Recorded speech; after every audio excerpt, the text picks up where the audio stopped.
All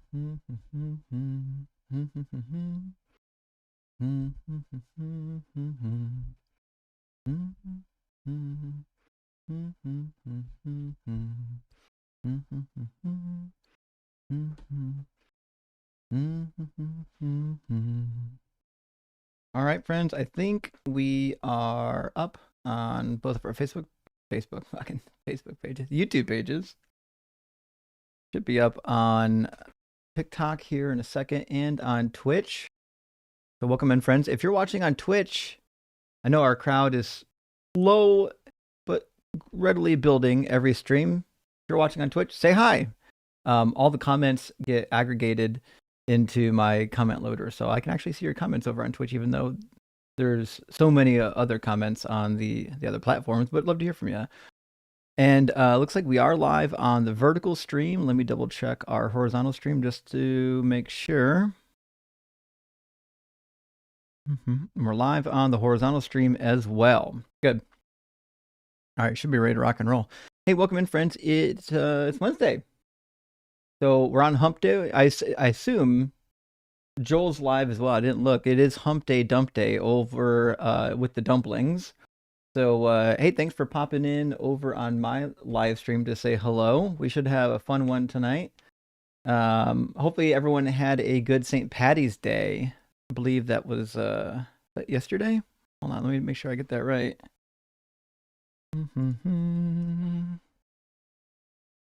Yeah, 17th. Anyone drink some green beer? I remember.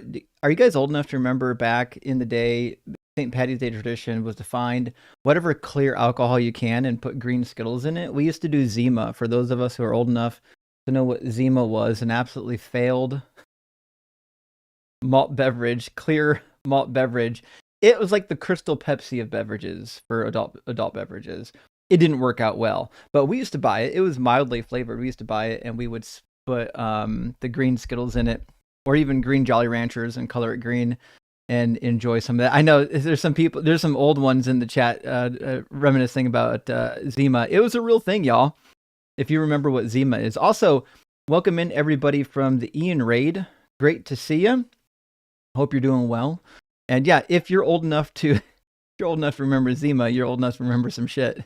You were old enough probably to comprehend what was happening when 9/11 happened. You were old enough to understand that Bill Clinton got impeached because the Republicans were jealous that they weren't getting BJs.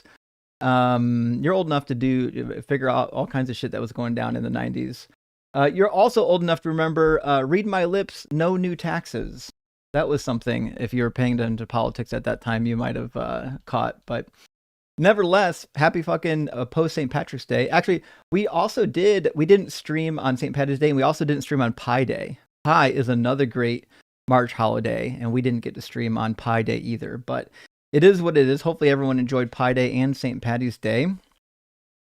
And Brunette Mager, wild name, is already shouting from the comments, pull me up, pull me up. Well, if you guys know anything about people who jump in guest boxes and shout to be pulled up, you'll know what to expect here in the next couple minutes. So we'll pull them up.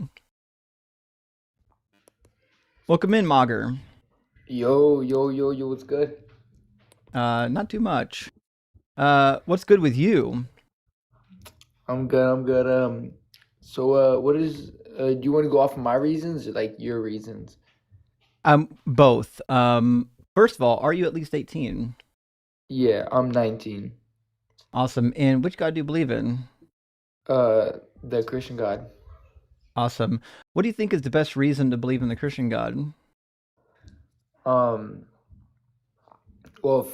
I mean, I have many reasons, but we can start with the common one. Creation needs a. I mean, we can go through many. I mean, you can like slowly debate each and every one of them. Pick your favorite. Yeah, I'm not opposed to doing all of them. Yeah. We can start with this one. Mm-hmm. Okay, I suppose your first argument then is creation needs a creator. Mm-hmm. Why would I think that there was a creation? What do you mean? You didn't think that far ahead? No, no, good. I didn't like hear you good enough. Why would I think that there was a creation? I mean, it's proven by many scientists, Stephen Name one. Hawking, Albert Einstein, that Mhm. um, the universe had a beginning. Nope, it wasn't proven. So Stephen Hawking, early on in his career, stated that the Big Bang could have been the beginning of time, space, and matter. Later on in his career, seemed to be walking that back in his lectures. He even admitted that time could have just been an infinite regression as well. There's lots of different ideas about that. That being said, if you just take like the body of scientists that are Uh-huh. currently in the field and alive today, Hmm. there's no consensus as to whether or not Yeah, but we um, we know what was prior to the Big Bang, but what we do know is the majority of physicists and cosmologists don't believe anymore that there was nothing prior to the Big Bang. That's something that was popular 100 years ago. It's not popular anymore. um, do you have a computer in front of you? Sure do. Yeah, could you search it up?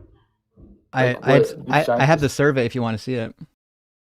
Yeah, Yeah, yeah, I'll that'd be just show you nice. the survey. Yeah. So this is a survey of people in the sciences field, specifically physics, asked about the Big Bang. The survey was sent to me by a PhD in physics, and I've Hmm. got a copy of it, I believe, on my desktop. I should be able to open it in my browser and just show it to you.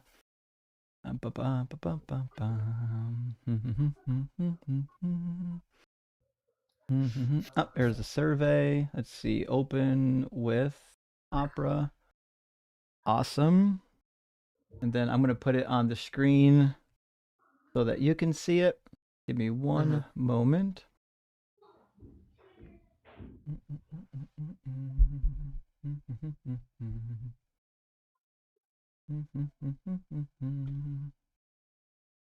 Well, I'm just saying when like when I search it up on the internet, the most outcomes are number of votes. So the question is, in your opinion, how should we understand the Big Bang? The possible answers are an absolute beginning of time with a singularity at its start, an absolute beginning of time but without a singularity, a theory that says the universe evolved from a hot, dense state that says nothing about whether there was an absolute beginning of time or not. There's other, and then there's no opinion. 68% of respondents said it's a theory that says the universe evolved from a hot, dense state that says nothing about whether there was an absolute beginning of time or not. Only a tiny fraction of the respondents says that it's actually the beginning of time. Hmm. Okay, so that is um so that's like the one that's 68%. It's kind of 50-50, no? No, 68% is not 50-50. No, no, no. No, It's no. I'm actually saying 68-16. no, no. I'm saying in the 68%, right? The answer says a theory that says the universe evolved from a hot dense that says nothing about whether there was an absolute beginning of time or not. Mm-hmm. Right. So that's not an absolute answer, no? I have no idea what you think is happening right now. So your claim is that science teaches that the Big Bang is the absolute beginning of like time, space, and matter, is the beginning of all things. What I'm saying is that's not taught in physics or science anymore. That was an old idea that was just kind of granted So when we so were what is first it now? learning about the Big Bang. Scientists overwhelmingly reject that idea nowadays. There's inflation hypothesis. There's multiple cyclical universal universe hypotheses. The one that I subscribe to is called Big Bang Big Crunch, and it posits that the universe is in an infinite cycle of bangs and crunches. We're currently in a bang, but eventually we'll recede back in a crunch. So that's the one that you currently believe in? The crunch and bangs? Yeah, because it makes sense of the scientific data that we have. For Hmm. example, the acceleration rate of our expansion is currently decreasing according to the latest DESI data. So the Uh-huh. dark energy spectroscopy information is showing that eventually, if this trend continues, we actually won't be accelerating as a universe. Now, it's also true that it's possible that it's just evolving. Maybe at different points in time, it will expand at different rates given some new information we find out about black energy. But What we Hmm. have no information for is the idea that there was nothing prior to the Big Bang. So there was nothing prior to the Big Bang? No, I didn't say that. I said we have no information that would suggest that. Oh, okay. Um, my second point would be the fine tuning of the universe. Yep. What about it? Um, Many things that don't make sense that science can't explain. Like what? Um, yeah, uh, the bumblebee that can fly. If you've probably heard of it. What's why can't bumblebees? Why aren't they supposed to fly? Oh, because it's unproportional So what? to their wing. Their body mass is unproportional to the wing size. So what? They flap really fast. Yeah, and science says that it shouldn't be able to fly. I doubt that. Who said that? Science. Have you never seen it? I'm asking you for support for your claim. Who in science says bees shouldn't fly? Yeah. Okay. Do you mind if I search it up real quick? Yeah. Crazy. He thinks bumblebees are a miracle. I mean, you could just ask Google the question, how can bees fly given their wing size? And it'll just tell you by flapping their wings incredibly fast, which is what I said.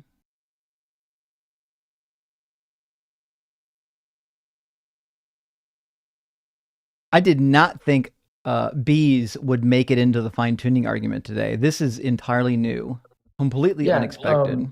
So there's a guy named Joseph. It's Uh-huh. called it's called self-coaching. He has a PhD, and he says that their Wait, wingspan. PhD in what?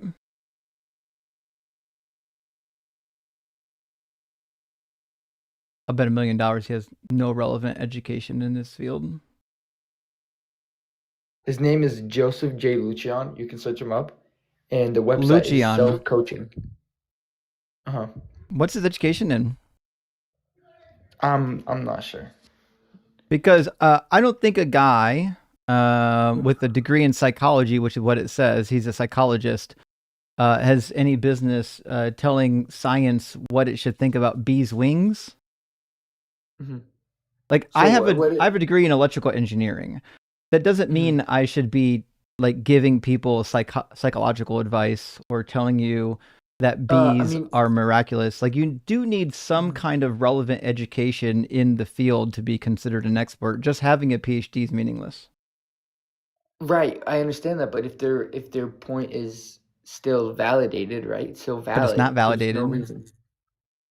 I mean, could you disprove it?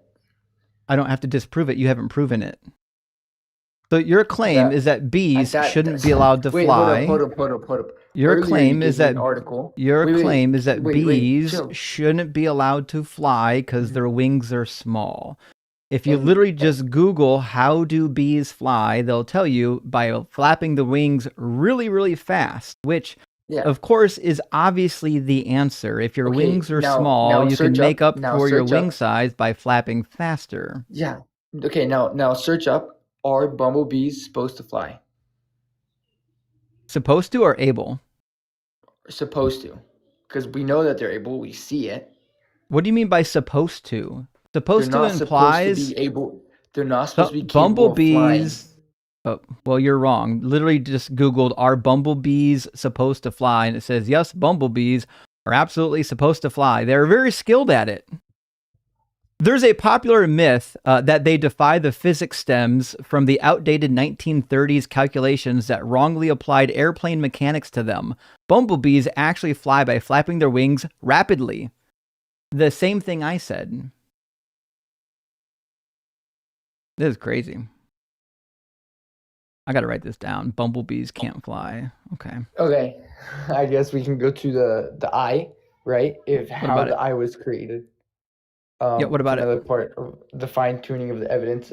If any cell was off, any the cells of your eye, which there are trillions, you will be born blind. What do you mean by cells being off? Every animal has slightly different eye They're mechanics, aligned. right? They're aligned in your eye or something like that. I'm aware, but what I'm saying is your eye can be different and still function. Like every animal in the animal kingdom has like a different eye formation. Like we've got a certain number of like rods and cones, and other animals have different numbers of rods and cones. Mhm. Well, I don't know if you're there's this famous, I believe, Chinese atheist that was a doctor, um, and he turned to Christianity because So what? he like what? So what? Why do I care what some Asian doctor did? Well, yeah, well, I'm saying, I was about to tell you, the reason why we started believing in fine tuning of the universe is because there's no reason that anyhow that science could create that. Well, again, there is. Yeah, nature can easily create it. It's not that hard, especially if the odds of creating it are anything but zero, and you have an infinite timeline. That being said, that doesn't mean anything for Christianity. I think what you're attempting to do is make an argument for Christianity or even a generic God, but No, I'm not I making an argument for I think Christianity. I'm making an you're argument for struggling a God, little bit with right? the Isn't that fine the point? tuning. You're struggling, yeah, you're struggling a little bit with the fine tuning argument.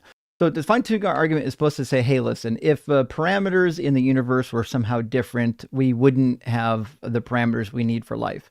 But that's a Mhm. meaningless argument because it just assumes that the universe had a goal of creating life. It didn't have a goal of creating life. It just happened to be a byproduct of what the universe did. There's no goal, right? There's nothing out there attempting to make life. And if God is all powerful, then But it there wouldn't always is a matter. girl. I mean, Well, hold on, we can look brunette. at Hold the. on. Hey, buddy. Mhm.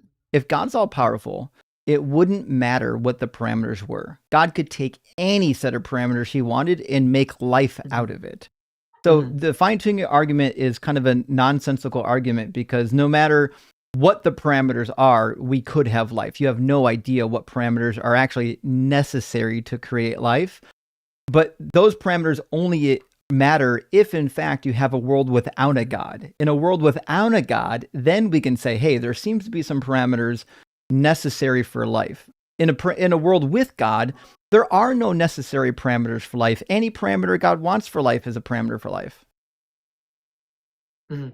Yeah, like you were saying that nobody, like you said, nothing has a goal of creating life, which is false because we've seen throughout all of nature that the goal is to reproduce, aka create life. I'm not saying like living entities don't have goals. What I'm saying is the universe did not have a goal to create life. Yeah, So, yeah. I like, mean, the illustration I I like don't to know how use, I don't if know I how you take a deck believe of that. cards, because it's true, Mhm. if I take a deck of cards and just throw them on the ground, the odds that they're going to find themselves in that assortment is like one in like a trillions. It's super high. Now, that's meaningless. Just because the odds of the cards being in that order is super hard to achieve doesn't mean anything because I didn't try to do it. I just threw them down. Now, if I predicted the order before I threw them down and then they were in that order, then I'd be like, there's some fucking magic happening here. But just because something that is exceedingly rare happens by happenstance doesn't mean that a miracle has occurred or a God made it be so.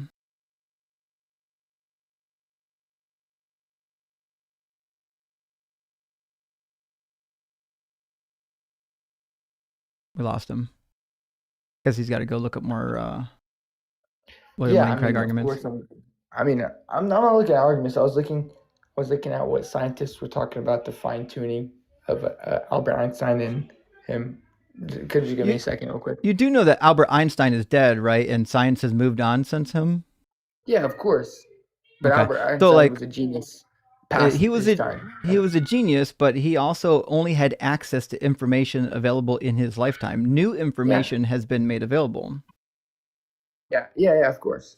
Okay, so what that means is we should be consulting experts in the field that actually have like all the latest data.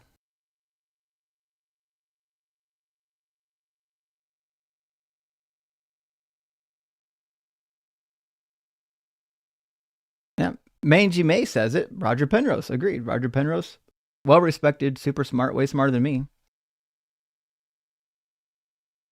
I might ask him a couple Bible questions when he's through with this. Yeah. Okay. So I have another question, right? Hmm. Um, how many years do you believe that the humans were on Earth? Like our actual human species, as far as I can tell, like we go back like 200,000 years, and then there was some other Mhm. hominid that came before us. I'm Yeah. not an evolution expert. I don't know the names of all the variants of Homo erectus, Homo sapien, all that. I don't Yeah. know Of all course. those. Okay. I So you mean, think it's you two could look hundred up a thousand, map. right? Well, I know Okay. for So. a fact that like actual humans and civilizations have been around for a long time because we Mhm. have evidence So of when did them being when did there. humans So first start recording? we've got cave drawings from 40,000 years ago. So if those are our first recordings, if the cave drawings count as recordings, then 40,000 plus years ago. But the Bible So it's says that not Adam and Eve were created 6,000 years ago. right. Okay. Okay. So did you just disprove yourself or like what's going on?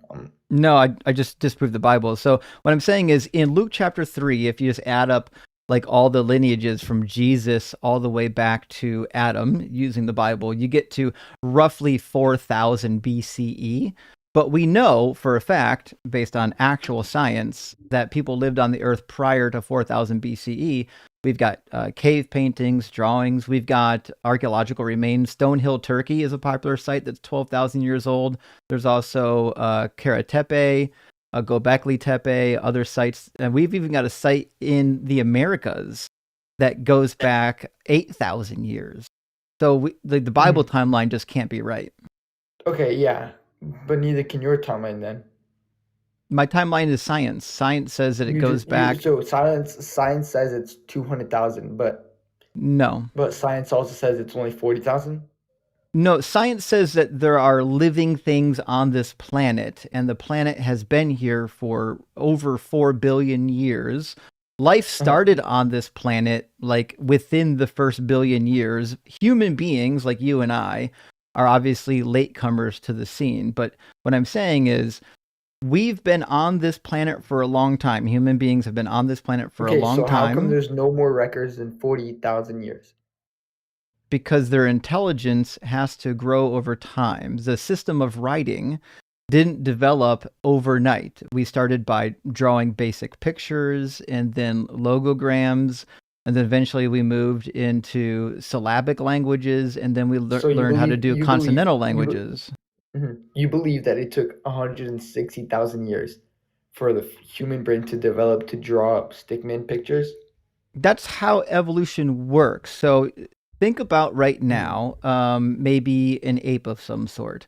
How long do you think it would take for an ape to get enough biological intelligence to do what they're doing now to what we're doing now? See, that's They what I'm could saying never. is The apes could never. they certainly can. We're apes right now. We're part of the ape family according to science.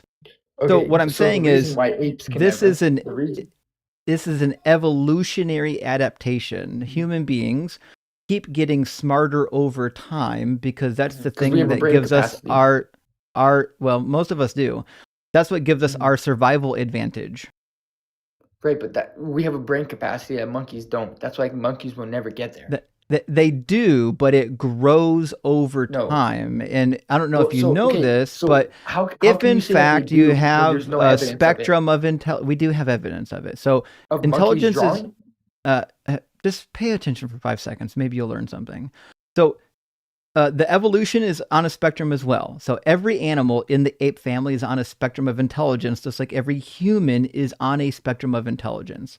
So what happens is in a collection of living entities, if your intelligence helps you to survive better, then what that means is that you're likely going to be able to breed and produce offspring, whereas the less intelligent don't get to breed and produce offspring. So then the next classification of people, or those who come after you, are going to be more intelligent. Hopefully, that branch will be more intelligent than the branch that you came from, and now he's gone. I did not think basic evolution was going to be a problem. Okay, well, it is what it is. I don't suspect he ran. I suspect he lost connection. I'll just write down lost connection. He didn't seem like the running type. Okay. I'm going to grab a couple of super chats, friends, and we're going to keep the conversation rolling. I think next in line was Tracy, and then maybe Ark after that. Porcelina, thank you for the super chat. Says, it's been a while. Well, thanks for being here. Hope you are doing well. I am, and thank you. Hope you're doing well. By Doug's huge grace, classic joke. May he grant us some entertainment. Well, I believe, Porcelina, we're going to have some of that tonight. Thank you for coming in. And Nightman Cometh, good to see you, says, I love days when I can go straight from Ian's live to Justin's live, a double helping of barbecue. I will do the same thing if I get a free day. I will bounce around from live stream to live stream to see what's popping. So good to see you, Nightman. And Misha, thank you so much for the $10 super chat. Says, joined the live early for once, ready to watch some Believer barbecue. Rock hard for Doug. Well, thank you, Misha. And you know how it is. We're gonna have some barbecue. I wanted to get that last guest talking on the Bible a little bit with me. It didn't work out that way, but we'll get some Christians in here that will talk about the Bible. Can't wait for tacos. I'm fucking on board with you. W Tacos, thank you for the super chat. Says, just asked a Christian why did God allow Jesus to die, and he called me dumb. Christian Love. He called you dumb because he doesn't have an answer, and it's easier to insult somebody than to give you an answer. There's no logical reason why Jesus had to die. At the end of the day, you have to come to the conclusion that it was a choice. And if it was a choice, it just means it wasn't necessary. Also, Sonus, thank you for sending out 50 DZ Debate gifted memberships. I really appreciate that, friend. That is huge, and it really helps the channel a lot. Steve says, who remembers Bartles and James wine coolers or Boone's Farms? I remember Boone's Farms, but I didn't do any of the Bartles and James. I knew some people that did, so I can't give any recommendations on it, but I definitely enjoyed a little bit of Boone's Farms, maybe some Mad Dog 2020. Don't do it, by the way. Don't go back in history and repeat those mistakes, friends. Misha says, oh, Joseph said bees shouldn't be able to fly. Should have said, we know and trust Joe. Shake my head. I don't know who Joe is. I don't know why we should trust Joe. But nevertheless, I have no reason to believe that a guy with a degree in psychology has anything of value to say about the physics of bees. But I do believe that somebody in the 1930s thought that they could apply airplane mechanics to bees, and they fumbled it royally. Amir, good to see you, friend. Hope you're doing well. Says, science says that bees can't fly. Must be one of the dumbest claims. Like, see them flying? That's the easiest observation, for fuck's sake. That's what I'm saying. There's no good reason to look at a bee and say, oh, they shouldn't be able to fly. Obviously, they should be able to fly. We just might not fully understand the mechanics at some point. It turns out that point was 1930, and we know it now. And it was obvious. Flap the wings really fucking fast. Misha says, from a bees, to an I, brunette coming around with an alphabetical approach to apologetics. True. You know what? He gets a little bit of credit for at least knowing the alphabet. I doubt some of these apologists do. And Amir, thank you for the additional super chat, says, people ending claims with, or something like that, shouldn't pretend to know the relevant science. Why are we hostages to ignorance? Screaming internally. I'm with you, Amir. I am with you. It's a tough one. And you got to remember, he did have a good retort with, search it up. He almost got me, actually.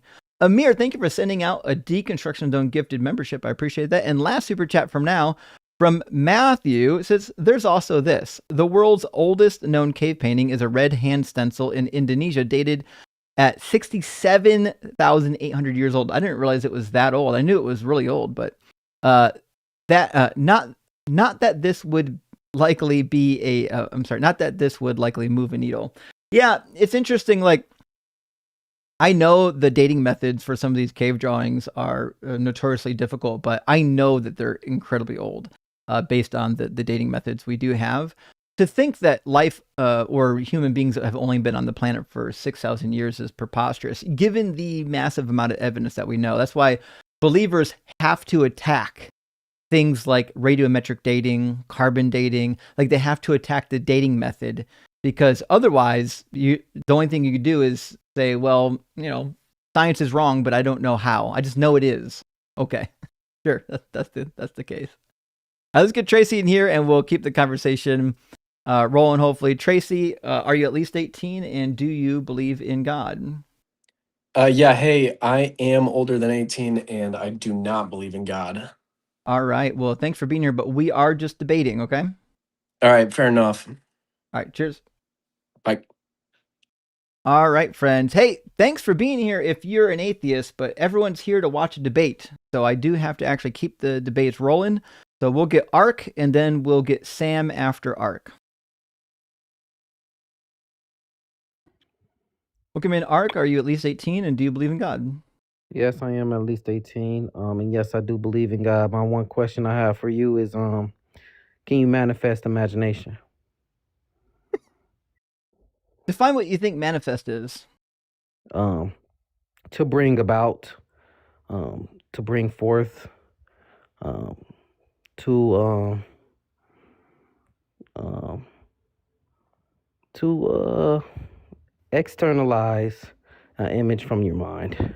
What do you think any of that shit means? So I Mm, believe the word imagination just means that our believe. brains are able to make mental images. In fact, the word imagine starts with image. So our Mhm. brain is capable of doing mental imagery because Mhm. we have a brain that is able to process visual information. So when I say your Mhm. God is imaginary, what I'm saying is you can envision your God. I'm sure. I'm sure your God exists in your brain, but it doesn't Mhm. exist anywhere else. By the way, which God So, do you worship? well, I worship the biblical one, Gotcha. the So you're a Most High God. Christian. Yes. So the main thing I was asking is, can you manifest that though? Can you manifest that thought? I don't know if you ever heard of manifest destiny. Have you ever heard of that I, concept? I have heard of manifest destiny, and I'm Okay, 100% sure cool. you're misusing the word. Manifest destiny refers to the taking of the Mm-hmm. Americas by divine right. You're manifesting your destiny that God has bestowed upon you. That's not Mm-hmm. what you probably want to use, unless you think that you're currently um, uh, colonializing the Americas at this moment. No, no, no. The concept, the understanding of the concept. It's not about what I'm trying to use. I'm just trying to understand the whole concept of it.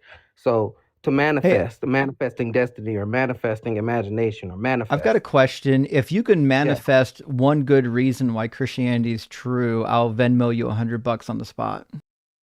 Manifest one good reason why Christianity is true. Hmm. Um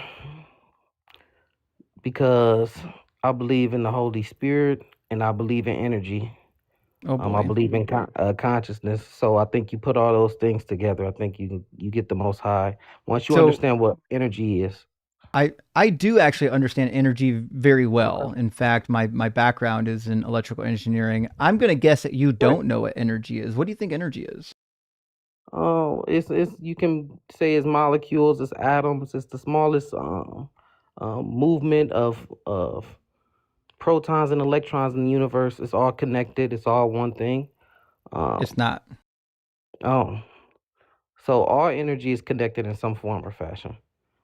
We agree that energy is theoretically conducted, but my point is, energy is not a thing. Energy is a Not a thing. measurement of things. So when something that does exist has movement, direction, and velocity, we say that it has energy. But by energy, we're just talking about that thing that you can calculate. The change over time is what we're calling energy. But energy isn't a thing that exists independently of matter or anything else. Well, matter is also a form of energy. Matter is not a form of energy. Matter has Mm, energy. You can calculate how much energy is in matter. We can even do okay. Same we thing. can even do like a photon. We can calculate like how much energy Mm, is in a photon or an mm, electron. But the energy itself isn't matter. The energy is a mm. quantitative quality of matter. A quantitative quality. Yeah. So you can understand what the energy is that was inside the matter. I can, you can't, because I know what energy is. Oh, okay. I mean, just making sure. So that's how I explain God. I In don't in know my if that own. explained a whole lot. I didn't, and I also, I mean, don't know if it's the pretty good. explanation helps me. I was asking if you had a good Um, argument for why Christianity is true. no, you said you'll Venmo me if you have one good reason why God exists. What I asked you is Could you manifest one good reason why Christianity is true, and I would Venmo you $100? You said God. You And didn't say you Christianity. and you said some nonsense about You said God and you didn't say- energy, You didn't say. and You didn't everyone say here Christianity, you said heard me God. say Christianity. You didn't. You said. I God. can I can just rewind it on the live stream. You want to rewind it on the live stream? Yeah, that'd be cool. Yeah, I'll just show it to you. What do you give me when it turns out you were wrong? I don't give you it. I don't give you anything. That wasn't the bet. I was willing to put money on it. How much money you want to put on it? That was something you wanted to do. I never said nothing. So you don't want to. So you don't want to put money on it? No, I don't have anybody to give. Sounds like all of a sudden you're not real confident in this. No, I'm confident. I just don't have nothing to offer you. I mean, you definitely don't have anything to offer. I believe that. There You want to you hear the go. playback? Yeah. Yeah, here we'll do it. That the needs a creator. mm-hmm. Why would I think that there was a creation? Do you have a computer in front of you? Opera. Awesome. Physics or science anymore. That we got to fast lost him on it. But I definitely enjoyed a little bit of Boone's Farms. Maybe some Mad Dog 2020. You got a nice setup, man. That's a blessing. Those things together, I think you get the most high once you understand what energy is. I do actually understand energy very well. In fact, my background is in electrical engineering. I'm going to guess that you don't know what energy spot. Manifest one good reason why Christianity is true. Oh, have you ever heard of that concept? I have heard of manifest destiny, and I'm 100% sure you're misusing the word. Manifest destiny refers to the taking of the Americas by divine right. You're manifesting your destiny that God has bestowed upon you. That's not what you probably want to use, unless you think that you're currently colonializing the Americas at this moment. No. The concept, the understanding of the concept. It's not about what I'm trying to use. I'm just trying to understand the whole concept of it. So to manifest, manifesting destiny or manifesting imagination or manifest. I've got a question. If you can manifest one good reason why Christianity is true, I'll Venmo you $100 on the spot. You were right. You were right. Look at that. Right. Okay. You were right.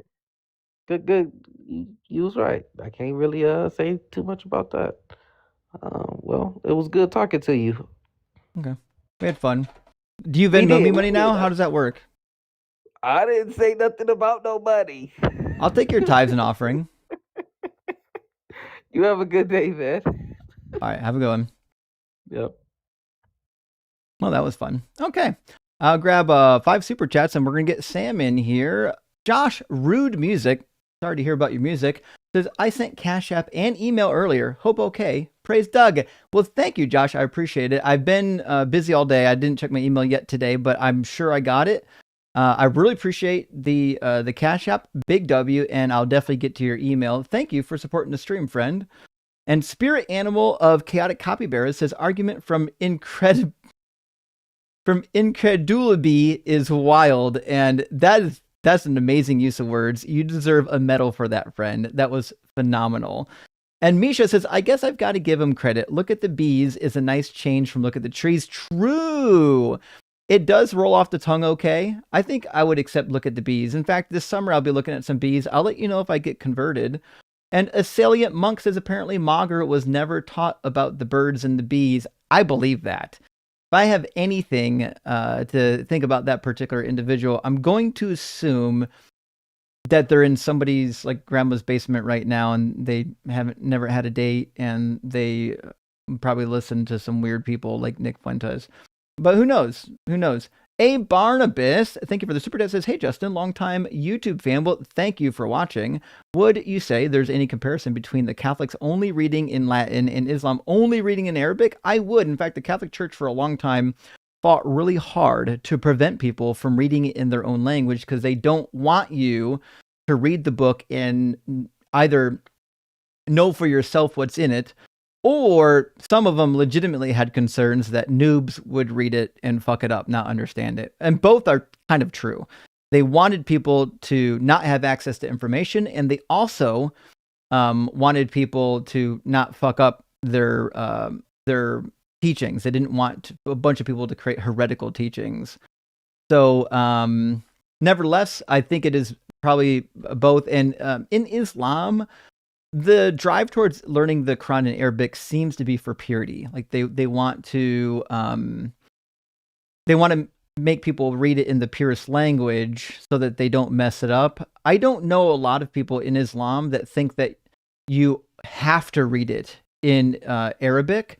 I think they'd be more than happy if I read it in English and then later learned Arabic. I don't really know. But I do think there's a comparison, though, to be fair. All right, let me grab Sam from our YouTube queue, and we'll keep on rolling. How are you doing, Sam? Are you at least 18? Hey, I'm doing good. I am 18. Awesome. And do you believe in God? I do. I might not be the caller for you. I believe in God. I've been raised Christian my entire life. I've been questioning lately. I came across your videos on YouTube. So if this ain't the video I need to ask a question, feel free to kick me off.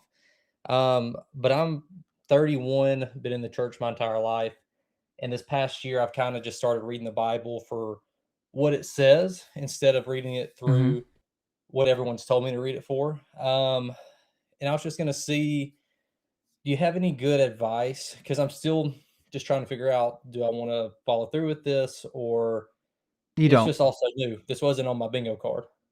I get it. So here's what I would suggest, and I won't spend a long time on it because I got to get to the debates, but read the entire Bible, and then get a good study Bible, get a New Oxford Annotated Study Bible, and read the study notes in it. Get yourself educated on what it actually says.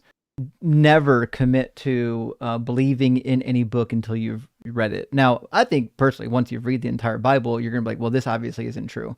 But that being said, I think reading the Bible is certainly a good thing to do, especially if you are like agnostic or you're on the fence. And I would say join the Discord. We got lots of really smart people in our Discord channel. If you have questions or you want to talk about concepts, a lot of people that'd be willing to talk about concepts with you from the Bible or from religion and help you work through it. I'll be doing a Q&A on my live stream pretty soon on a Sunday coming up soon. You're more than welcome to come up on my Q&A and ask whatever Bible questions you got. But this is kind of just for debates. Okay. Awesome. Thanks, man. Appreciate it. Sure thing. Cheers. Best of luck. Thanks. All right. Well, let's grab, we're going to grab our next guest, which I think is maybe Foley. And I'm also going to grab Venus. I'm going to grab Venus first, though. Hold on. How you doing, Venus? Hi, Justin. Good to see you, friend. How much longer you got on the stream? Because I might cam up if you're like going for over an hour. I've got a couple hours left. Alrighty. Yeah, probably about 4 hours. 4:15. 15. So yeah. You're welcome to hang out. Foley is with us, though. How you doing, Foley? Foley was with us. Now they're teacupped. Foley. Does that say Foley or Fol F? It looks like full E with wingdings after it.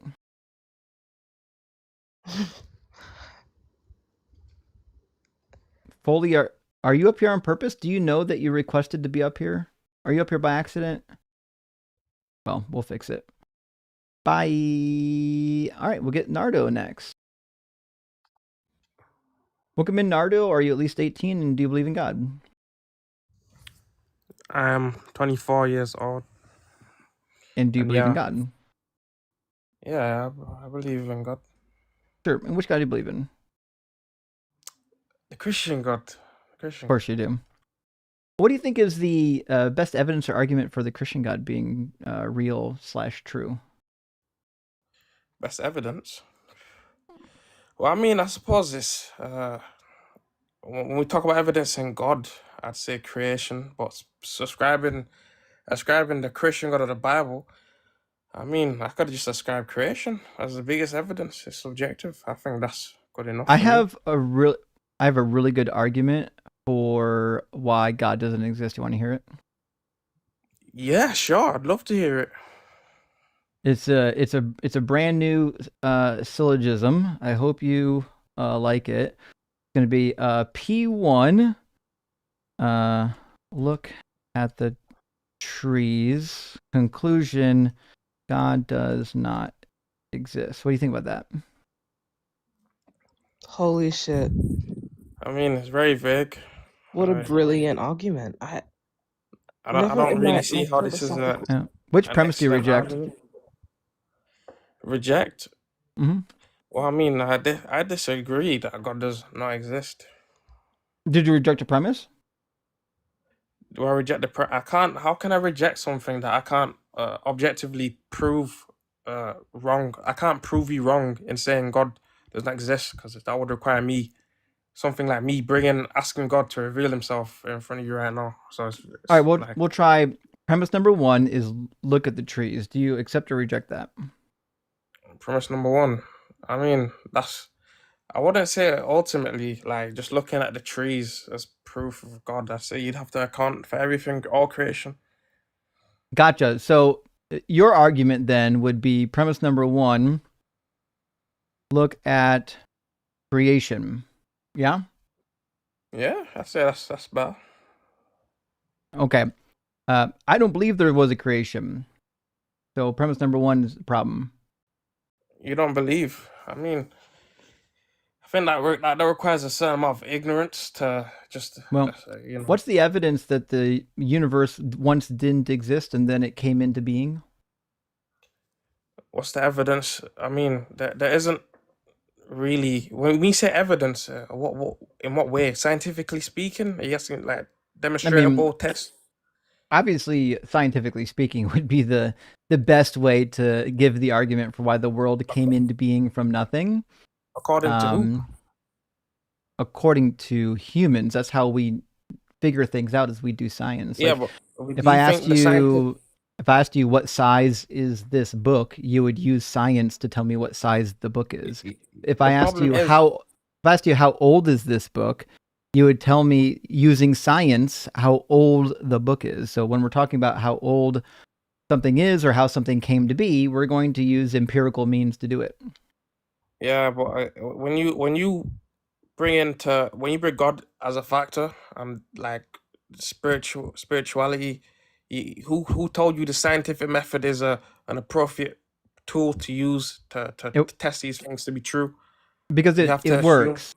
So the scientific method is just empiricism. So what we do is we observe the real world.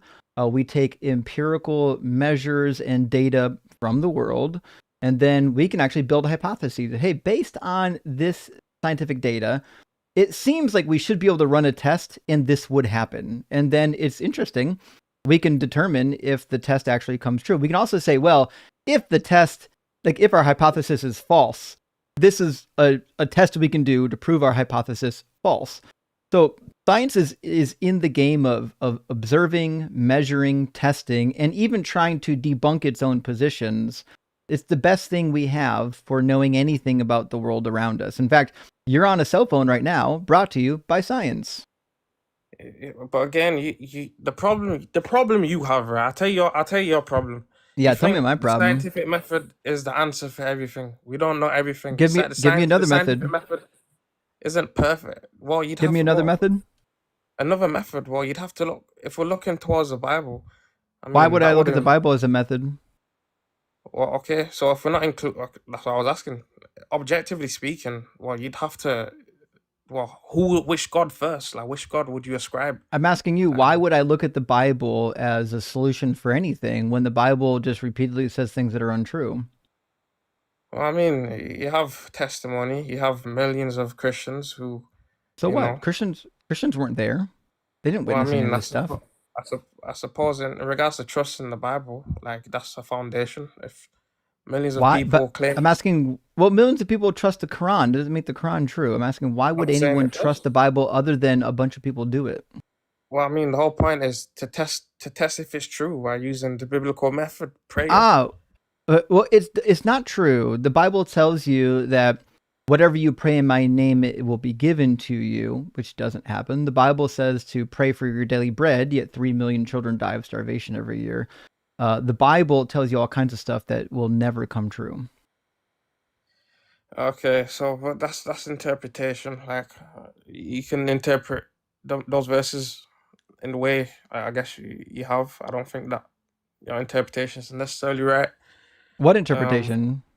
You mentioned how if anything you ask in my name, that I will do. I don't think that. While it is not literal, but also literal, like you can ask What's God. it mean?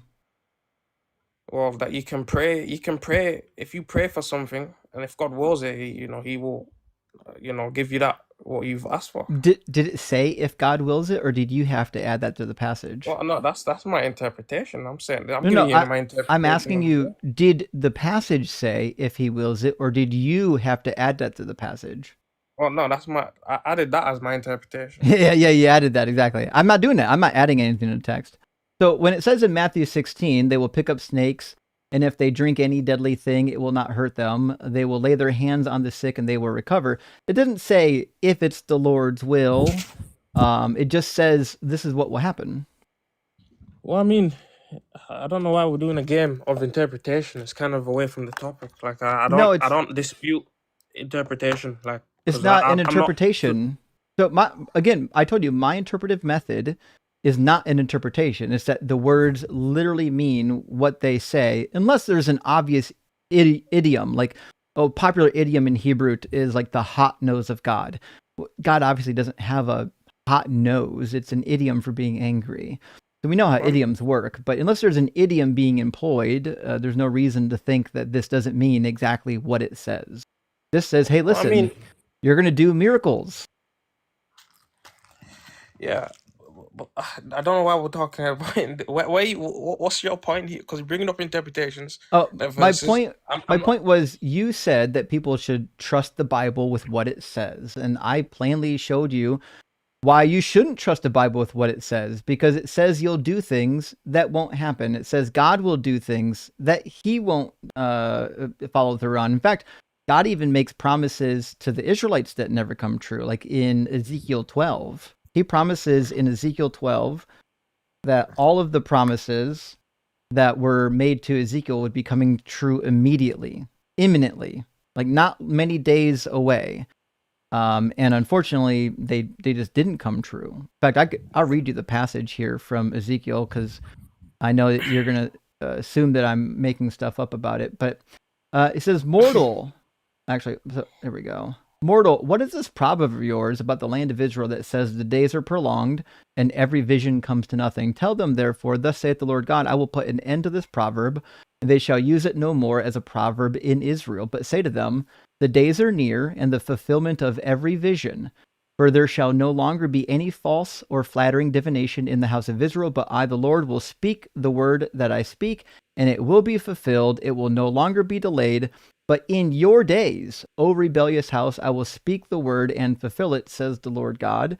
And he spoke all kinds of prophecies in this chapter that didn't come true. It says, thus saith the Lord God, none of my words will be delayed any longer, but the word that I speak will be fulfilled. So he's saying these aren't for distant times. These are for this generation right now, and they simply didn't come true. Well, that's the thing. I didn't join to argue over interpretation, because look, there's. Well, what's it mean? Like you have, well, that's the thing. It doesn't. Well, tell me what it means. Why does it matter? Like, you've already got an opinion on the verse. If I give you an interpretation, tell me why I'm wrong. My point, I'm not trying to prove you wrong. I can't prove interpretation wrong. You are trying to prove me wrong. What I'm asking you to do is tell me why this verse isn't a failed prediction. Well, that's not even that's a whole different topic of discussion. I can't, when it comes to justifying, like, oh, how does this verse make sense, and is this a contradiction? Oh, well, this isn't true. That's subjective. Like, if there's more to be interpreted or more wisdom to be had to understand these verses, you could be wrong. Like I could be wrong. So tell me why I'm wrong. Yeah, I'm not saying you are wrong. I'm saying you're on a high horse where you assume that you're right when you could be wrong. I'm asking you to show me why I'm wrong. I never made the claim that you're Okay, wrong. so I never do you claimed think I'm wrong? I never claimed that you're wrong. Do you think I'm wrong? Do I think you're wrong? Well, automatically my position would be, yeah, I don't, because Okay, I so believe you the think I'm Bible's the word of wrong. God. What are the reasons why you think I'm wrong? Well, again, it's more or less I believe the Bible's the word of God. So when it But comes to I any asked you, why do religious, you think I'm wrong about this prophecy in Ezekiel? well, well, that's the thing. I get what you're trying to do here. You're trying to ask me to justify how this prophecy it did not come true. But this is my point being is my position automatically is the Bible is the word of God. So So your everything position I is say is to true. reinstate the conclusion. Well, I already believe that it's perfect, therefore it's perfect. What a circular argument. All right, well, It's not since circular. you don't want There's to always more. engage, I'll give you like a really easy one. This is one of my favorite contradictions ever in the Bible, and I love this for reasons that you might actually discover if you look into the apologetics. But this is a punishment that God was handing down to David for taking the census, and he tells his personal prophet Gad to go give him a choice between 3 different punishments. And so it says, "Thus saith the Lord, take your choice. Either 3 years of famine, 3 months of devastation by your foes, while the sword of your enemy overtakes you, or 3 days of the sword of the Lord, pestilence on the land." So pretty easy. 3 years of famine, or 3 months of war, or 3 days of pestilence. Those are the 3 choices. So this is what. Oh, so I see. This is a Trojan. This is what you call the Trojan horse.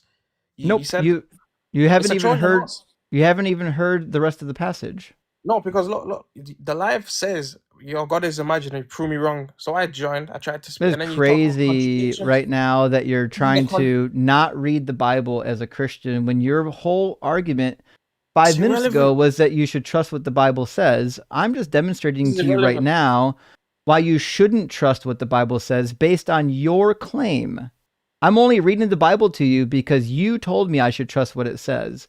So the other story in Oh, the God. book of Samuel is the identical same story, but the details are different. Gad came to David and asked him, "Shall 7 years of famine come on your land, or will you flee for 3 months before your foes while they pursue you? Or shall there be 3 days pestilence in your land?" So the first option changes in the book of Samuel. It's actually 7 years of famine. Why is that?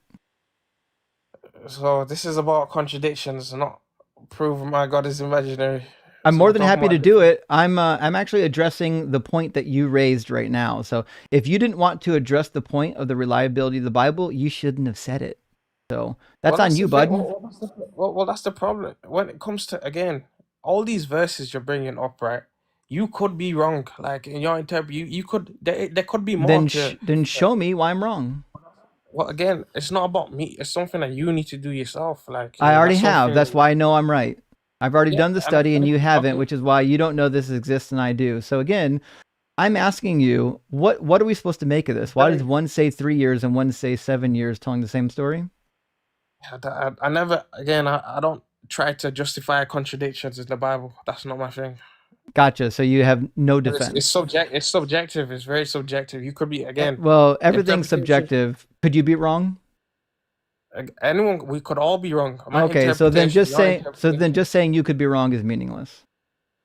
Well, I mean, what is the prompt? Your God is imaginary. If anyone could be wrong, just saying you could be wrong is a meaningless thing to argue for, because you could be wrong too. So that doesn't do anything for your position.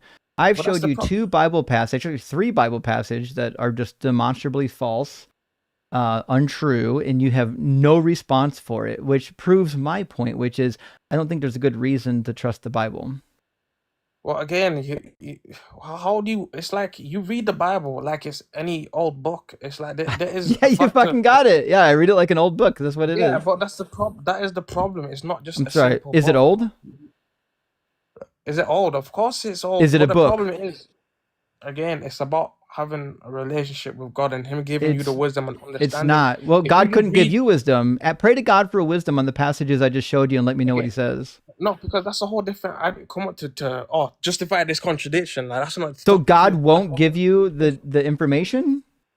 Well, it's not that he won't give me the information. It's just irrelevant. Like we're talking about your God is imaginary. You're talking about, oh well, let's talk about contradictions in the Bible. Like what? I didn't join for this topic. You brought it up. I don't know if you were paying attention. You're the You one brought that it up. I said didn't that bring you it up. should trust the Bible, and I said no, you shouldn't.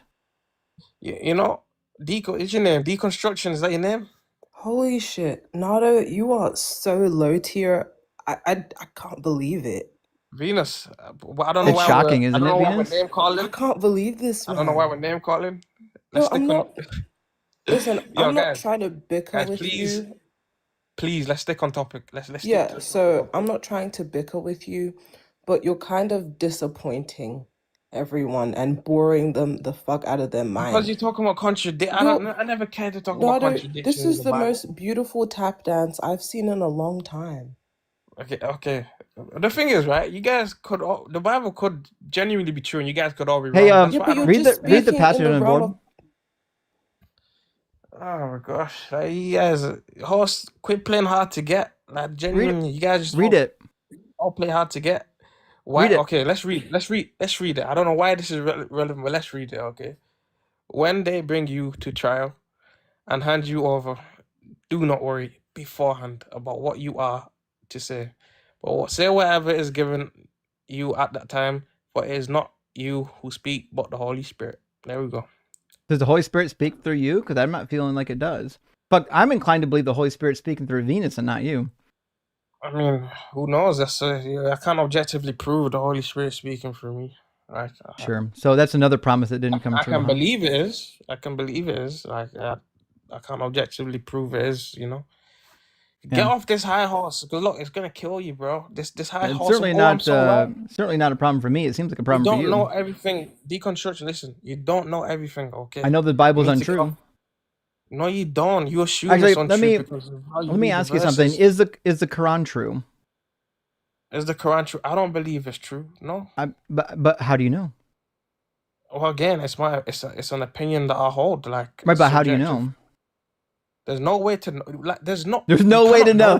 these things. There's no way to read a book and know if it's true. You just have to pray. That's crazy. Oh, when it What comes about to God and what religion, about like my high school history textbook? Is that textbook true, or do I have to pray about it? you're misunderstanding my point. Like, there's no way to truly, when it comes to knowing, like, what is the truth, whether it's Islam, Christianity, there's always the aspect of unknowing. Like, I cannot make the claim, oh, the Bible. So, do you think you have to know all things to know if something's false? Not necessarily. It depends on what topic. Like, is 2 + 2 = 5? No. But you don't know all things.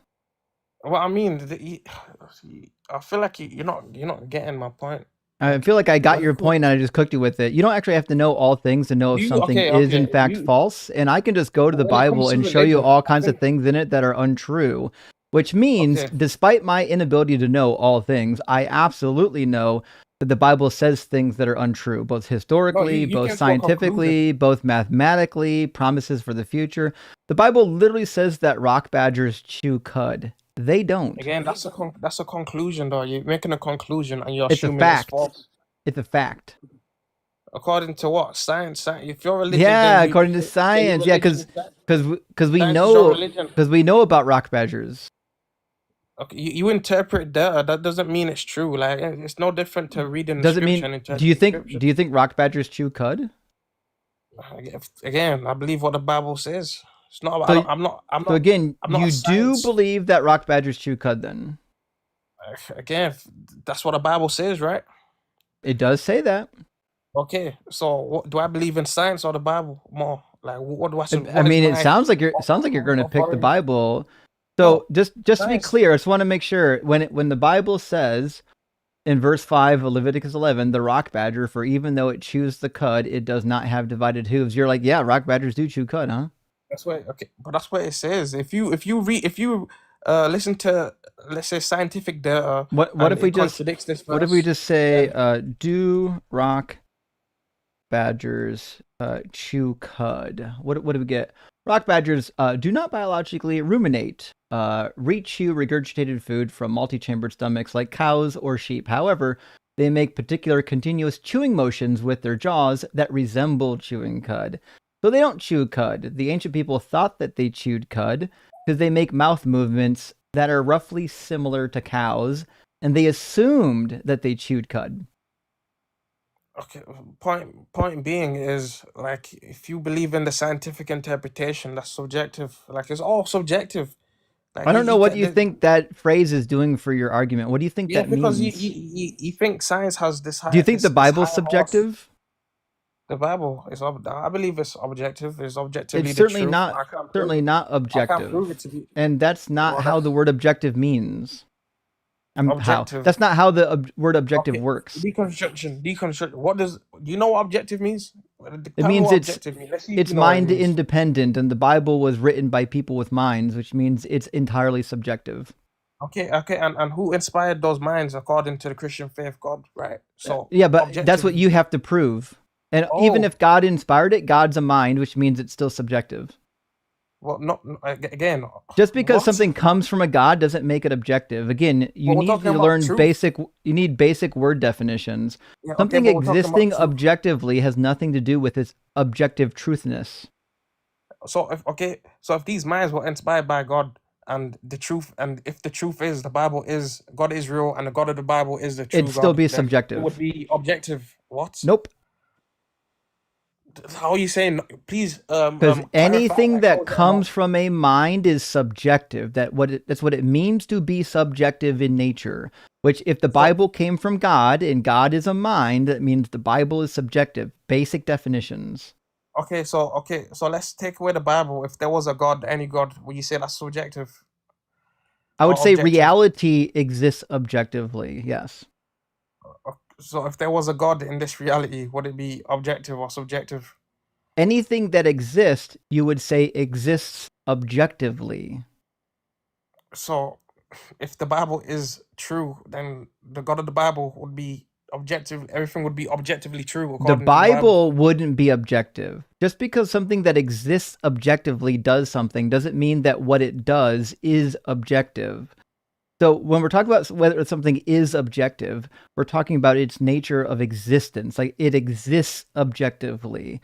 That means it has an existence that is beyond the human mind, or any mind for that matter. It's not dependent on a mind.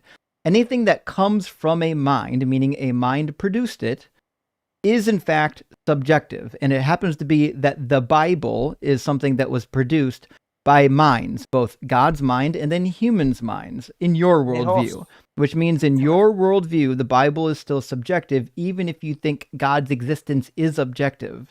Basic hey, host, definitions.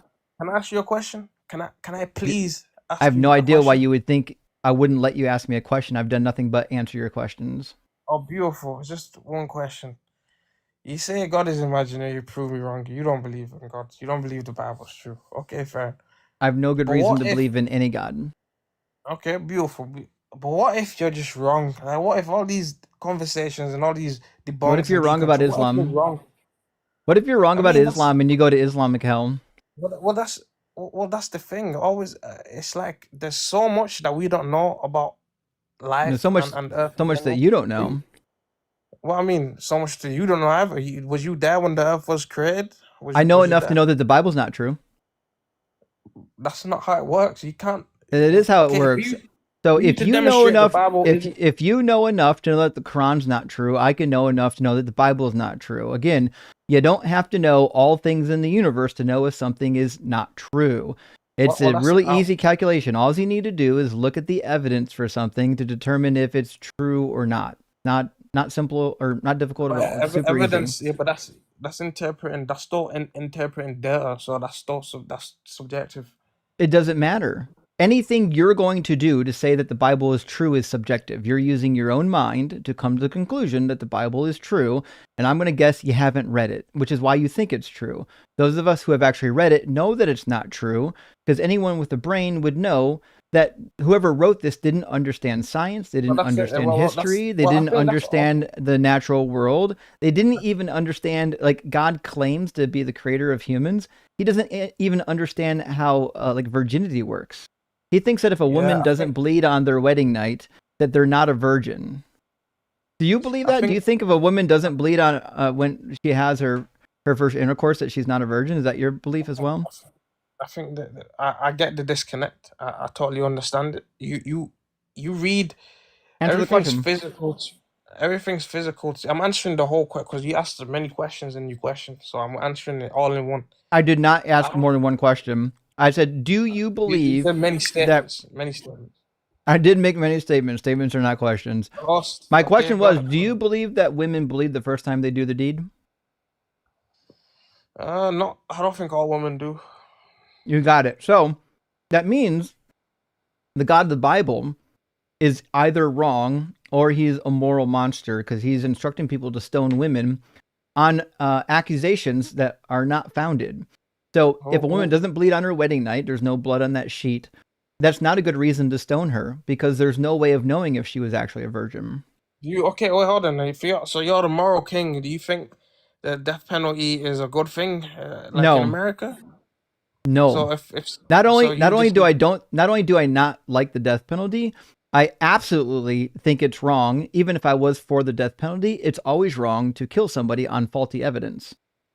No, if the evidence was, let's say 100%, let's say someone unalived a whole family and bunch of others, 20 people unalived by this one singular man for no reason, do you think he deserves the death penalty? No, I already told you I'm not pro death penalty. That's something that that's the problem, you see. That's something that you have to deal with, not me. I'm not pro capital punishment, and I've been that way even when I was a Christian. My point is not about when somebody has done something awful, though. My point is, according to the Bible, you can stone women when they haven't done anything wrong. That's my point. Well, the problem is, again, it's about, you can't judge God's morality. You can try, but ultimately. So let me ask you: if a woman, please, he's like, whatever you do, don't ask me a question. I'll never answer a question. No. So watch this, please. I've answered about 100 of your questions. So either you're going to answer my questions, or I'll kick you out because this is getting boring. So, do you, as a human being, think that you should be allowed to stone women if they don't bleed on their wedding night? Yes or no? In any point in history, like now or in the past? I don't disagree with the Bible. Like, then answer the question. Do you think there was ever a time where it's okay to stone women for not bleeding on their first consummation? Well, I mean, if that's the interpretation the Bible gives, I believe that if there was a time that was happening, then I don't disagree with God. Then it would be good. You got it. Yeah. So anything the Bible says then is good. So this time period where God 100%. Said, if women don't bleed on that sheet, you get to stone them. That was a good command. I don't disagree. Again, I don't disagree with God. Well, then I guess I'll ask you maybe one other thing. In 1 Samuel 15, wait. Can I ask we you find nope. In 1 Samuel 15, we find a command to go and attack the Amalekites and destroy all that they have. Do not spare them, but kill both man, woman, child, infant, ox, sheep, camel, and donkey. Yep. If you were living in the same time as the Israelites and God gave you this command, would you do it? Yeah, I mean, I probably would. If I was in Israel, that's common sense. You'd put common sense. You'd just put your sword right through the babies, then, huh? I mean, look, be an adult. Come on, be mature. I'm asking you a real question. Would you do it? Would you do it if you was? Nope. If you was a. Nope. Now you answer. Would you do it?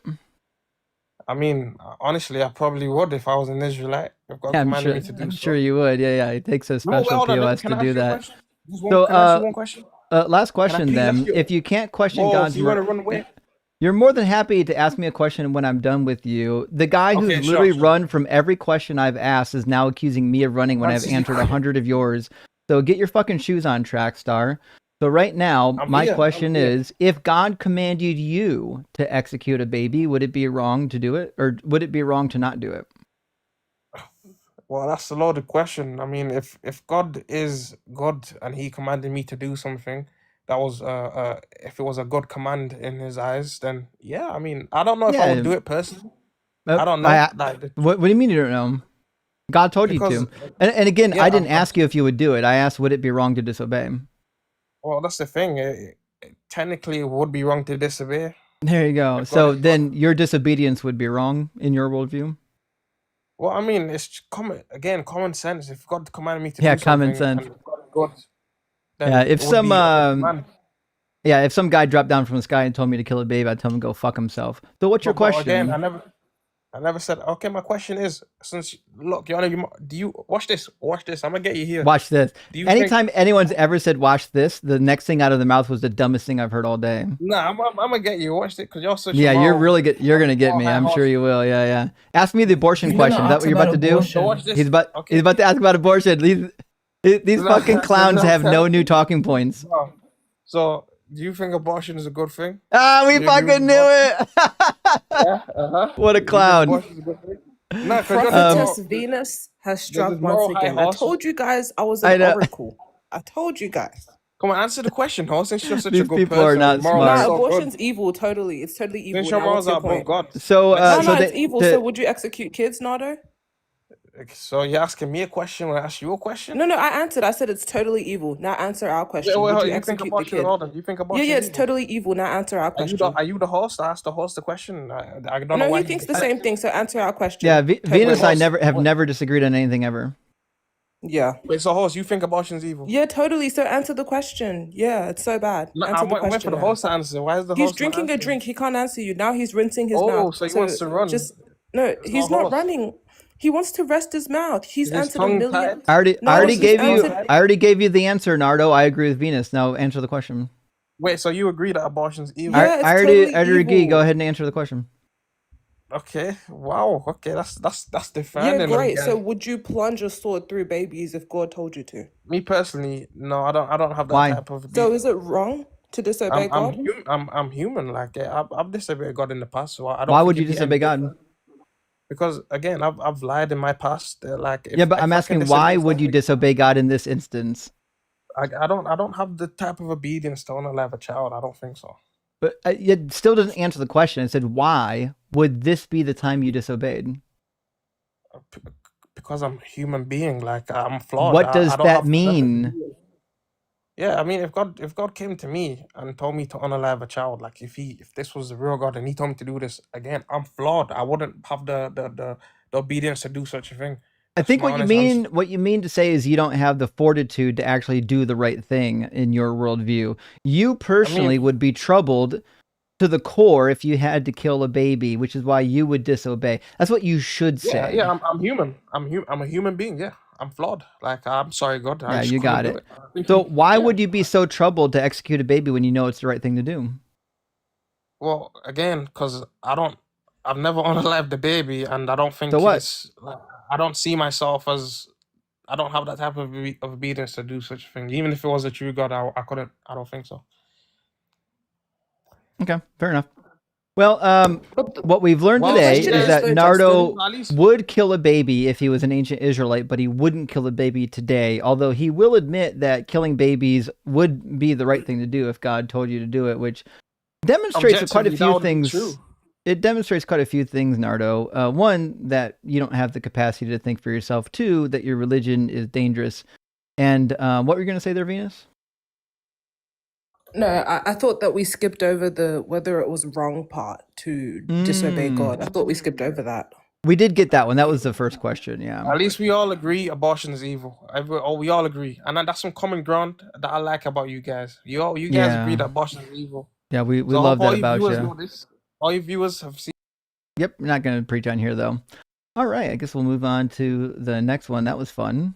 Guys, I totally support abortion. In fact, I'm having my 12th abortion this week. Fucking A. Tomorrow. Yeah. Suck it out. Just get the, Literally, like, just for the fun of it. Like, just to, like, unalive them fetuses. Absolutely. Yeah, I'm bored. That's your right. Just for as the an thrill of American. it. Like, the rush you get after, you're like, oh my God. Like, Oh, yeah. autonomy, feminism. 100%. Yeah, the abortion rush is it's a real thing. Yeah. Sometimes I just go out and hang out by the abortion clinic to get some of the abortion rush pheromones. Really? Like yeah. Oh my God. Like when they walk past like bodily autonomy, it's like a miasma. Yeah. And Oh, it's so good. So intoxicating. Yeah. It's like adrenochrome for me. That's crazy. Yeah. Well, friends, we're I going to think you recap get those super chats while Venus think gets it's her the next buy 12 abortion. and get the 13th one free. I'm pretty sure Oh. that's what it is. Yeah. They got a BOGO 13? Okay. We'll do BOGO 13. Ungoogleable Man, good to see you today. Thank you for the $10 super chat. Says, I submitted 10 puns to the local newspaper pun writing contest. I was sure one would win, but no pun in 10 did. Sorry, it's a repeat. It's not a repeat. Rock hard for Doug. Thank you, Ungoogleable Man. Not only did I find that to be a great pun, it's also the first time I've heard that. So big W there. And second-hand Dan, two-hand Dan, thank you for the super chat, friend, says, had fat thumbs the other day, meant rock hard for Doug. Okay, that makes sense.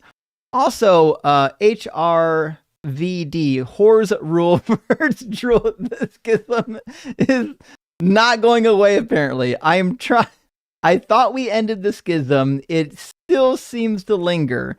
We'll do what we can. Dylan, my friend, thank you for the $10 super chat, says, if God told David to take a census in 2 Samuel 24, one, why would he then punish him for doing it, especially since the other censuses were no big deal to God in Numbers 1:2 and Numbers 26:2. So, first of all, it's funny. The chapter sets up this execution of the Israelites by saying that God was angry. He was seeking an occasion against the Israelites. So he's like, I need to set them up so that I can go fuck them up. I need a reason.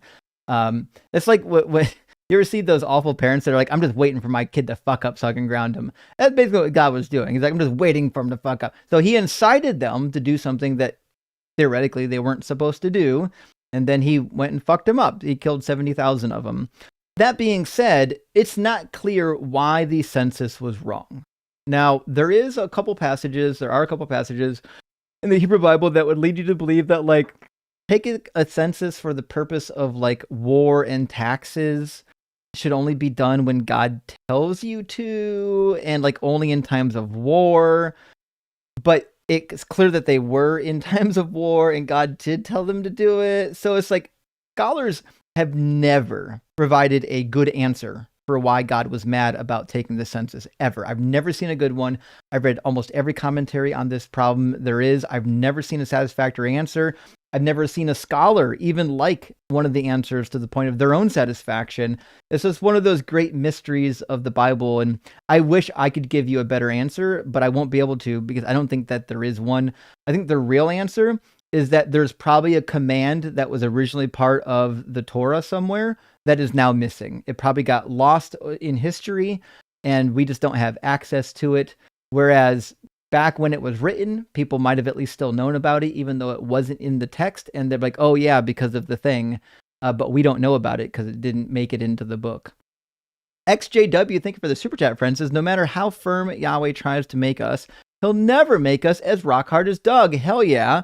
Rock hard for Doug. No matter how much rain Yahweh brings, he'll never make us as wet as Sharon. Wet for Sharon, indeed. In firm agreement. Violently firm agreement. I'm going to read just 2 more super chats so we don't get to our guests waiting too long, and then we'll get some more afterwards. Devils PD, thank you for the $20 super chat, says, having to say my fallen nature would prevent me from slicing up an innocent baby should be about enough to dump the book, right? Yes. Saying that I know it would be right to slice and dice a baby, but my human nature, because I'm wicked, won't allow me to do it. He's basically saying the reason why I can't kill a baby is because I'm evil. Crazy how this ruins your mind. You have to think that you're evil for not killing a baby. And David Burke, my friend, great to see you tonight. Thank you so much for the $100 super chat. That is huge. Really appreciate that, friend. Says Bumblebee argument is classic American ignorance. They hear something, believe it, repeat it. They don't challenge it. They sure as hell don't verify it. The same way Christians don't read the Bible and then get owned by you as a result. Confirmation bias undoubtedly is the case. People are so ready to accept information that reinforces their position that they'll say dumb stuff like bees shouldn't be able to fly. That's insane. Children in grade school could probably tell you the reason why bees can fly is because their wings flap really fucking fast. You don't need a degree in rocket surgery to figure that one out. That's an easy one. All right.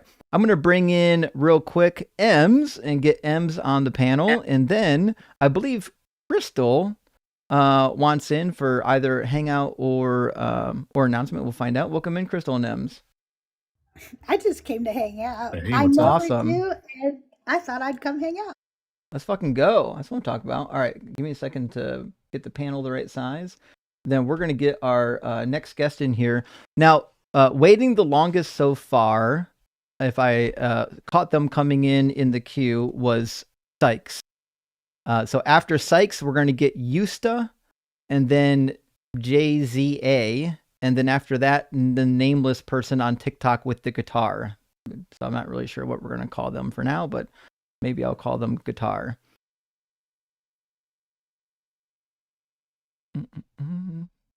Maybe. I'm getting, there we go. Sykes loaded up. How you doing, Sykes? Hey, how's it going? Not too bad. How you? Good, thanks. Good. Sykes, are you at least 18, and do you believe in God? Yeah, I'm over 18. I believe in Jesus Christ, yeah. Cool. And what do you think is the best evidence or argument for the Christian God being real? Now, the best evidence or argument I would say would be the moral argument. Sure. It might not convince you, but I do believe it's the best one.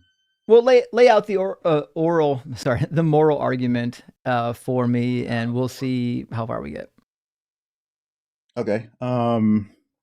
Well, in reality, we observe that human beings tend to agree that some things are absolutely wrong no matter what.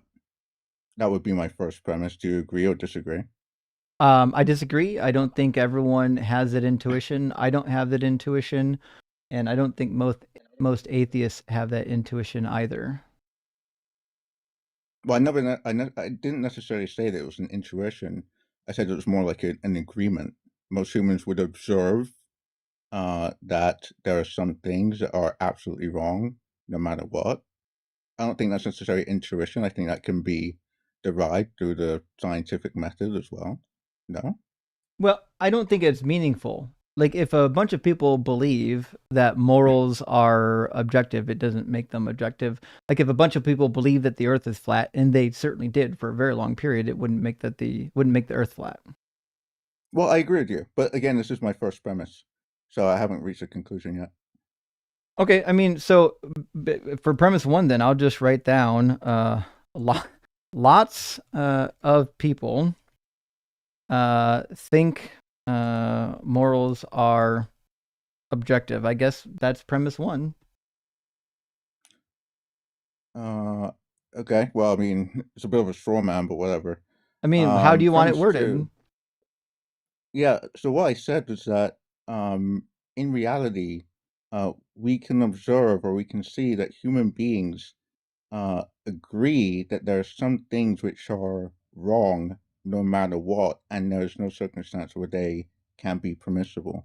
That would be the first premise. That's called objective. They're objective morals. They're wrong no matter what. Isn't what I would not. Well, yes, that would be objective, but the premise itself is not objective. And like you said, a bunch of people agreeing that something is wrong no matter what doesn't make it objective. Not in my mind, not in your mind, I assume. So, but again, it's not the conclusion, it's just the first premise. But your premise was reworded for brevity. It's identical to what you said. Lots of people, we can even say most people. Let's just say most people, I don't think this is true, but I'll write it, I don't care. Most people think morals are objective. That's what you said. But some people, the thing is, when you say most people think that morals are objective, although that could be a way to reword the premise, it's not specifically what I'm saying. But it means the exact same thing, does it not? Does it infer any different meaning than what you said, or do you just not like the wording of it because it makes it easier to reject? Well, the thing is, people don't like the wording of objective, so in a way, I kind of don't like it. I don't have a problem with the word objective since we're discussing objective morals right now. We have to use the word objective and subjective to have this discussion. Yeah, we do, but I didn't think I had to use it in the first premise. Whatever you describe it as, we all know it means objective. Okay, Okay, that's fine. I don't have an issue with it then. There we go. Premise 2. Yeah, premise 2.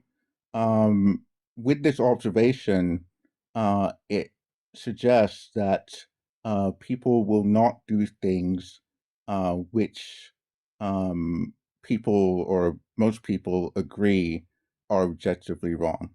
So that would be the second premise. Okay. P3. Well, it wouldn't be a third premise. It would be the conclusion. The conclusion. Oh, that's a conclusion? Is that okay. Yeah. The conclusion is that objective morality exists. Okay. I don't think this is valid, but or sound. But let's go through it. Premise 1: most people think morals are objective. Premise number 2: this suggests. Premise number 1 suggests that people won't do things that they agree are objectively wrong, and that means that objective morals exist. The conclusion doesn't follow the premises, so it's certainly not valid, and it's certainly also not sound. Because we have no idea whether or not most people think morals are actually objective. I think what you might say that would make premise number 1 better is most people behave in a way that would lead us to believe that they think morals are objective. And I'd be okay to accept that. I think most people do behave in that particular way. That being said, premise 2 would still be problematic, which is this suggests that people won't do things that they agree are objectively wrong, except people do things all the time that they do think are objectively wrong, which means either they don't believe that morals are objective or they don't care. Either the conclusion doesn't follow from either of the premises. That's a dichotomy. That's a dichotomy that you just introduced there. You said either they believe or either they don't believe that those things are objectively wrong or they just don't care. That's a false dichotomy. What's the third option? It could just be that they failed. They failed at upholding objective morality. You mean they failed, but I'm talking about making decisions. See, your premise is about people making decisions. They won't do things. I'm not talking about whether or not they're going to try to do things and fail. No, you did. I wrote it down as you told me. Yeah, I know. And then you said that premise 1 should be reworded. Premise 2. We're on premise 2. Behave. Premise 2. Yeah, I know, but premise 2 follows off premise So your 1. second premise says that human beings won't do things, which means they're making decisions to do or to not do things, right? So that's why I gave you the dichotomy of either they don't care or 2, they don't actually believe that the morals are objective. Now, it could be that they try to do something and fail, but that doesn't get at the point. The point you're getting at is people's internal monologue in their head on how they make moral decisions is guided by this idea, which is why my retort was about the internal monologue. I have a question. Does the question solve your broken syllogism? No, it kind of is relevant to the argument. What are you using to justify whether my argument at all is valid or sound? If it's valid, using here? If it's valid, it just means that the conclusion follows from the premises, and it doesn't. Yeah, but how do you wait? Hold on. How are you justifying validity in this conversation? That the conclusion must follow from the It's pretty easy. You just use the 3 laws of logic. So, for example, if premise 2 is true, let's say that premise 2 is true. How can you justify the 3 laws of logic as an atheist? Again, I'd love to engage in this pivot, but I'm going to explain to you why this is invalid. So if you just stop, it's not internal critique. That's not how that works. It is. So what I'm saying is that your syllogism is invalid because your conclusion doesn't follow the second premise. And I can show you why that's the case. So it says people won't do things that they agree are objectively wrong.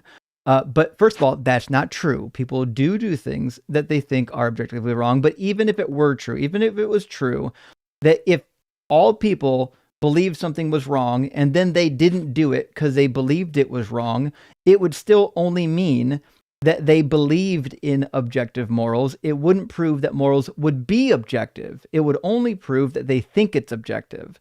So the conclusion doesn't follow the premises. Now yeah, do you want it would. now you want to do a precept argument on the laws of logic? Is that where you want to go next? Well, I don't know whether it's precept or non-precept. I'm just It's definitely going to be a going to. precept argument. Yeah. Well, I was just going to ask you what your justification was for the 3 laws of logic in the first place. The 3 laws of logic Because don't you- actually exist. The 3 laws of logic are descriptions that we use to describe how the universe behaves. They don't have their own independent existence. They don't exist platonically. I don't believe in platonic forms. They're a language just like English and math. So why were you appealing to these descriptions at all? What value do they have, and why 'Cause were they you work. using it? They work. That's why. So we They work. use things Okay, so that they don't work. exist, So but when we how do you know designed that they work? when we designed math, we determined that if the math formula keeps working, then we're going to keep using it until it stops working. It gives you the desired outcome, something that you And can how test. do we know that it keeps working? Because no one is able to provide an example with very few occasions from quantum physics. No one can actually provide me an example where it doesn't work. And I'll give you what I'm talking about. So, for example, is it possible for, I don't know, for this book in my hand to exist and not exist at the same time? Is it possible for the book in your hand to exist and not exist at the same time? Yes, it is. From the double split That's not what the experiment. double splitting What the experiment fuck? says. This is going to get ugly No, fast. it doesn't. No, it can provide an explanation or a justification for why No, the that's book not what the cannot exist conclusion of the and exist at experiment the same was. time. I've done this multiple times. Well, The just let the conclusion host go. was I don't know why because we we're all can't jumping in. hold on, Sykes, because we can't actually see atoms with our own eyes, the instrument that they use to detect these photons is very, very invasive, and it actually interrupts the interference pattern. It's the instrument that we're using. Yeah. It's not the actual. It's not It's that not the things can instrument be in 2 itself. different It's the super. observation. So again, Venus is explaining to you the problem with the double split experiment. All of our methods of observation require us to actually interrupt the thing we're observing, which means it's going to collapse. Yeah, that's my point. But So that when has you nothing say to No, do it's with not. something hand, existing and not existing. yes, Justin, the you know what No. I'm point so is you sick of? ask, can this These book guys will exist say and not something exist in my stupid. hand? Hey, hold on. They will say something. Let me They just will. finish. Just Sykes, calm do you not down. hear me Calm talking? down. They Calm will say down. something stupid. Don't We you will fucking correct tell it. Venus to calm down. She's not your fucking daughter. You don't get to tell her to calm down. You can shut the fuck up. Like, it's crazy to me Well, I was when talking. they She say interrupted something me. crazy, we correct it, and then they say, "Oh, that was my point." No, can't. Your point was the opposite. You claimed that from the double slit experiment, we can get contradictions. Like, you were saying the opposite of that. So just respond to it and don't say that's my point, because it really wasn't your point, and it Nice coat. annoys me when they do this. It's also not true that the double split experiment demonstrates what he's referring to. All it demonstrates is that the behavior of the particle changes when observed. It doesn't mean that the particle ceases to exist. The thing that creates the wave still exists. So it's not the case that it ceases to exist. You might say it changes properties, it changes methods. I bet Blitz has a very fancy way of saying it that I don't have, but the It's like reality the is interference pattern. right. It still exists. That's what changes. Yeah. Yeah. And of course he ran away because I don't know whether they don't like women. Every time I start speaking, they just get like agitated. Like you'd think all these guys who are probably homophobic would like women. I don't know. Well, that's the thing is they're so terrified of women when they speak that the minute one of them opens their mouth, like they just shrivel immediately and start turtling. So it's, he had to run for his own protection, I assume. Yeah. All right, friends, I'm going to grab a couple super chats and we're going to get Yusta in here and then we'll get Nameless Guitar after that and then we'll grab Mark after that. Evan, thank you for the super chat. Says, are the Fred Flintstone and Barney Rubble yet recognized as some of the first followers of the Prophet of Doug? That is the case. So I don't know if you know that everybody in the Stone Age knew the truth of Doug. It was lost for a while and it is now back. So absolutely, we are bringing back an old truth from the old days. And Jeff Peanut Butter says, praise Doug, got a new teaching job. Hell yeah, congratulations. 2 days ago, here's some more Korean money. Well, congratulations, Jeff. Really appreciate you supporting the live stream. And also, big W on the new job. I hope everything goes well for you. Teaching stuff. And a cat with Ebola is a crazy name, but welcome in. Says, it's my birthday today anyways. You're the best. Rock hard for Doug. Well, fucking, you're the best for coming here on your birthday and sharing with us and supporting the stream. Happy birthday to you and cute kitty cat. Also, Duke, my friend, thank you for the super chat. Says, that's a nice argument, caller. Care to back it up with a source? My source is that I made it the fuck up. And that is what we're going to hear a lot of tonight. We're going to hear a lot of really bad arguments, but I did like that the last caller tried to do a syllogism at least. And X Million, great to see you. Thank you for the $10 super chat. Says, will my foreskin make it into heaven? That's a valuable question. If we're restored to like our 100% full capacity in heaven, we should get our foreskin back. Will we have a happy reunion at last? The thought of it, sad and lonely, being subjected to everlasting fires of hell has me near tears. So rock hard for Doug, gay for Justin, Justin's fucking rock, and simply wet for Sharon. Thank you, X Million. And that's a valid question. There's no good reason in the Christian paradigm to think that you're not going to have a foreskin in heaven. I would be a little bit upset, but it's hard to say. God really hates foreskin and yeast. So it's hard to say if he's going to allow that in there. I bet there's no yeast up there, or iron for sure. Bacon and Bush says, the God of the Bible being a moral monster seemed like a given. You don't need to get very far into Genesis before you're like, oh, it's that kind of book. I know. You get to Genesis 6 and God's like, I got to fuck up the entire earth. It doesn't take longer before you're like, oh, this guy. This is not the guy we need to take advice from. Cheese Mondo, thank you for the super chat, friend. Says, finished work and smelled smoke. Thought it was the neighbor's barbecue, but it's actually Justin and Venus cooking believers. Praise Doug. Thank you, Cheese.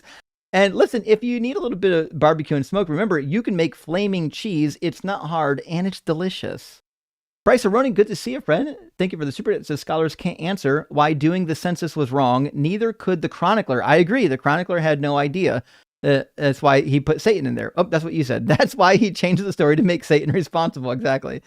And now the census becomes wrong because David obeyed Satan. Agreed. That seems to be the key. And it's supposed to make David look better. Remember, the chronicler loved David and was in the business of rehabilitating David's image at every turn. Chris, thank you for the $10 super chat. Says, if there are objective morals in the Christian universe, why do we always have to excuse God when he breaks them? Hail, Doug. The savior of us all. Well, you know me, we make this argument a lot. If there are objective morals, that means God must be bound by them or he doesn't give a shit about them. But they're not objective because morals come from God. And if they come from God, then they're simply subjective. That's what it means to be subjective. They're dependent on a mind. And according to all definitions we have, God either is a mind or has a mind, one of the two. So you can't claim that morals are objective when they come from God. Last super chat, and then we're going to get Eusta in here. William Rogers, great to see you tonight. Thank you for the $12.34 super chat. It says, how similar are Koine Greek and modern Greek?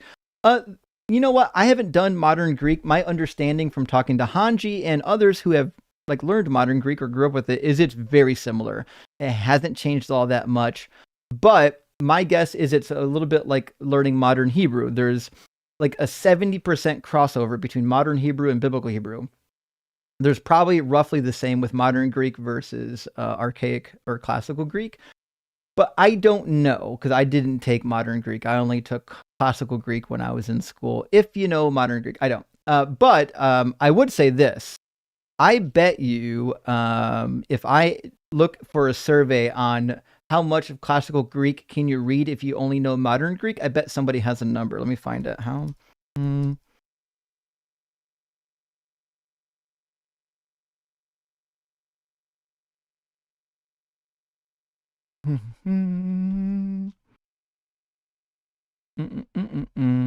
I'm not seeing like an actual number, like a calculation of anything that would be helpful for this. It says there is some vocabulary overlap between about 30 and 50% of the common words. So you should be able to read classical Greek to a pretty good extent, just not perfectly. So, but to be fair, I bet if you learned modern Greek and you opened up the Greek New Testament, I bet you'd be able to read quite a bit of it, especially the Gospel of John. That's a pretty easy read. Like when I was in seminary, they kind of started you on the Gospel of John. Also because it's heavy with some of the theological concepts that Christians like. So anyways, that's what I would say to that. Let's get Yusta in here and we'll keep the conversation going. Welcome in, Yusta. Are you at least 18 and do you believe in God? Oh, Yusta. Wait, hello? There we go. How you doing, Can Yusta? you hear me? Mhm. Hi, I'm good, thank you very much. And yourself?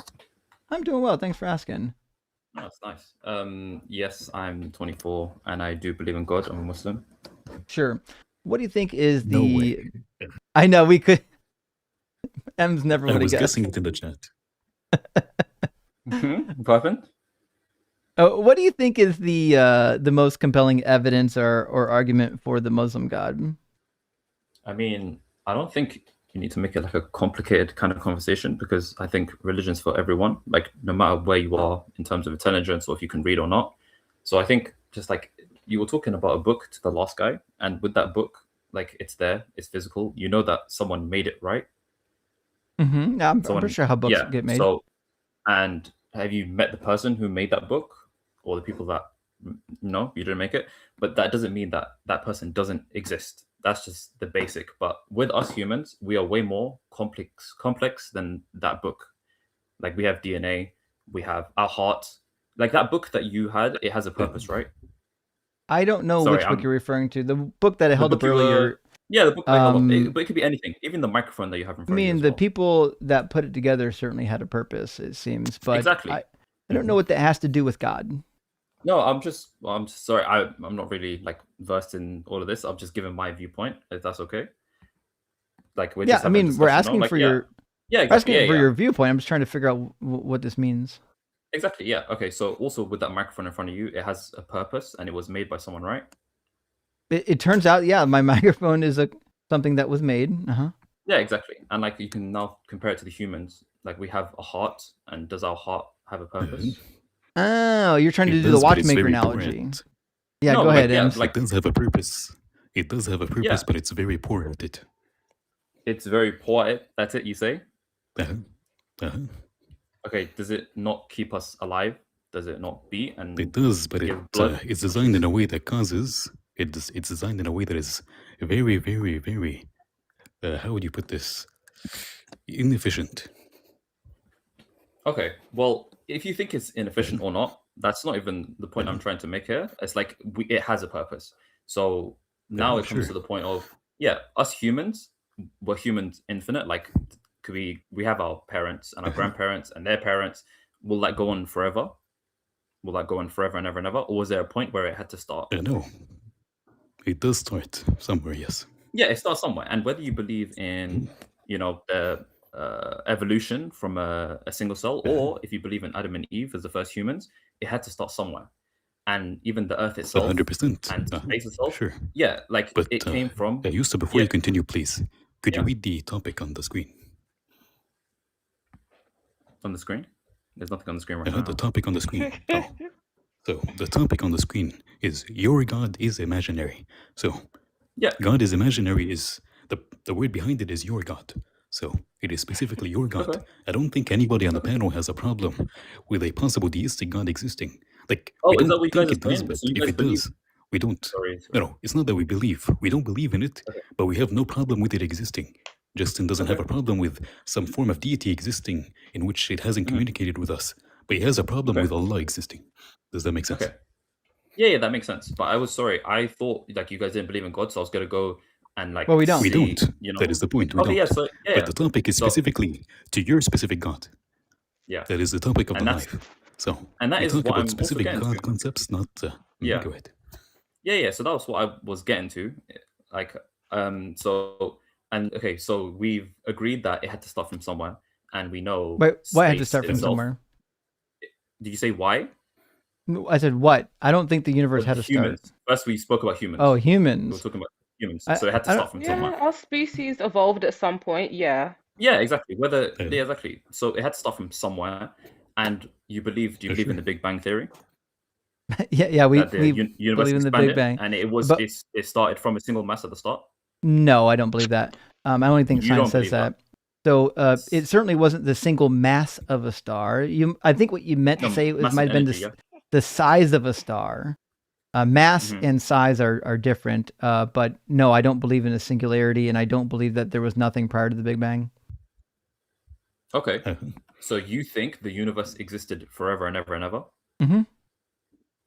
Okay, so I guess then that's your viewpoint. I don't think many people agree with that because of the universe That's a expanding. lie.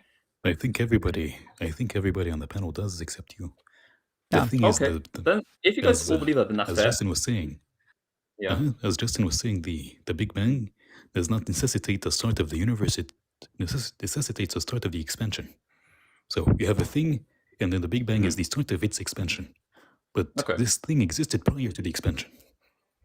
Okay, then Does that's that fair. make sense? Okay, so whether you believe that or not, I still believe that there was a start of it. That universe had to be created by something that didn't need to be created. Something that Sure. exists forever. Exactly. Okay, so my Yeah, viewpoint sure, is and we on can why grant I and we can grant that Yeah. it's a god. Okay. But why is it Yeah. Allah? So Actually, now, also- why is Allah? Also, Okay, guess go who's ahead. here? Dr. Blitz! Dr. Blitz! Hello, Dr. Blitz's Oh, ears no, were yeah. tingling with Big Bang here, I was discussion. I was just scrolling along and I'm like, Big Bang, singularity? What's going on? No, I was just It's thinking. like when you okay. say to like a puppy, it's like when a dog hears its favorite words, like walk, dinner. The ears perk up, you know? Hey, Dr. Blitz, this guy thinks that Allah created the universe out of nothing.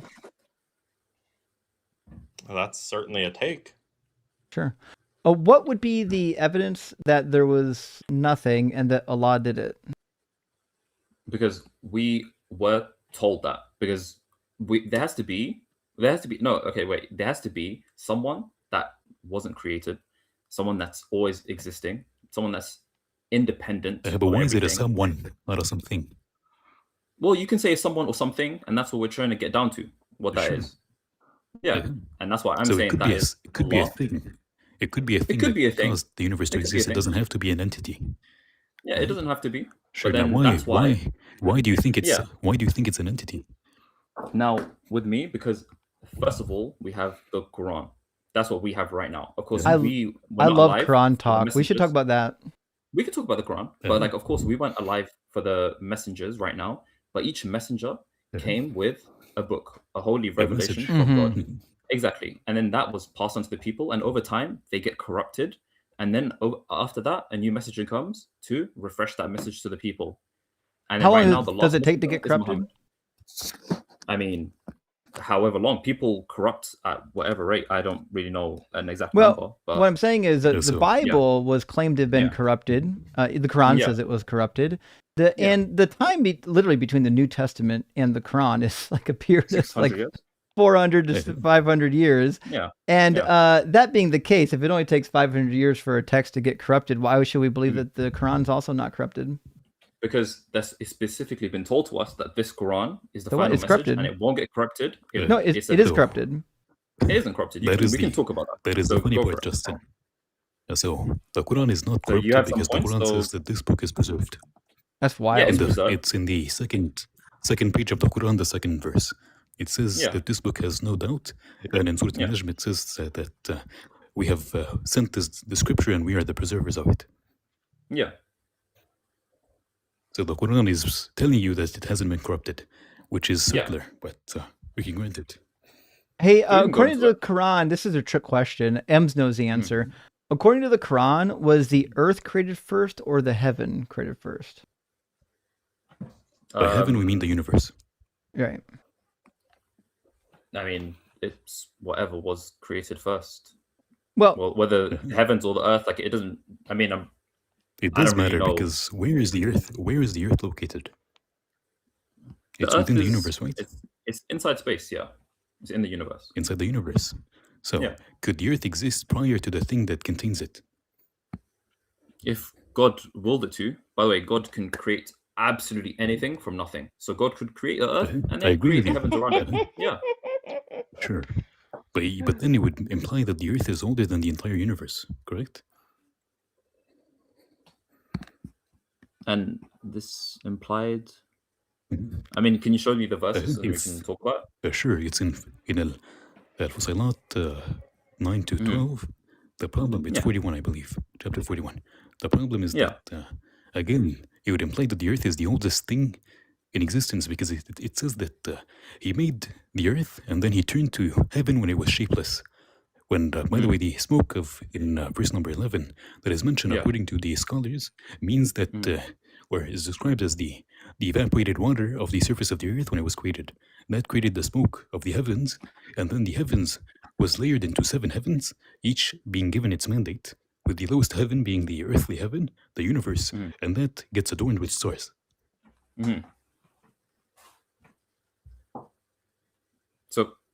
So the problem is that the earth itself is older than heaven, and older than the universe, and older than the stars, and older than the galaxies. Why is that a problem to you? Because we know that the earth is younger than our solar system as a whole, and younger than the Milky Way, and younger than the universe. That would contradict what we know about the universe existing. And additionally, again, you would have to say that the earth existed in a different space, and then it was planted into the universe after it was created. Since the earth is contained within the universe, you cannot have something just randomly exist without the thing that contains it. It also seems to be that there's a contradiction in Quran as well in 79:27. It seems to also suggest that the earth wasn't made first in another location. So I think it first of all, yeah, and I could be reading this wrong. You're the one that reads Arabic. Let me know what you find here. Which is harder to create, you or the sky? He built it, raising it high and forming it flawlessly. He dimmed its night, brought forth its daylight. As for the earth, he spread it out as well, bringing forth its waters and pastures. Is this giving a succession of events where the heavens were created first? It does give a succession, but not in the case of, like, you could read it as that the earth existed and then he spread it out as a carpet after that. So he made the earth, then he made the universe, and then he spread out the earth. You could read it that way. It does indicate, it's not a necessary contradiction. Fair enough. Wait, so you guys see that, and then you say that the earth was still made first? No, according to the other verse, the earth was made explicitly. First. I mean, I don't know the exact tafsir of that, because obviously I'm not. We can read the tafsir. The tafsir says word for word.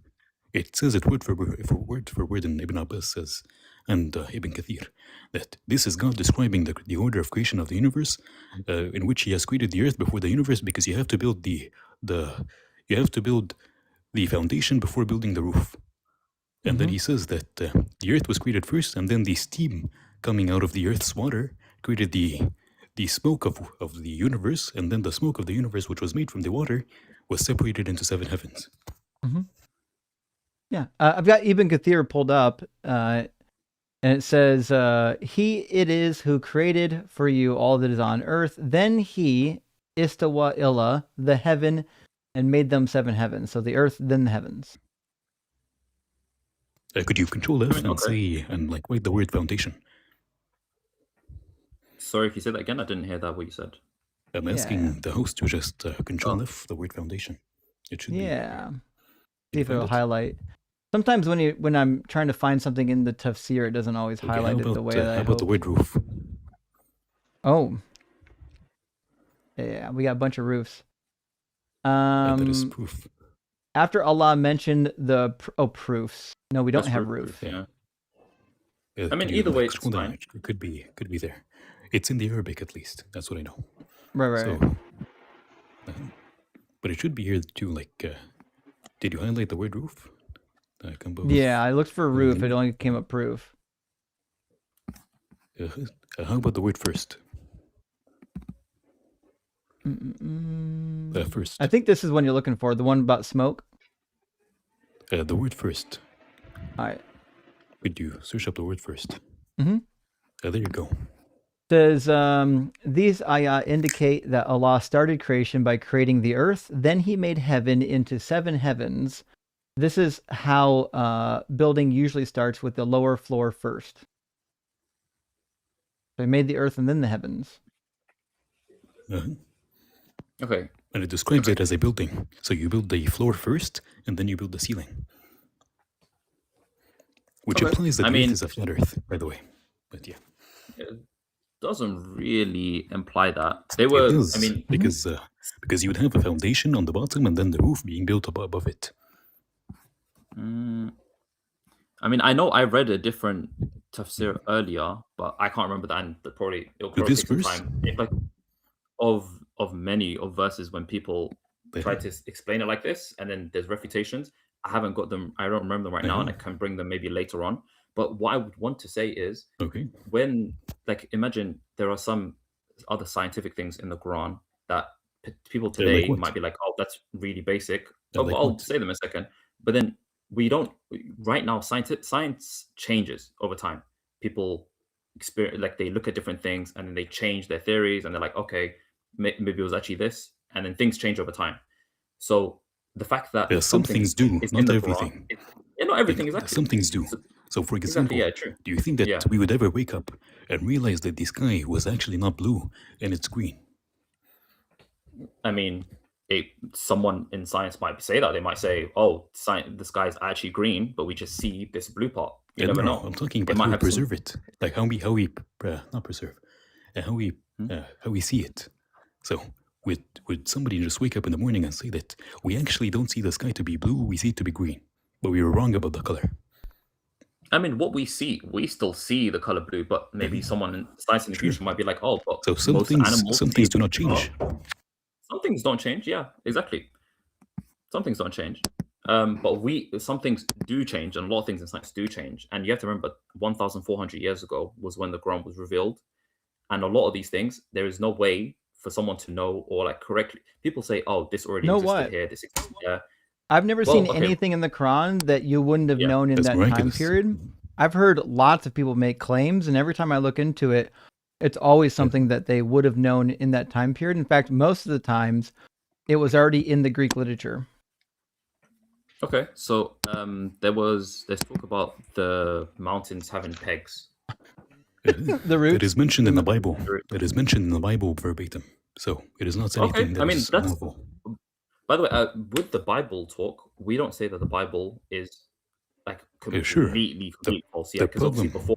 Yeah, sure. The problem there is that if you assume that the Bible existed at the time of the Prophet, then you have to show me something that is completely novel, that I cannot trace it back to something else in which I could say the Prophet could have taken it from this prior source. Does that make sense? So you have to show me something that is novel. What about the meeting of the seas? What about him? Sure, it is the Tafsir mention. Do you know what the Tafsir say about this? What did they say? Could you tell me what 2 seas are mentioned in this verse? You tell me. It just says the 2 seas. Okay. Sure. But when you go to Ibn Abbas and Ibn Kathir and Al-Qurtubi and Al-Tabari, the vast majority of classical interpretations mention that this is the meeting of the sea of the heaven and the sea of the earth, in which there's a barrier between the sea of the heaven and the sea of the earth, in which they do not meet. I mean, that is their tafsir. Of course, I'm not going to say, oh, these people are wrong. They were scholars. They studied hard, and I'm not a scholar. But you can also see this as in being from the seas themselves, because we know fresh water and salt water don't mix.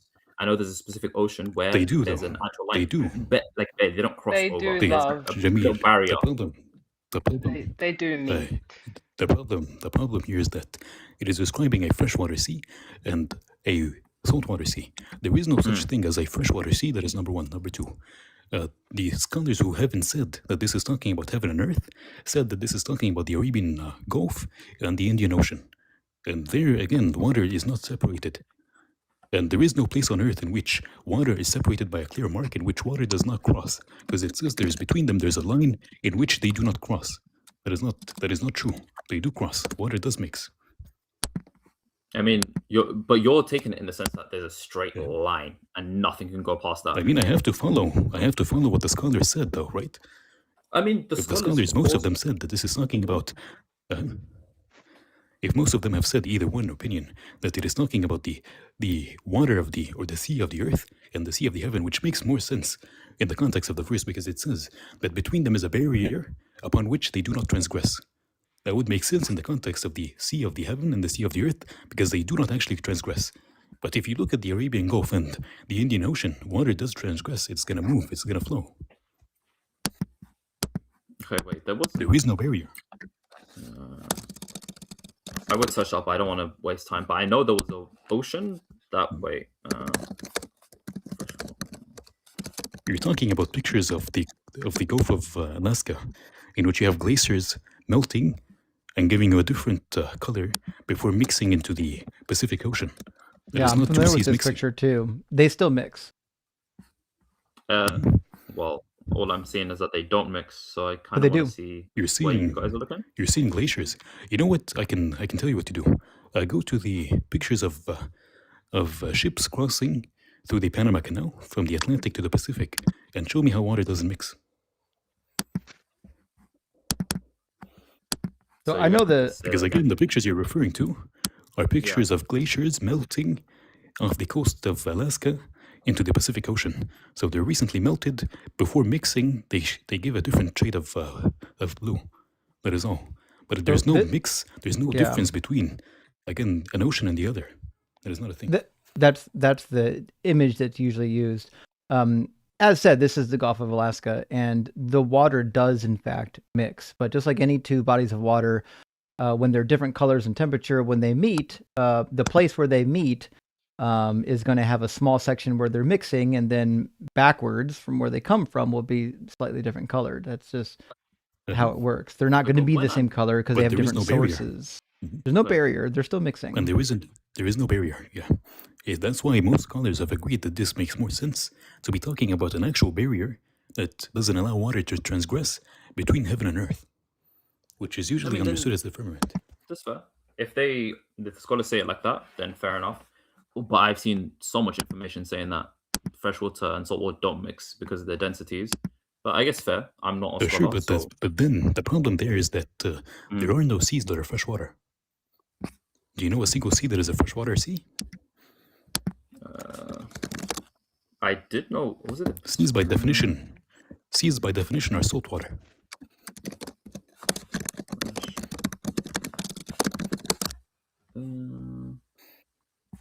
Come on, buddy. Okay, I don't want to waste time. You're not gonna.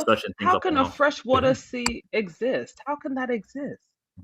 How about you showed us, you tried with two different miracles in the Quran. Do you have a third, or do you want us to present you something? I mean, we can talk about others. I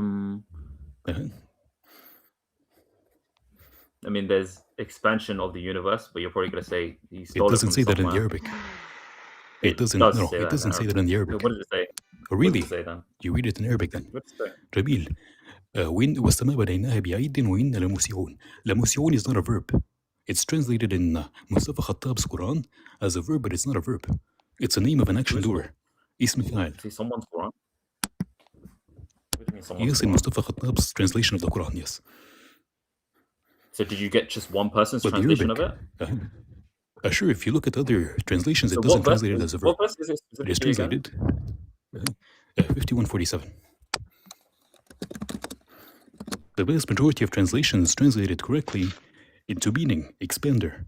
An expander is the name of an action doer. It is not a verb. And again, in the type of sentence this is in Arabic, Jamil, in the type of sentence this is in Arabic, it's a jumla shartiyya, which is a conditional statement in which the name of an action doer takes the tense of the sentence, and the tense of the sentence is in the past tense, because it is the sky, and we have built it with hands, that is the past tense. That same tense is carried forward to the name of the action doer. And the scholars, when you open up the tafsir again, they say that this means that God has made the universe vast in the past tense. It is not present continuous. So you're just taking one person. I know this is literally every single tafsir. No, this is literally every single tafsir.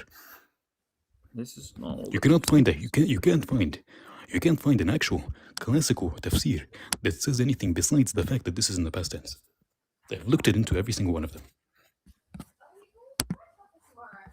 Once. And the verse is broken down grammatically by Ibn Hayyan al-Andalusi, who's a Quran Arabic linguist. He breaks down the verse and he shows you that, again, this is in the past tense, based on Arabic grammar, and also the scholars do agree. The scholars, when they open up the tafsir of Qurtubi al-Baghawi, Sa'di, all of them, they show you that this is talking about the past tense. It is not a present continuous verb, because it's not a verb in the first place.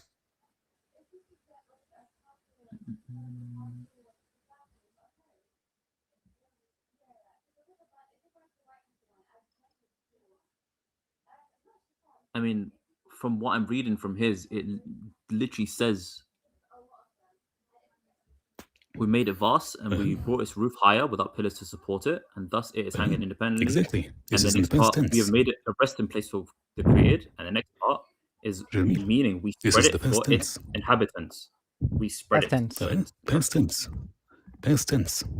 That is the point. Well, that's his one. When it says, so the word si'a, no, this is literally every single classical interpretation. The word si'a Not could from also mean to Abbas fit. Tanwir. Say that again? Abbas Tanwir al-Mikbah. Sorry, I don't know how to pronounce his name. Where he says, we You have mean Ibn built, Abbas? created the heaven. Yeah. You don't speak Arabic? Yes. Ibn Abbas says, Ibn Abbas is I quoted in read Ibn it, Kathir's but tafsir as no, saying. I don't know the language. Say again, sorry. So Ibn Abbas is quoted in Ibn Kathir's tafsir to again say that this means we have made it vast in the past tense. None of the companions or the classical scholars do say that this means that it is continuously expanding. The word si'a, which also means to expand, but in Arabic it also means to fit or be big enough to contain. Which again, why the scholars have also interpreted it to mean that God has made the universe big enough to contain the earth. I mean, I guess If you fair. find I the need to look classical, into this more. Yeah, that's fair. if you I'll find the look into it classical more. interpretation that says that this is continuously expanding, then you can present it, but not a single one does.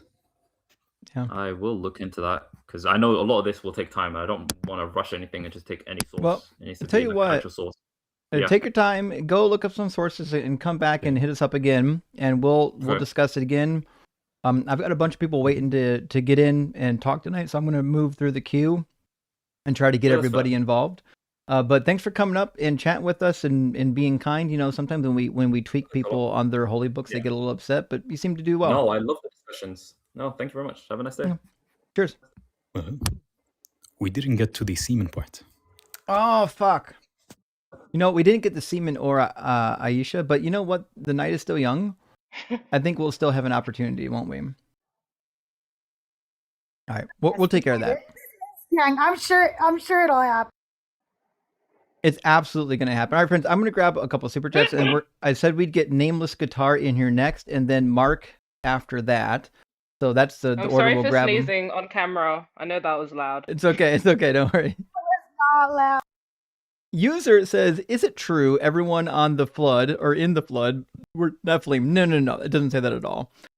If that's true, couldn't there be an argument justifying the flood? If not, why? Well, the Bible never said that everybody was Nephilim, and it's clear that they're not Nephilim, and everybody's not Nephilim. That would imply that somehow God allowed all of his angels to entirely repopulate the earth with the Nephilim, but they weren't. In fact, the Nephilim are referred to as the warriors of old, meaning there seems to be that there was time that there were Nephilim, but they were the warriors that you knew about. They were like the special class of warriors. So it's just not true. Also, if everybody was a Nephilim, that would mean Noah and his family were also Nephilim. There's some discussion as to how Nephilim survived the flood, because King Og shows up in Deuteronomy and elsewhere. The Talmud suggests that King Og held on to the outside of the ark when the flood happened, which is a weird thing. But they show up again as well. They're in Numbers 13:33. There are Nephilim in the land still. So the flood didn't fix the Nephilim, and there's nothing in the Bible that says that all the humans were Nephilim. I don't know why anyone would think that. It's clear that prior to the flood, there are all kinds of not Nephilim. So like just prior to Genesis 6, we learn about people that are not Nephilim. like within a generation prior to the flood. So I don't know where we got the idea that everybody was a Nephilim. Fair question though. I don't know who told you that. I'd question them. Jameer says, a big fan. Your thoughts on Alex O'Connor? He recently did his first Christian debate in a while. Have you thought about calling into debate shows? No, I don't call into other people's channels. I don't think it's worthwhile. If we're going to have these debates, I'd rather have them come to us so that we can get the eyeballs and get our message out the best way possible. I would much rather the atheist debate streams be able to guide the conversations rather than us trying to compete with the nonsense of the apologists. That's why you don't see like a whole lot of O'Connor. Yeah, you don't see any He's apologist debate streams because nobody cares to watch them. So it's not really worthwhile. Alex O'Connor, I like. I think he's really cool. I don't like when he talks about the Bible, it's kind of disappointing because it's clear he doesn't understand most of what he's reading, which is fine. I don't expect people who don't have training in this book to really grasp it, so I wouldn't hold that against him. That being said, the dude's really smart, and I think he's really capable, and I think he does a good job of bringing people to the the wisdom of atheism. So I got nothing against him. I think he's a cool dude. John DeFaptis says, Justin, you're my number one mass debater. Keep cooking. Well, thank you, John. I don't know what it means to be a mass debater, but I think that's supposed to be a play on words, and I enjoy it. I know. Mass debater. I know. Thank you, John. Appreciate that. Isn't that a reference from, what was it, South Park? Oh, I don't know, actually. Good question. They made the episode they made about Charlie Kirk. Mm. What was his name? The fat kid. Hartman? Cartman, yes. When he was like debating college kids, as he was playing Kirk. I didn't see that one. He was telling his mom, master debating people online. Oh, fuck. I did see. Yeah, you know what? Now that you mentioned that, I did see that. That's really good. I totally forgot about the Cartman debate episode. That's crazy. Oh man, I wonder if they're going to remove that based on what happened to Charlie Kirk. But nevertheless, it was a fun play on words. It reminds me of the Fish Sticks episode with Kanye.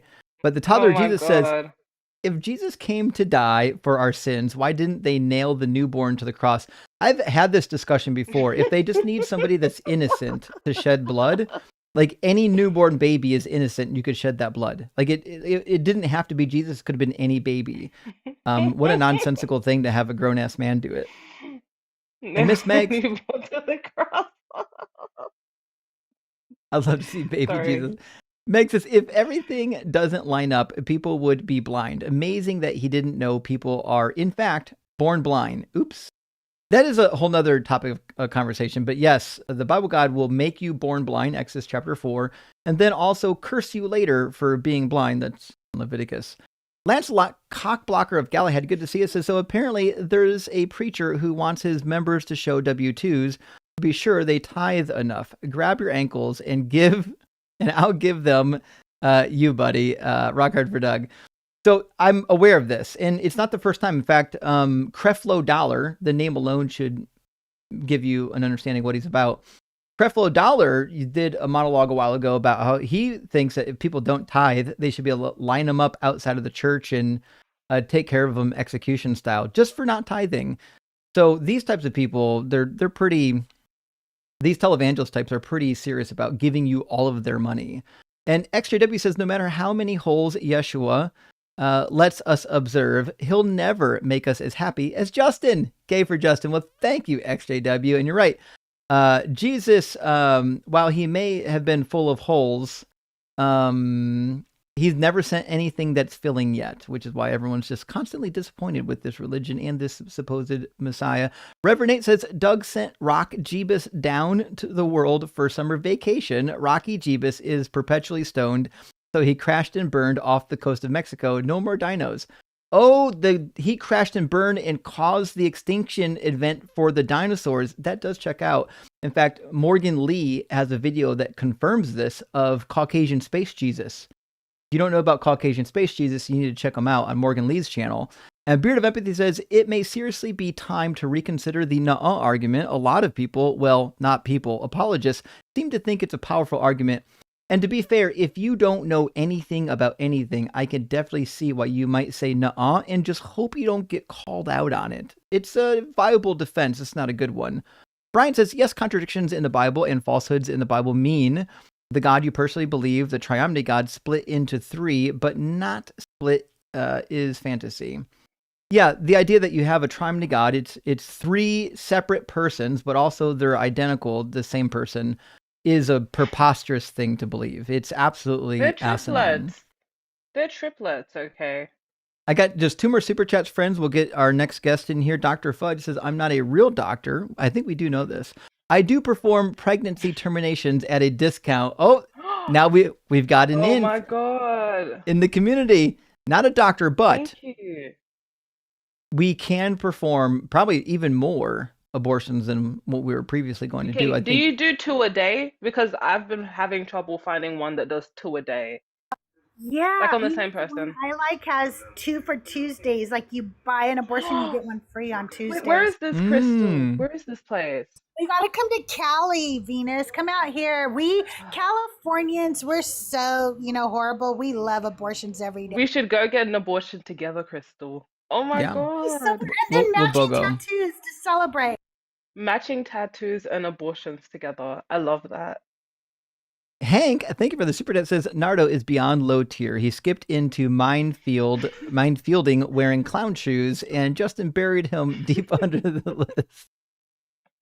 Yeah, that didn't go so well. He tried though. I mean, what are you gonna do? They do their best. It's just that their best isn't very good, and so you're kind of stuck with it. Last super chat from Shirley Temple Black. Good to see your friends. Is psyched for M's. I haven't heard him in a while. Venus is super cool too. Rocco for Doug, Simply Wet for Sharon, and Gay for Justin. And I agree, Venus and M's are rad, but also so is Critically Crystal, who's with us. Make sure you're following all 3 of my friends on TikTok.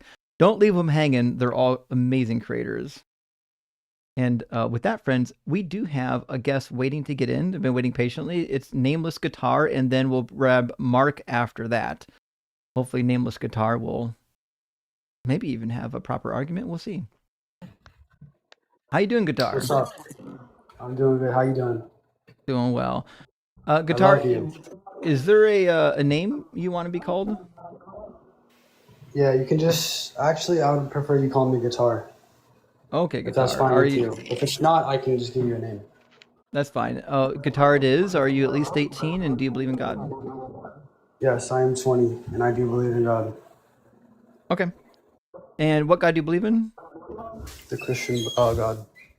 Okay. Also, I'm getting some feedback in somebody's microphone. I don't know who. If you're not talking, if you could mute the mic, that'd be super helpful. I can figure out where the feedback's coming from. All right. It might actually be coming from Nameless Guitar, because I can hear myself talking and everyone's muted but Nameless Guitar. Maybe turn your speakerphone down a little bit, Guitar, and that'll fix it. All right. Let's see if that does anything for us. It should be better now. So I apologize. You said you were a Christian, right? Yeah. Awesome. What do you think is the best piece of evidence or the best reason or argument to believe in Christianity? Was my best evidence? Sure. I don't know. I don't think that it would be just one thing. I didn't say you can only present one thing. I'm just you can only do one at a time, right? We can't do 5 arguments at once. So pick your favorite one and we'll start there. All right, I'll say the best evidence is that Christianity explains reality better than anything else. All right, what does it explain? Existence, morality, and the resurrection of Jesus Christ. Sure. Well, which one do you want to start with first? What do you mean? Pick which one you want to work on, and we'll work through it. What do you mean? What are you asking me? Okay, so you listed Christianity explain existence. right. You said 3 different things, and we can only do one at a time. So let's start where Crystal said. How does Christianity explain our existence? Okay. Well, okay, let me see how I can say this, because it's going to be a long topic if we're going to explain existence itself.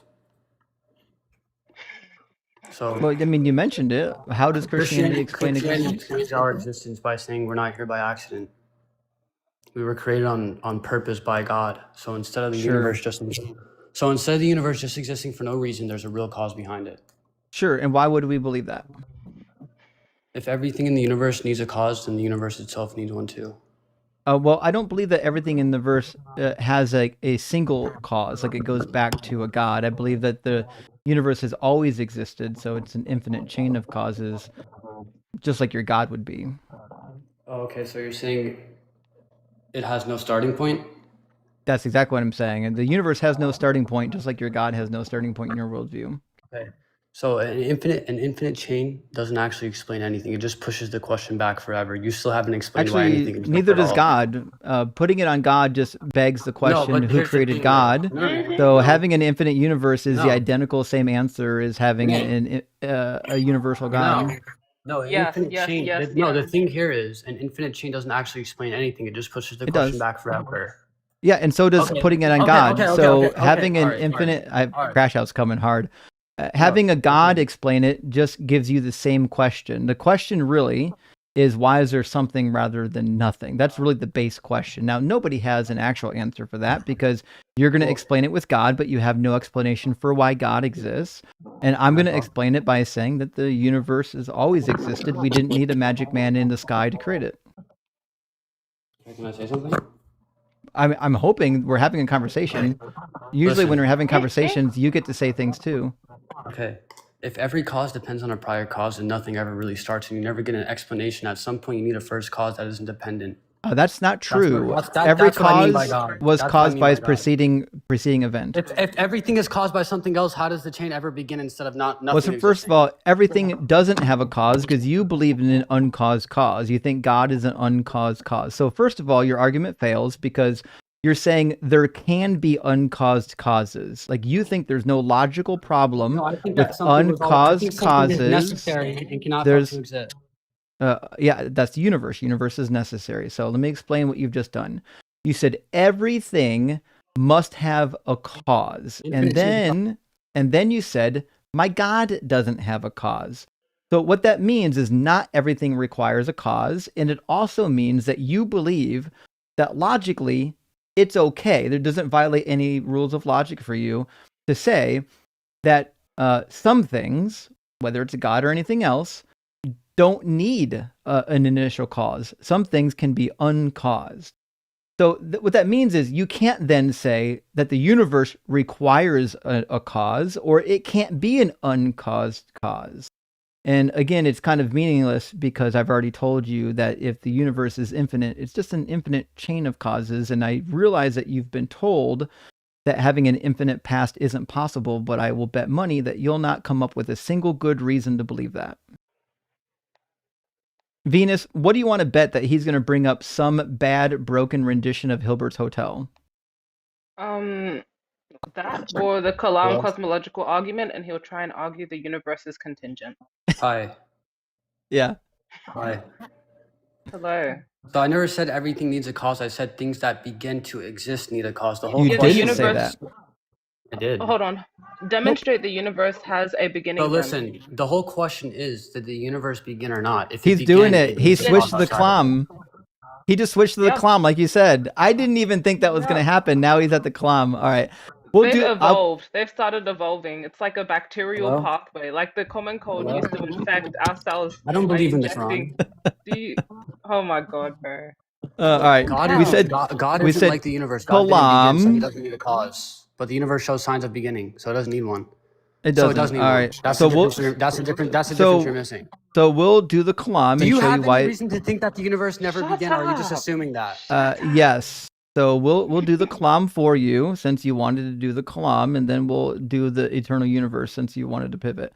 So the Kalam starts with everything that begins to exist has a cause. Now, listen, I think everything has a cause, to be fair. But I also agree that everything that begins to exist had a cause for it to begin to exist.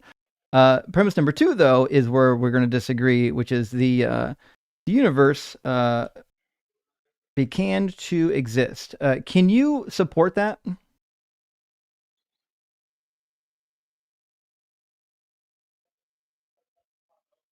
Guitar? Can you support premise 2? Okay. So, like I already said, I said we have a good reason to think the universe began to exist. Science I'm points to a asking- beginning, and I'm also an asking for the infinite reason. past. Where in and science also- does it point? Where in science does it point towards Hold on, a let me beginning? finish. Can I finish?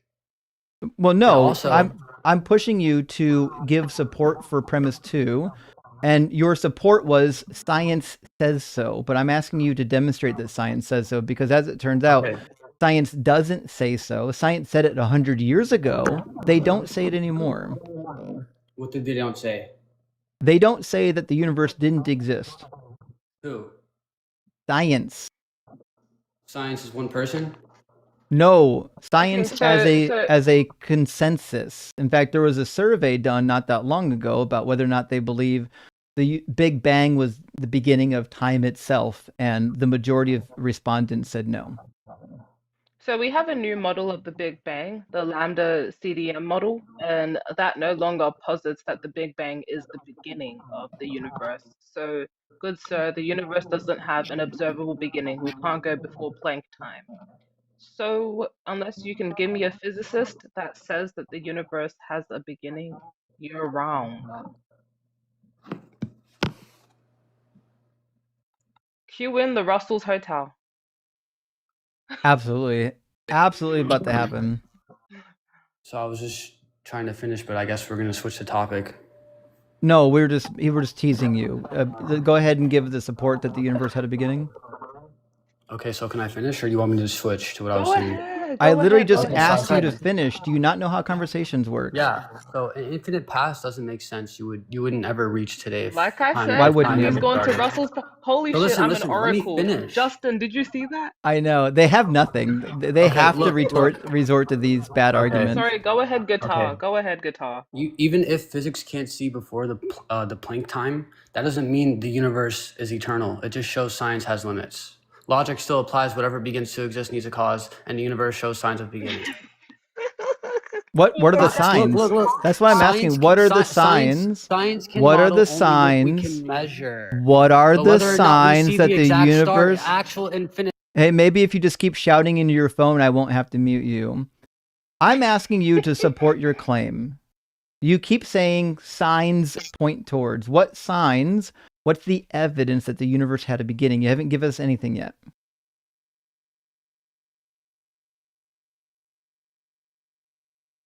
Okay. Okay. So the evidence comes from both science and logic. First of all. What evidence? So science, the universe is expanding. If you run that backward, everything comes to a point showing a beginning. And No, Not a the beginning. singularity is not a An point. actual No, infinite past is no, impossible. You can't. no. It's a singularity. If it's first of all, the singularity has to exist So have you before the gone through an expansion. infinite sequence Otherwise, of? can't stop. Listen. What the fuck is expanding if the universe began? If the universe didn't exist before it expanded, that's like stretching imaginary slime. It's got to exist to be expanded, buddy. Yeah, so Sorry. the problem that we have here is there's a dozen different models of an eternal universe. That does also result in an expansion event. There's like quantum foam, inflation theory, rebound theory, or they used to call it rebound theory. They even called it rubber band theory at one point. But right now they call it Big Bang, Big Crunch. So basically, the idea is that the universe expands, and then eventually it stops expanding, and then gravity pulls everything back in. Then you have another hot, dense state, which leads to another expansion. One of my favorite theories is that this is caused by black hole bounce. Once the universe gets so hot and dense, it's basically a giant black hole, then we have a black hole bounce event, which causes the next expansion event. Now, it's also true, we have no idea if our observable universe is all there is. It's possible that our observable universe, or even the part that's expanding, is a tiny fraction of the universe that's expanding in a pocket. There might be an infinite universe outside of what we're able to observe. Just because we're expanding and we're observing some expansion doesn't mean that the entire universe is expanding. It just means that what we can see is expanding.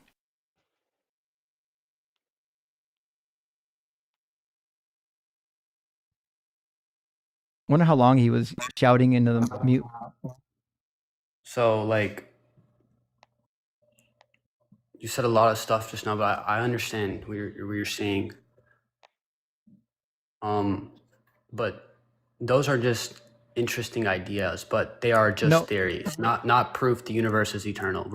We're talking about reality, not speculation, and the observable universe still points to a beginning logic. And you're also speculating, not me. The second law of thermodynamics. Between you and me, I'm the only one that understands the law of the thermodynamics. I don't think so. So again, you're speculating. There is scientific evidence that I'm willing to point to that demonstrates the validity of my position. The evidence that I'm going to point to is the DESI data. I think the DESI data is good evidence that the universe will eventually crunch back in on itself. You're cooked on your own court. Getting cooked. Are you out of your goddamn mind right now? Think you're cooking? This is insane that you think you're cooking right now. How are you gonna cook with no ingredients? Yeah. That's my question. Are we making saltwater soup? You all have to read his bio. It says he cooks atheists with undeniable facts. He's cooking, isn't he? He is on fire, that's for sure. Wow, saltwater soup. And for dinner, we have sugar water soup. That's crazy. So anyways, my point is, like, we have a number of different theories about what was prior to the Big Bang. And the reality is, whatever you're going to posit is also a theory. Something being a theory doesn't mean it's necessarily wrong. Something being a theory just means it's a possible explanation. It just happens to be that the theory you like is not well supported in science.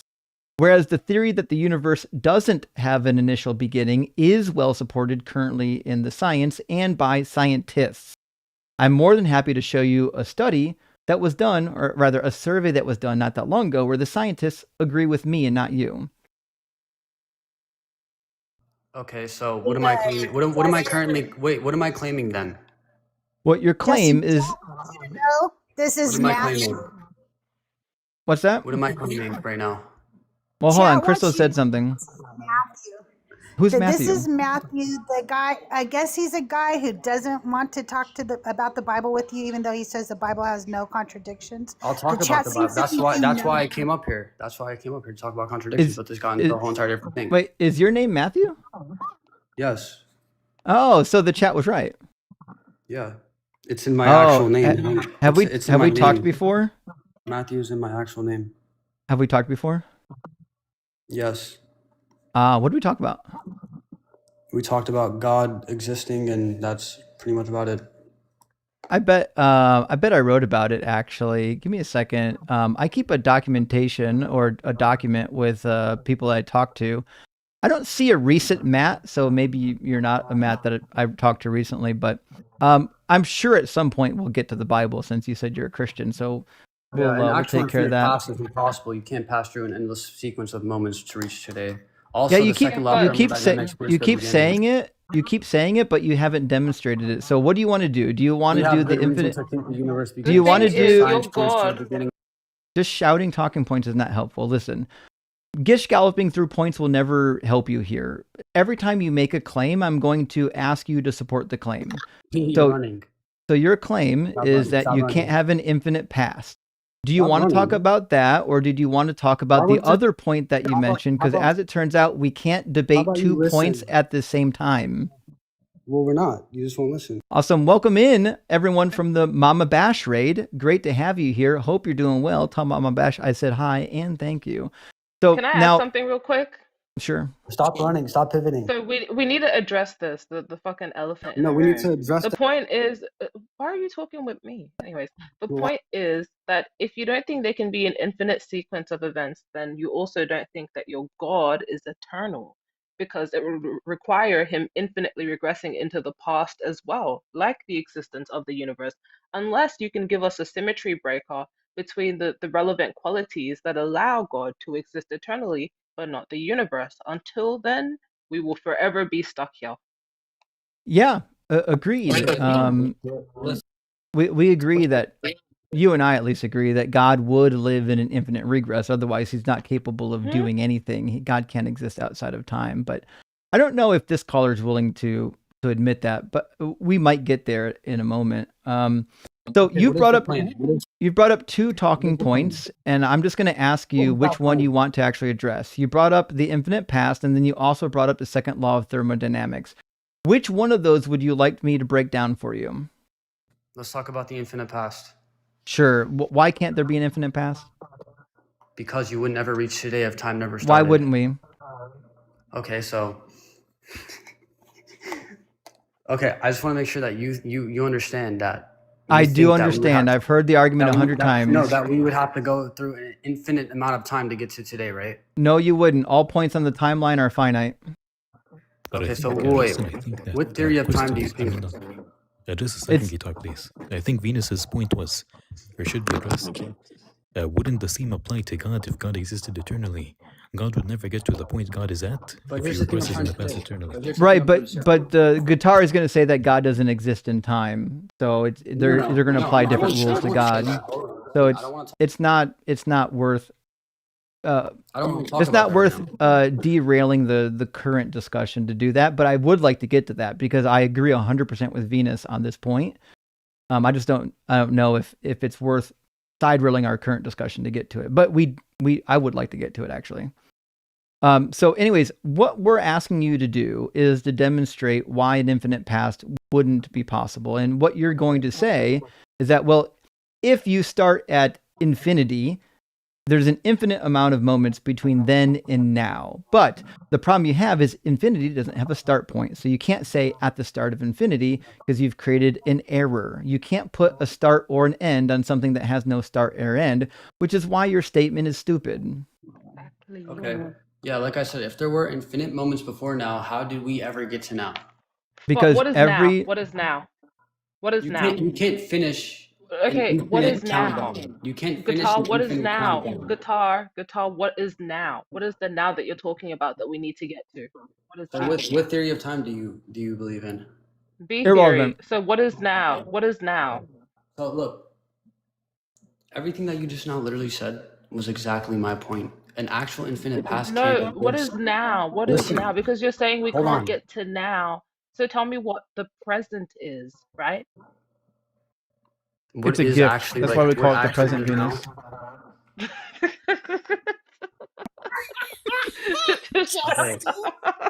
Okay. Now is the. All right, I'll see myself out. Now is the present moment we are experiencing. It's real. Yeah, but what is it? Yeah, but what is it? Is it before the past? It's the present moment we're experiencing. Is it after the past and before the future? The fact that there is now shows time is moving. No, and the past is it after the Is it after the past and you before the future? You can't point to an actual infinite past. Every moment depends on the ones before it. Answer the question, dummy. Since we have a present moment, the past had to. Here, we'll silence him so you can get the question out again. Let me put it in an analogy that my cat can understand. If I'm at number 1, right, and numbers are infinite, can I count to 2? And can I count to 0, even though numbers are infinite, Guitar?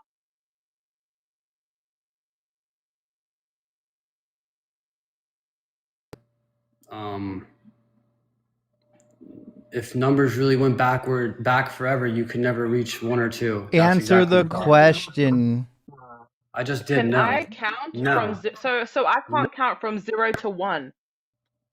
No, you said. You failed primary school. That's crazy. He just denied math.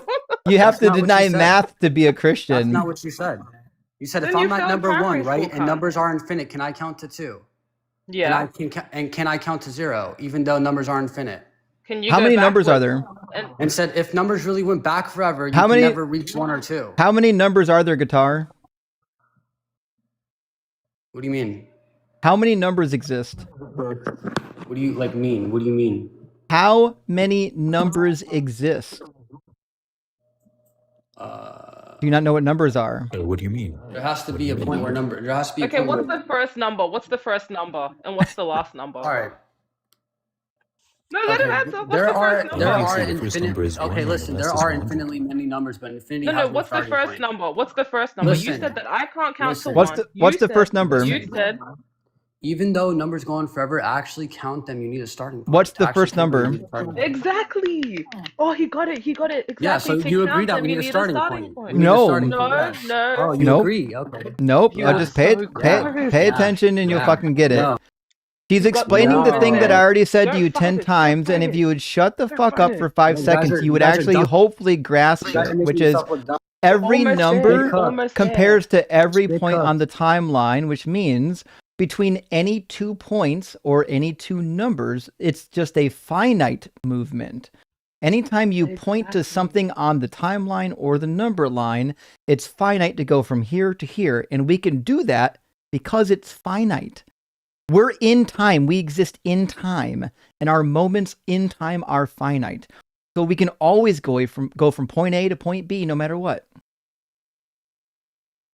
That's why we can have an infinite amount of numbers, and we can go from 1 to 2, even though there's an infinite amount of numbers before 1, because it's in a finite location moving to another finite location.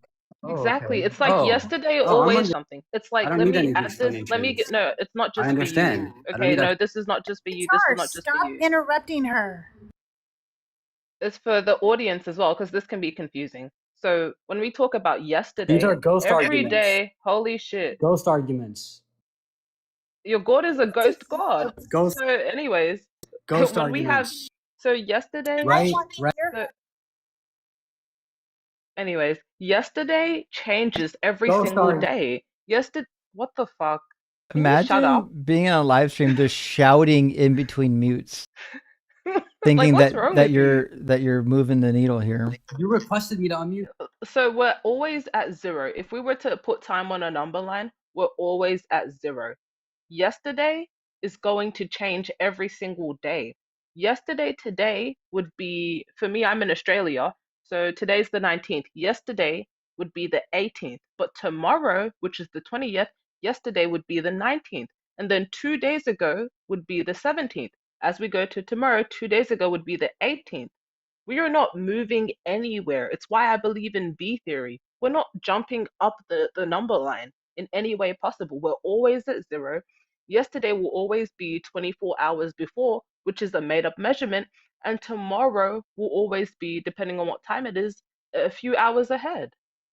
Time is always relative, right? Because it's always at now. We're always measuring and forming these number lines from now.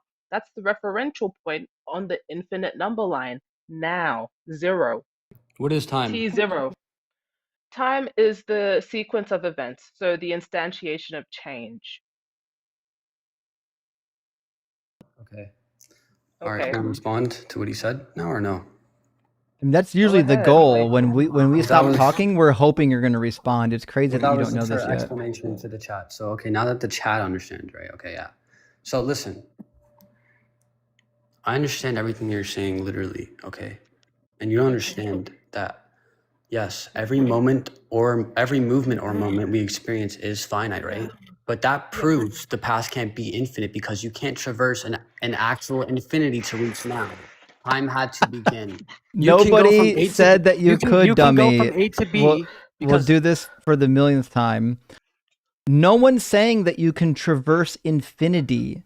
What you're asking... You're not moving, bro. You're not moving. You're not traversing anything. We're always at 0. That's the point. You're not moving.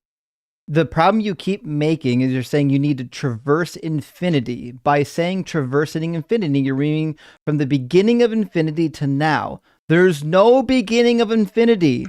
Nobody's traversing infinity, and there's no beginning of it. The minute you talk about traveling from the beginning of infinity to now, you've made an error. You can't travel from the beginning of infinity to now because there's no beginning. But you can travel between any 2 points on the timeline easily. Exactly. Between yesterday and today, today and tomorrow, 2 days ago, 3 days ago, they all happen from now. That's where we are at the number line. It's like I'm on an infinite road, right? I don't know where the beginning or end is, but I can take a step forward and I can take a step backwards from my relative position, right? And we're doing this for nothing, man, because your God is infinite. How does your God exist in the present if he's always existed, man? This isn't a good argument. Magic. Okay, Buns. listen. All right, It's listen. really buns. Listen, this is about the universe being infinite. Yeah, Okay, whatever you what's the do, don't talk about my distinction? God. Okay, look, I Wait, get this what is the question I asked in the beginning. I'm an actual saying. oracle because this is the question I asked you before. You I want get to what you're special saying. plead. No, you want to special plead your God No, I and say get what that you're. God can I get exist. what you're Okay, saying. okay. So what am I You're making saying? a bunch of Tell me. false assumptions right Tell now. me. Also, I No, don't know no. why you're I'm doing that. asking you a question. I'm asking Let's you not a get off question. topic. No, we're on Let's topic. stay on This is topic. the no, Let me dude. We are talk. staying on Let me topic. talk But now. I think you're mad. no. You made a I don't think you statement. like You boys. made a claim. You You don't let made me a talk. You don't claim. like. So I'm going You to. don't like I'm boys. going to. You I'm don't like going. boys. You don't like. I You don't like boys. You don't unfortunately like am boys. attracted to males. You guys don't let me talk. Unfortunately, I am. You guys don't like So boys. buddy, but you do this thing, and I mentioned this before. You do this thing where you don't let me talk. We've done your whole, but dude, we've done the whole You do meta this thing. thing We've the whole entertained the time. whole. We The whole can't. time. Oh my The God, whole time. we've done the You're whole. switching topics. Okay, let me make Switching my plans. microphone louder. So Running. we've done the whole thing Pivoting. where we do Dodging. essentially, oh, how do we get to traversing Running. infinity? So now you're going to Pivoting. the, oh, God can be Running. infinite, but not. Pivoting. Can we I just said like I. drop him? I said I understand. I said I get it. So he's Why are you obviously not capable of engaging in the conversation that you're actually attempting to have. I would say the only reason to I already keep him said up I get here it. is I already for said I one get other it. thing, which is to ask him if he actually does want to engage in addressing the Bible contradictions with me, because the audience says that last time you were up here you wouldn't, and you said just now that you All right, would. let's switch the. We'll switch the topic then. Okay. Can I say one thing before we switch it entirely? No. So even if we don't travel through moments, the fact Rude to that we Venus, exist You won't in let me that's speak. happening. You won't let me just speak, like so you I'm not talk letting to you her. speak. I'm I gonna get what you're saying, but interrupt the her. point is the Miss past is Tracy, not like points in time. you're not gonna talk. No. We are jolly God. You're not fucking speaking. Venus. All right, we just switch names. We just switch. You're not. We'll switch topics. We just agree to disagree. All right, we're gonna Yeah, switch, and I don't want to that's what hear nothing happened. about You this. just I'm in love with you. Just to agree to disagree. Yeah, you're so low tier, Venus. Yeah. All right, I I'm gonna win. ask. You got cooked. I'm gonna ask you about the You same guys can I go contradiction get something that to I've drink? asked 3 other Let me people go get here something to tonight. drink. Can I go? You don't need something to drink. This is only gonna take 30 I'll be right seconds. back. I'd run too. The minute you open the Bible, I'd run for sure. He's gonna have a 10-minute drink, isn't he? Surely he's gonna come back. Yeah, surely. So this is an easy passage. We've got a parallel passage. I've already talked to 2 Christians tonight that didn't seem to have a solution for it. It says, Gad came to David. This is the prophet. Gad came to David and said to him, "Thus saith the Lord, take your choice. Either 3 years of famine or 3 months of devastation by your foes while the sword of your enemies overtakes you, or 3 days of the sword of the Lord, pestilence on land." So the option is 3 years, 3 months, or 3 days of these punishments. But in the parallel passage in 2 Samuel, the options are different. It says, Gad came to David and told him, and he asked him, "Shall 7 years of famine come on you and on your land? Or will you flee 3 months before your foes while they pursue you? Or shall there be 3 days pestilence in your land?" So which is it? Is it 7 years or 3 years?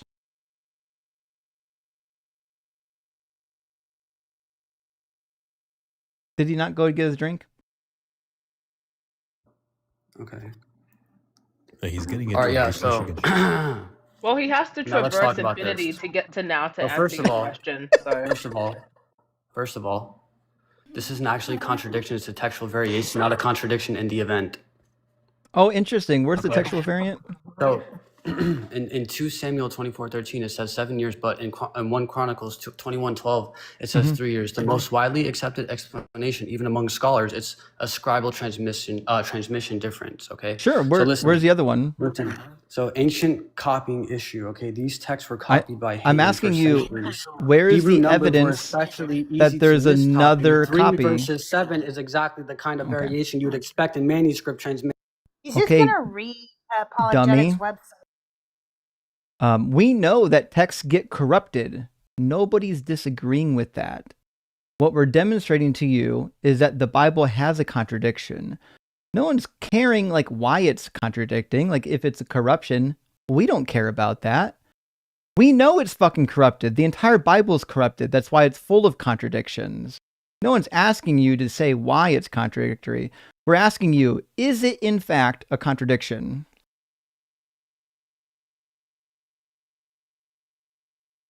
I said it's not a contradiction in the event it's a textual variation.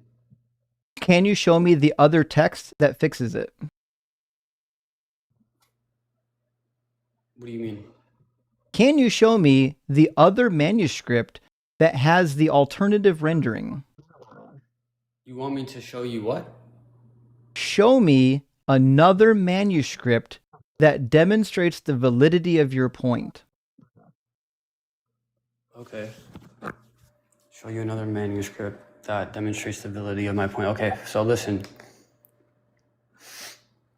The Greek, how do you say this? Septuagint? Yes. But yes. you're wading in Okay. waters that are going to be way too deep for you. I can already tell you that. So, okay, yeah. Anyways, that is older than most Hebrew manuscripts we have read. It's not. I mean, we have. And you'd be Okay, wrong. reads 3 years in 2 Samuel 24:13, not 7. Again, you're wrong. The Hebrew manuscripts are older. The Greek Septuagint is from after Jesus' time period. In fact, our earliest source, like complete source for the But Septuagint, we do is have in manuscripts fact that show the variation. is They don't in agree with each fact other. That's exactly the point. what you have is a Greek manuscript from hundreds of years later. What do you mean? You have a Greek manuscript from hundreds of years later that tries to correct it. What you don't have is an actual Hebrew manuscript with the correction. You want a Hebrew manuscript with a when there The was Old a Testament was written in Hebrew. Okay. So what I'm asking you for is show me in the actual Hebrew text where it says the appropriate number. Okay, so that literally runs away from the whole entire point. So in the standard Hebrew text, we have the Masoretic text. It says 7 years in 2 Samuel 24:13. You got it. The Masoretic text is Hebrew. But listen, but in 1 Chronicles 21:12, also Hebrew, it says 3 years, okay? So even within the Hebrew tradition itself, you have a numerical discrepancy. Discrepancy. Yes, that's what I said. In the Hebrew text, which is what the Bible was written in, there's a numerical discrepancy. You figured it out. But listen, yes, I'm not saying listen. Look, we don't have an alternative surviving Hebrew manuscript of 2 Samuel that reads 3 instead of 7. Except what we have, except that we listen, do. what we have is Hebrew Masoretic 7, okay, Hebrew Chronicles 3, and then Greek, the other one we already talked about, 3, okay?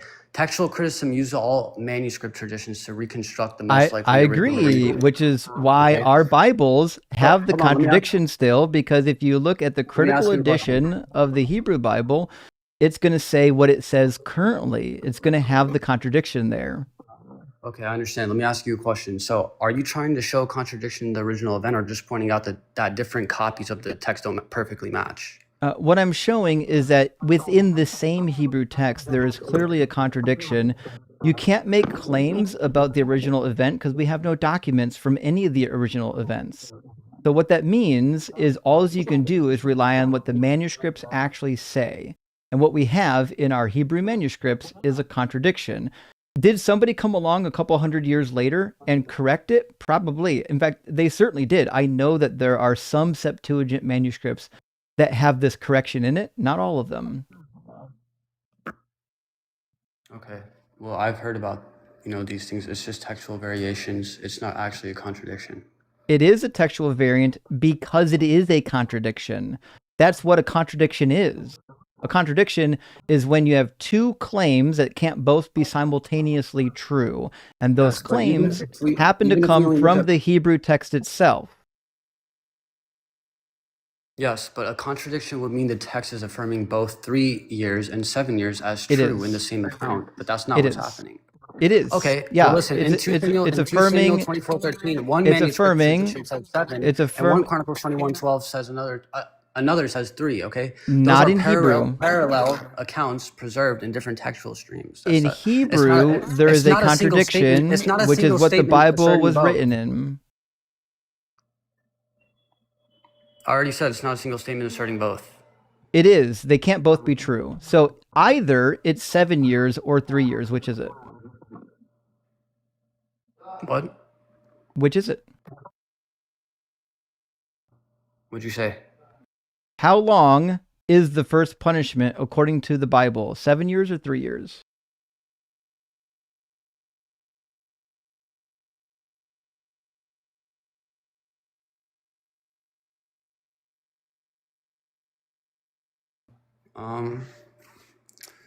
Well, the Bible, as we have it in manuscripts, gives both numbers and parallel accounts. So one passage says 7, the parallel says 3. That's a textual discrepancy between accounts. Yeah. But the story, it remains the same. It's not an actual I'm contradiction in asking the anything. question. Did you hear my question? That would just be a flaw in how we copied. Did you hear my question? Text. That would just be a flaw in humanity. Did you hear my question? That would just be the human Did fault. wouldn't it? you hear my question? I did. Okay, what was my question? Were you going to answer it? Your question was, how long is the first punishment according to the Bible? 7 or 3 years. There you go. And was it 7 or was it 3? I'm answering you honestly. Okay, in 2 Samuel 24:13 it says 7 years, and 1 Chronicles 21:12 it says 3 years. So look, what's I know. the answer? That's why I'm asking you. Yeah. So you're What's the asking answer? what's the answer, right? Yeah. This is my answer. The Bible, as we have it in manuscripts, gives both numbers in parallel accounts. So you can't tell me which one. One passage says 7, the parallel says 3. That's a textual discrepancy between accounts. There you go. So what we have is a textual discrepancy, don't we? That would just be because of humans. That would be It doesn't matter. Again, it doesn't matter why. I'm not asking you why. I'm just asking you. Is there a contradiction in the text? And the answer is yes. Now you can speculate as to why there's a contradiction. There's a contradiction in the There's a text. contradiction in the text because the Bible was written in Hebrew, not in Greek. No, that would only be if God actually wrote it himself. That would be a contradiction. No one said God wrote it himself. Yeah. Give me an actual contradiction, bro. This is weak. Well, it was a contradiction. It's okay if it's over your. It's not an actual. It's okay if it's over your head. It's not an actual contradiction. It certainly is a contradiction because 3 and 7 are not the same number. What does that even matter? Do you think 3 and 7 are the same number? No. Oh, I didn't think they were the same number either. So it was either 3 or it was 7. If we begin at 3, because you can't traverse infinity, essentially you'd have to count 3 times 4, 5, 6 to get to 7. So that's actually still 3. Can I ask once you you something? traverse infinity. That is absolutely the case. But I can give you a really easy contradiction that won't go over your smooth brain, which is who is the father of Jeconiah? Why does neurons firing feel like this crazy pivot? Why does Matthew get the father of Jeconiah wrong? What?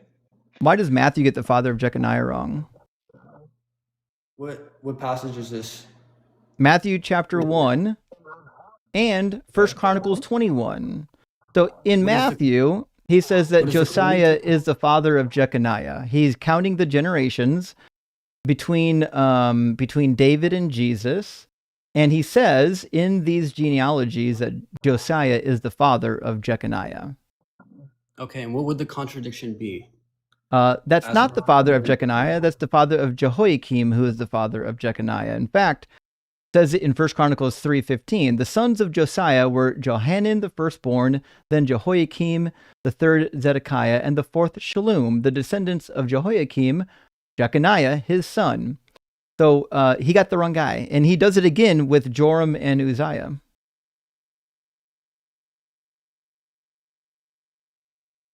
Oops.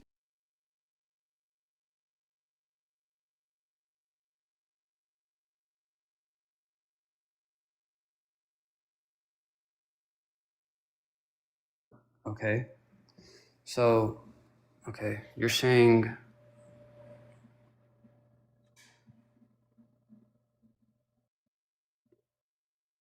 Wow, you just said a lot of stuff. Holy shit. All right, listen. So, what you're basically saying right now is in the Gospel of Matthew 1:11, it says Josiah Mm-hmm. would be the reason that Jeconiah is there, right? No, it says is the father of Jeconiah. Yes, that would just mean that he's the reason he's there, right? Nope, that's not what that means. Well, can he exist without his father? Existence is not the same as fathering. So, for example, if I said I am the father of fucking, I don't know, my cousin, it doesn't matter. If I'm the father of my great-great-grandchild, it doesn't matter. The text isn't asking in the bag, bro. who is a proximate cause. It's asking who is the father. But it's saying Joachim is his father in Chronicles 1. Chronicles, yes, says Jehoiakim is the father of Jeconiah because Jehoiakim is the father of Jeconiah. Okay. So wait, is he his father though? Like in the Gospel of Matthew 1:11, that means in Matthew it says Josiah is the father of Jeconiah, but Josiah is not the father. It's Jehoiakim. Josiah would be the reason that Jeconiah exists in Gospel of Matthew 1:11. It also doesn't matter, because he's counting the actual generations, meaning 1 generation, 2 generations, 3 generations, which means the objection is Josiah isn't the father. Josiah is not the father of Jeconiah. There are more generations, numerically speaking, that were left out. And remember, you haven't. That's why you won't shut up right now. You're drowning with a teaspoon of information and your head is spinning. So what I'm trying to help you to understand is that in Matthew, he's literally counting physical generations. 1, 2, 3, 4, 5. It says, so all the generations from Abraham to David are 14 generations. From David to the deportation to Babylon, 14 generations. And from the deportation to Babylon to the Messiah, 14 generations. So what that means is these are literally father begetting son, father begetting son, father begetting son. They're actual 1-to-1 generations. So if Josiah isn't the father of Jeconiah, that means his counting is off. It's not 14 generations because he missed a generation. Do you see the problem?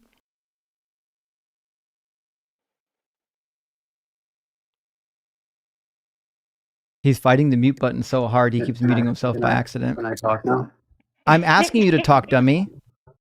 Okay, yes, I am currently talking now. So genealogies in the Bible often skip generations. Father of doesn't always mean immediate father. Where? Show me. Ancestor of. Show me. Example pattern all over the Bible. X begat Y equals X is in the ancestral line of Y. So show me.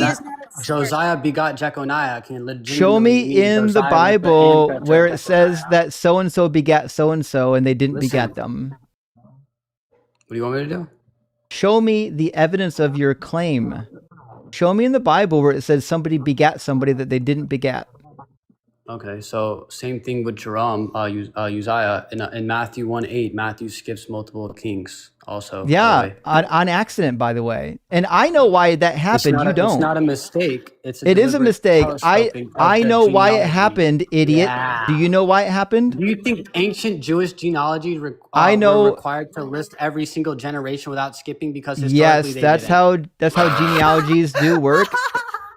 That's how genealogies do work, dummy. No, historically, no. That's exactly how they work. That's exactly what you do. You have to know who fathered who for your genealogy to work. And I'm going to explain to you why Joram and Uzziah is missing 3 different generations. And it's because they're copying again from the Septuagint. They didn't have access to the Hebrew manuscripts because they're idiots and they couldn't read Hebrew. And in the Septuagint, there are 3 missing generations, and they got the wrong one. Get cooked. Okay, but anyways. You're too dumb to even understand the argument right now.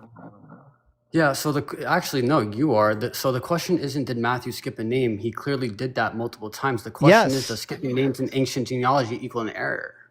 It is an error because he's counting physical generations on a timeline. He says there are so many generations between this person and this person in reality. Okay. If I said if I said there are 3 generations between me and my great-grandfather, and then there are actually 6, that means somebody's wrong. So my great-grandfather, his So name was... historically, that's false. My first of all. great-grandfather, you dumb motherfucker, is only a certain number of You're generations so mad. away from me. So if I said my great-grandfather, we're going to call him Jerome. That's not his name. I'm not going to give you my real family names Matthew here. didn't get it wrong. If I said Jerome is 3 generations away from I me, am Matthew. that's a How are counting you of telling me about me? actual generations. We can count how many generations are between me and my great-grandfather. Matthew is doing that. He's saying between these individuals, there were in history this many generations. But in history, there weren't that many I've already answered the generations. question. And even the last You're section, lost. he says, from the deportation like of a Babylon to the Messiah, 14 generations. There's actually 13 in there. He accidentally double counts Jeconiah.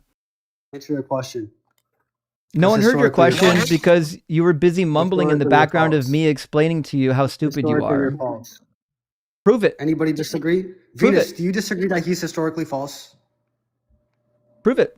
I don't have any words. Women aren't allowed to assume authority Okay. over a man. Wait, Venus, let me ask you, do you think ancient genealogies were required to list every single generation with 0 gaps? Yes, I do. Yes, I do. Yes? Okay. That would be historically false. Prove According it. to, According to who? yeah. Prove it. I thought you guys were smart about all this stuff. But Prove this it. is How your can, how argument. can, Why, how can wait, you guys wait, be making wait, why claims the if you don't fuck? even know what you're Why claiming? the fuck would Prove it. I have evidence for your argument? Like, does that You make don't even know sense what when you're it claiming. comes out your mouth? Why would you expect me to have evidence for your argument? Like, What kind of evidence? You anything, Please bro. give me evidence for Anything. my argument. He's guys, you want evidence? Go search up on Google right now. Prove what Wait. you claimed. Prove it. Imagine thinking just a Google AI overview You know how is many an clips? answer. You know how many clips I got of you using Google? Clip them.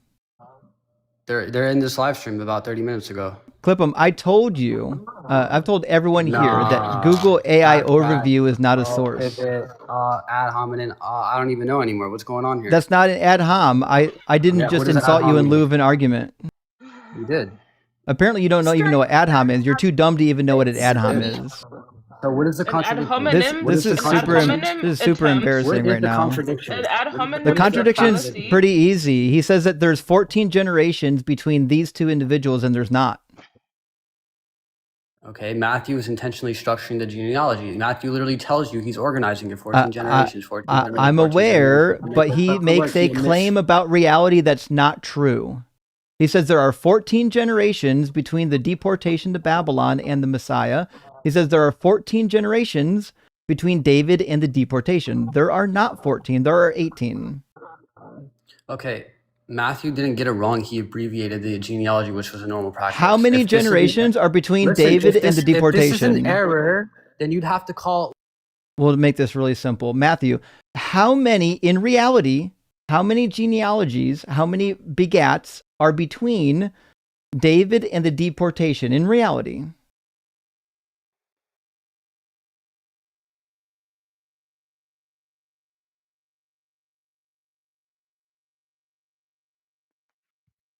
Oh, I was muted. What'd you say?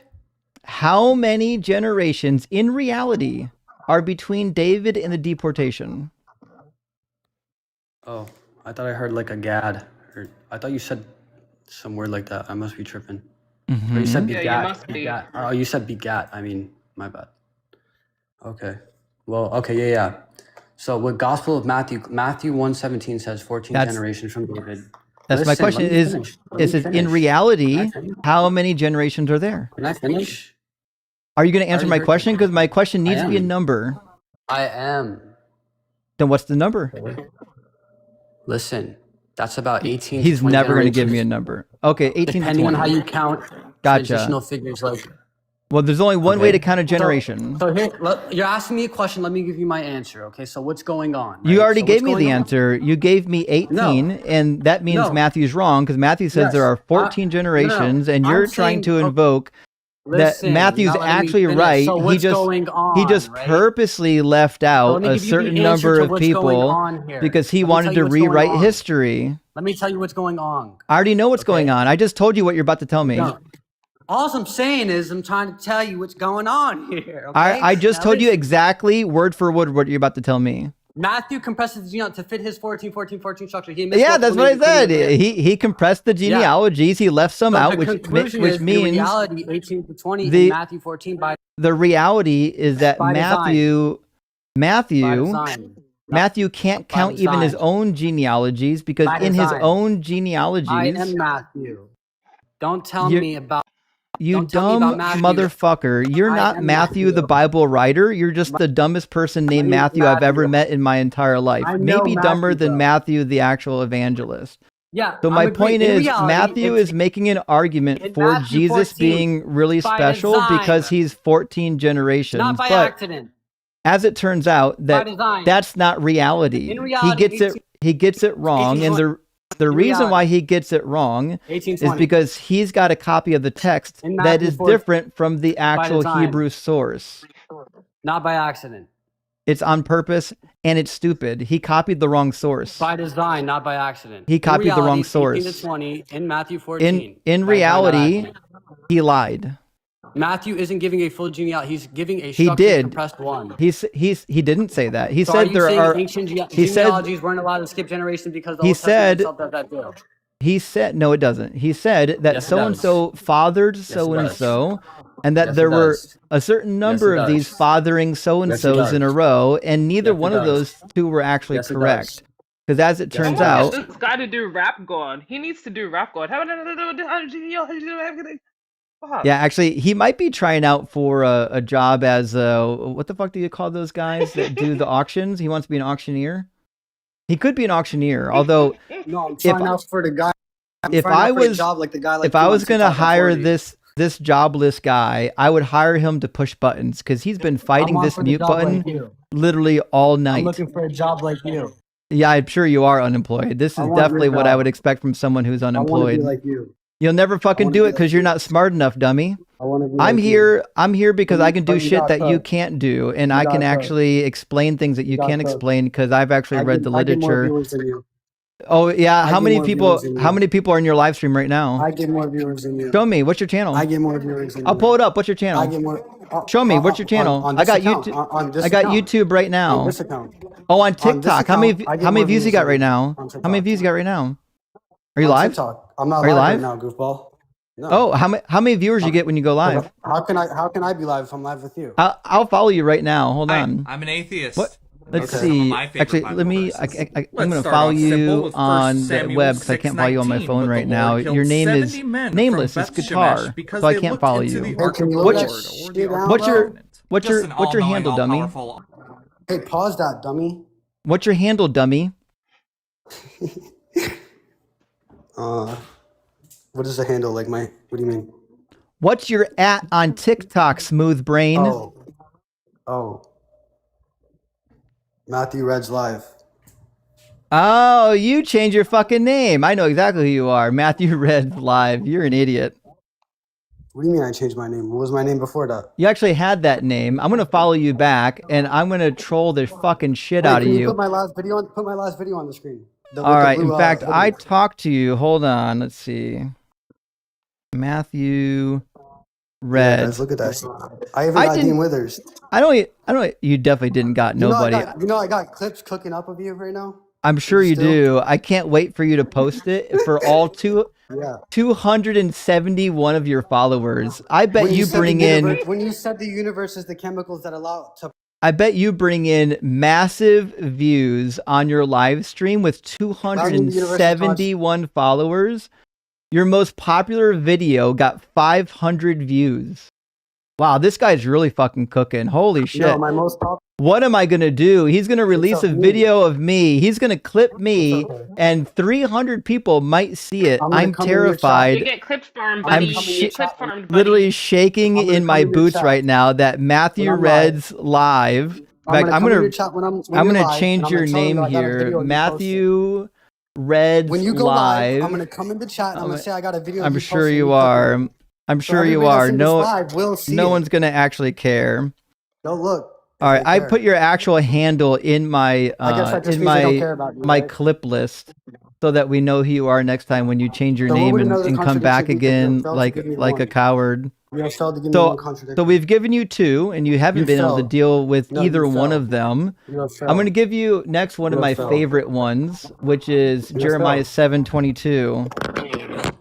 Tell me about Jeremiah 7:22, big boy. What do you want me to say? You have to tell me what the contradiction is. In the day that I brought your ancestors out of the land of Egypt, I did not speak to them or command them concerning burnt offerings and sacrifices. Is that true? What'd you say? Is that true? Is what true? The statement I just read, Marshmallow Brain, in the day that I brought your ancestors out of the land of Egypt, I did not speak to them or command them concerning burnt offerings and sacrifices. Okay, what verse is this? Jeremiah 7:22, I already stated it. Why, you need to go Google it? What is the contradiction that you're claiming that is there? The day that they left Egypt, or even the time period, whichever you want to interpret it, God did command them concerning burnt offerings and sacrifices. It was the first thing he did. Okay, how would that be a contradiction? Because he said he didn't. Okay, where did he say he didn't? The verse on the screen, idiot.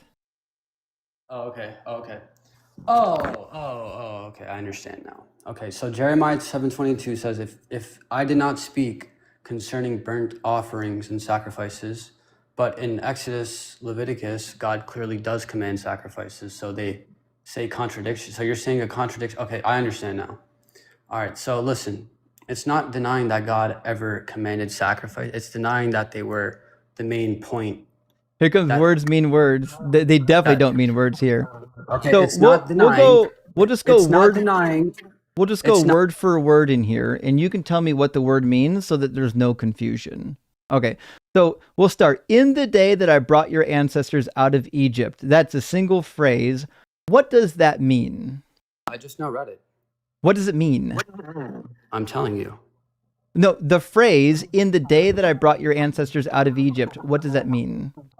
All right, you want to get technical? This is a prophetic emphasis statement, not a literal denial. So same pattern all over the Bible. Not X, but Y equals Y matters more than X. You literally said the dumbest thing possible in response to my question. My question is the words on the page that say, for in the day that I brought your ancestors out of Egypt, what's that mean? Does it just mean, hey, during the time period I brought your ancestors out of Egypt? Is that what he's talking about? I'm reading it literally what you said, okay? Okay, I'm telling you. So it means exactly what it says, doesn't it? Listen, it's not denying that God ever commanded sacrifice. It's denying that they were we're not there yet, idiot. We're not there. We're going to step into it real slow for your reptilian brain, okay? So we'll try again. The first clause is a temporal clause. In the day that I brought your ancestors out of the land of Egypt. Do we agree that who's ever speaking here, it's God speaking through Jeremiah, that who's ever speaking here is using a temporal clause to mention something about the past? Can we agree on that? Where is this at? On the screen. Where is this at? Like, what is it called in the Bible so I can find it? Jeremiah 7:22. That's the third time I've given it to you. Okay, I'm sorry. I know. Okay, all right. Now listen.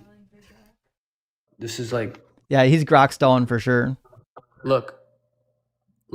Okay, yes. He's like, I really need to buy time to chat GPT this. Look, Book of Jeremiah 7:22 is referring back to the Read the verse. I'm agreeing with you right now. Okay. Okay, so Jeremiah 7:2 is talking about the past, is it not? Let me finish. Buddy, you've never let a single woman finish in your life. I'm not about to let you fucking finish. So the question is, weird. So the question is the opening statement about this passage describing history, yes or no? Does that mean you let other people finish? No, it means you're an incel. If I was with a guy, I would let him finish and I'd give him a fucking reach around, but it wouldn't be you.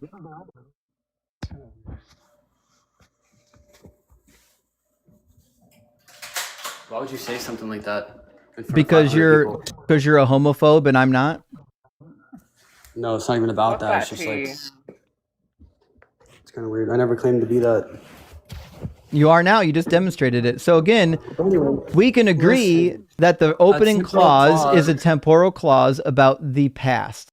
Yes or no, and we can move on.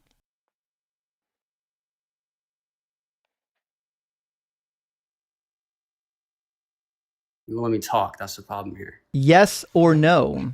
You're trying to spread. Oh, I see what you're doing here now. Yes or no. Now I see.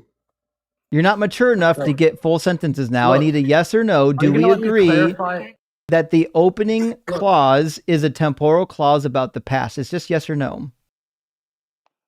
Okay, I'll answer your question, but are you gonna let Yes me or talk no? after I answer the question? Are you gonna let me It's talk yes after or I no. answer the question? No, I won't. Okay. Why? Because we're not done with the verse yet, idiot. I'm trying to get you to read the verse for the very first time and agree on what these words mean, so then we can talk about why it's a problem. We can't talk about the problem until you tell me what these fucking words mean. So the first words, the first clause prior to the comma, is obviously a temporal clause. It's referring to something that happened in history, is it not?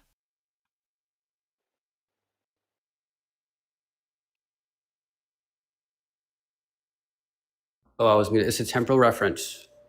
About the past, yes or no? Yes.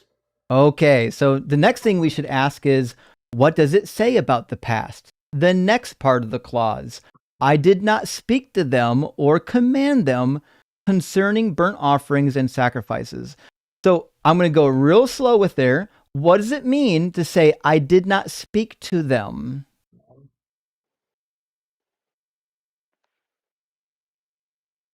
Yeah, there's so many things that you're missing. Can you just let me talk? I'm asking you, what does it mean when he says, I did not speak to them? This was my live stream. We would have got cooked so long ago. I'm asking you to talk, dumb motherfucker. What do these words mean? No, you're not asking me to talk. You're telling me to answer a question. I'm demanding you to enter the verse with me so we can determine if there's a problem here.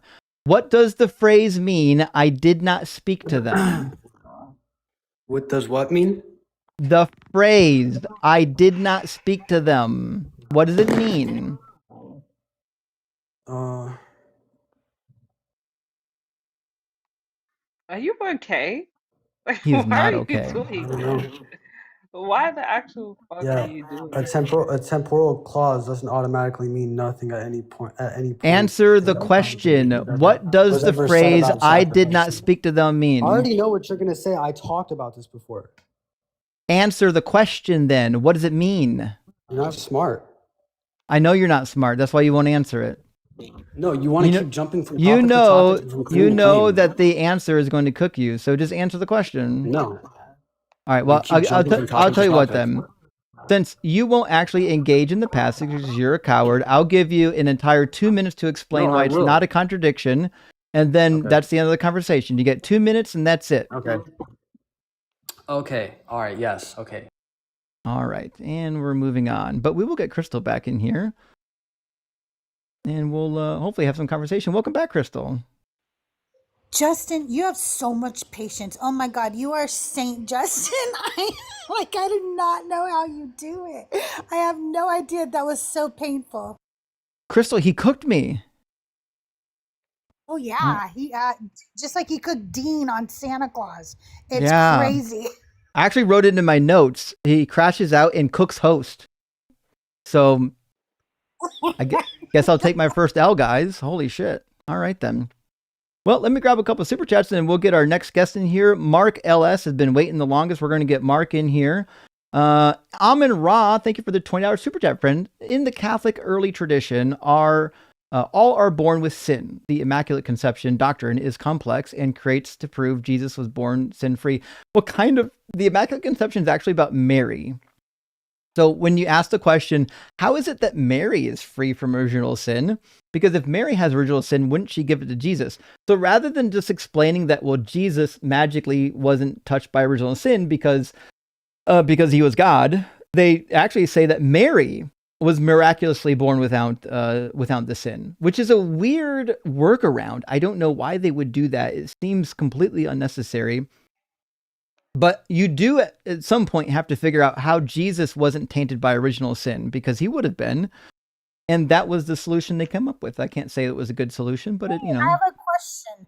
Mhm. So Mary didn't have sin. That's why Jesus didn't have sin. Does that mean Mary's mother didn't have sin because she wouldn't have sin, so Jesus wouldn't have sin? It So was then a Mary's one-time mother's miracle. mother- It was a one-time miracle, apparently. Yeah. Side, good to see you, friend. Says, love you. I'll take my money, please. I will. And thank you for supporting the stream, my friend. Really appreciate you. And Dusk, thank you for the $10 super chat as well. It says, if angels can get it on with humans and make Nephilim, what else can they breed with animals? Demons could make for an interesting story. I agree. And I've always found it weird that God, knowing the future, would make it so that these angels would have baby batter that is compatible with humans, or that they can even be up in heaven lusting over the humans, saying, I want a piece of that. What a weird thing for God to do if he's all-knowing. And Gretchen, thank you for the super differences. So did we just 86 the Fildo timer then, Johan? No, not really. It's just that I didn't actually expect that they had a real syllogism, and I didn't expect that it would take very long, so I didn't bring it up. I should be more regimented with the Filbro timer. I apologize. In fact, I'm getting cooked for it now. Dracos Rose says, you forgot the Filbro timer for guitar. You know what? I did, and maybe I should have. I feel more compelled to bring it out when I have real philosophy types that I know are going to drag out a really long, boring conversation. When I know it's just going to result in a crash out and a bunch of nonsense, I guess I'm less inclined to do it, but I should. I'm sorry. Matt Vernon, thank you for the additional super chat. Says Nephilim would be a great name for a topical chlamydia ointment. Hey, you know what? You get a little problem down south. Get yourself a tube of Nephilim. 9 out of 10 doctors recommend it. You might end up with giant children, though. It comes with a free abortion too. 100% it comes with a free abortion with every tube. Emrek Kipman, thank you for the super chat. It says, let's assume universe had a beginning. So what? How does that prove God? I don't get it.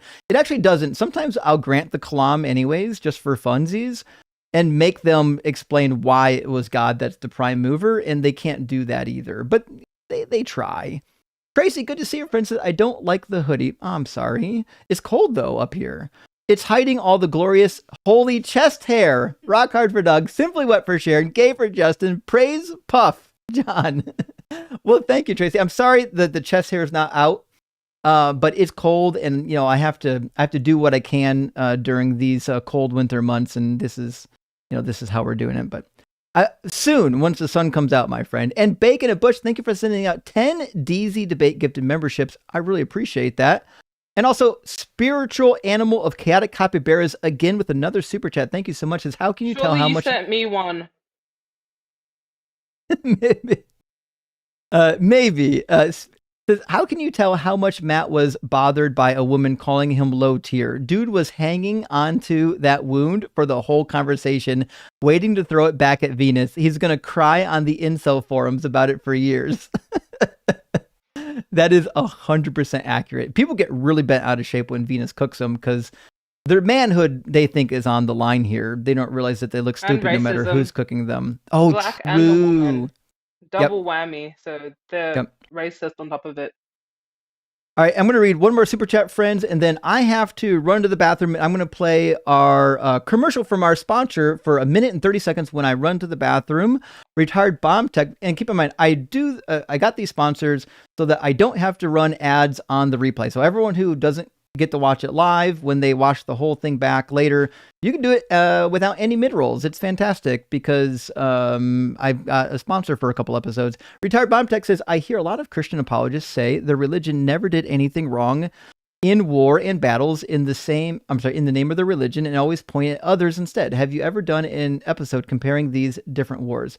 Not yet. I actually talked to Brandon at Mindshift about doing an episode on this. I've been putting together notes for it.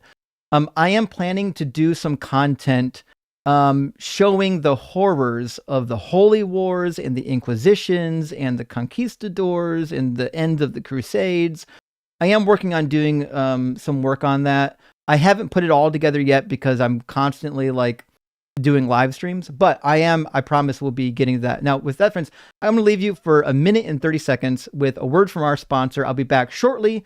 Just got to go relieve myself. And thank you all so much for being here. Feel free to check out our sponsor while I'm gone. Friends, if you're an atheist or a non-believer like me, one thing you never have to worry about is a magic man in the sky looking down, worrying about what you're doing with your genitals, or perhaps looking at your search history. That being said, there are real people who exist who do actually have access to your computer and your search history. They can access your IP address, your browsing data, and that's stuff you need to keep private. In fact, I was once working out of a hotel without a VPN, and another guest was able to access my banking credentials merely being on the same Wi-Fi network as me. That's why I want to talk today about our sponsor, Private Internet Access. Private Internet Access keeps your personal data unexposed to would-be hackers and thieves. This is even more important for those of us that are terminally online in the streaming community, as our accounts are constantly under attack. All of us are using a VPN for security reasons. In fact, I'm using Private Internet Access as I record this video. Now, I know my audience is made up of critical thinkers, and you might be asking yourself right now, why would we pick Private Internet Access over any other VPN provider? Well, there are some really good reasons. One, it's headquartered in the USA, and it's got 24/7 live support. It also gives you split tunneling access for free. It's got customizable encryption, adware, malware blocking, and you can get a dedicated IP address. It also allows you to have multiple devices on just one account. You can also select locations outside of your country of origin if you want to get access to things that might otherwise be off limits. Not only that, it's got a 30-day money-back guarantee, so if you try it and don't like it, you can get your money back and cancel the service. And last but not least, it's still currently 83% off with 4 months free of charge when you sign up. So use the link on the screen, piavpn.com/DZ debates. Get a VPN so strong that even fictional entities can't access your data. Awesome. Welcome back, friends. Thank you for allowing me to take a restroom break. We are going to move Mark LS in here. He's been waiting at this point for a couple hours, but we had a long lineup of people, and you guys know I'm going to try to get to as many people as possible. So if you're in the queue, don't run. We got time left in the live stream. I'll try to get to everyone that I can. And with that, we're going to bring in Mark and keep the conversation rolling. Mark, are you at least 18 and do you believe in God? I am 52 and I don't believe in God, but I did have a quick question. I've been listening to Bart Ehrman, and he talks about how Jesus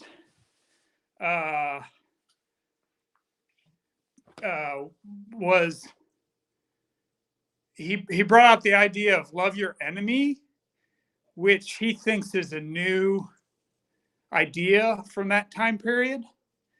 And I wondered what you thought about that. No. I mean, we find it in some of the Greek philosophers talking about how you should treat your enemies with respect because it's logical. We even find, like in Seneca, talking about how you should treat your slaves well because you might be one day. There seems to be quite a few notions in the ancient world about loving those who don't deserve love for various reasons. But I don't think Jesus did anything novel. I'd certainly understand why Bart Ehrman might be inclined to think that. So maybe he's trying to be generous to the opposition, but I've seen quite a few people say that kind of thing. Okay. All right. Thanks. Sure. Cheers, man. Bye. Yeah, I think he cooked you. Speaking of getting cooked by atheists, I got to clip John Masterson. I haven't clipped that crash out yet. That's one of my favorites. For those who are around for the John Masterson crash out, I will definitely be clipping that soon, friends. All right, let's get DS then. Maybe DS will be some opposition. Welcome in, DS. Are you at least 18 and do you believe in God? Yes, to both. You sound 12. Do you know what a W2 is? What? Do you know what a W2 is? Nah.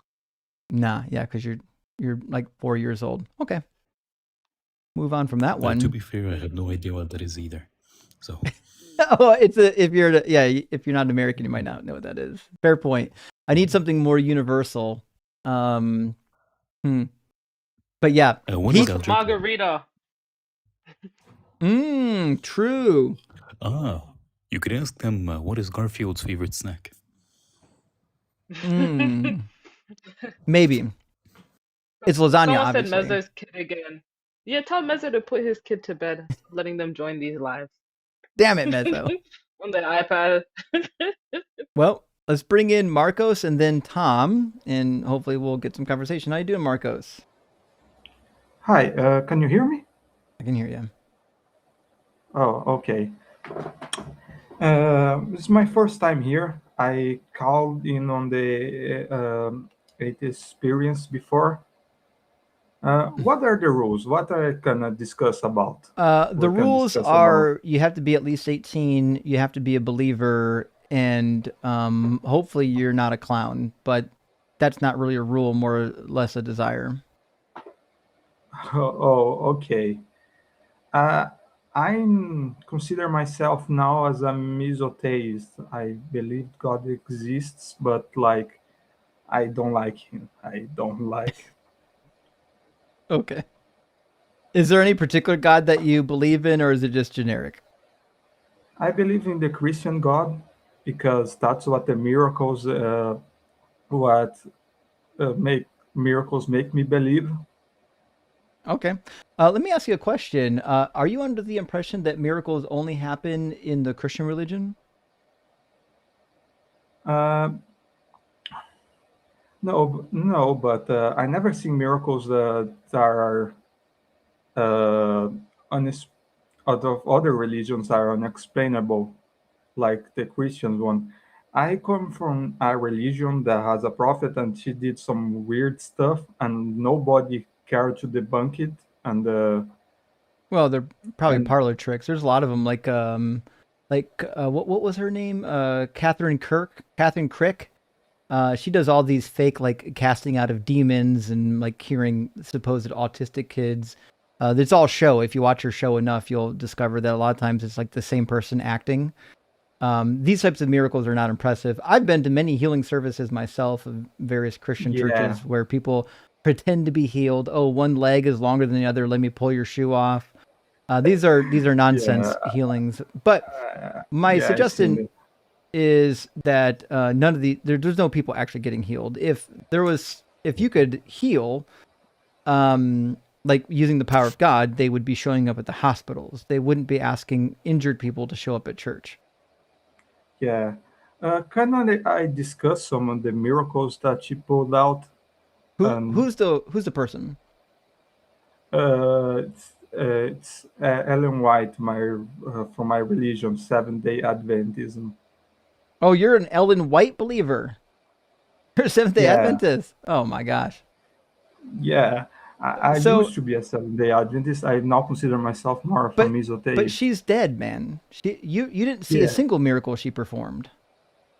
Yeah, but there's like all this, even on the Wikipedia page, you can see that she did all this weird stuff. Like she didn't breathe through 2 hours during visions, and she was analyzed by doctors. And there's all witnesses to that. Well, there were eyewitnesses to all the healings of Asclepius too. Asclepius. The god Asclepius has healed hundreds of people, and we have their testimonies literally etched in stone. Yeah, but like this is ancient, isn't it? What? What? The miracles of Pharaoh were posted on the 18th century. What? And they had many opponents. And they're lies, just like the miracles of Joseph Smith. Yeah, and they had many opponents. So if there were lies, I know this is a bad argument. They said this was a bad argument on the 8th experience, but I still have this doubt in me. You called in on the atheist experience. They told you this was a really bad argument, and then you called here, thinking it would get better?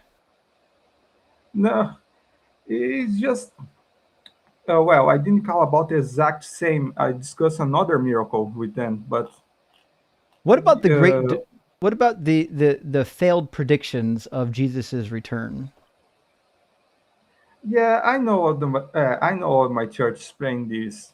They say that they say that Jesus was gonna return, but like since the Adventists were really getting naughty, he didn't return. Yeah. She predicted in what 1844 that Jesus would return, and then didn't, obviously. So then she also predicted at one point that England was going to start a war with the U.S. That didn't happen. Yeah, they say that when she said when, she meant if. That's what they Oh, if did. means when now. Gotcha. Yeah, that's because she said if before, so she said a bunch of ifs. So when she said when, it should be translated as if. Oh yeah, when she said when she's speaking English, by the way. Ellen White was English. She spoke English.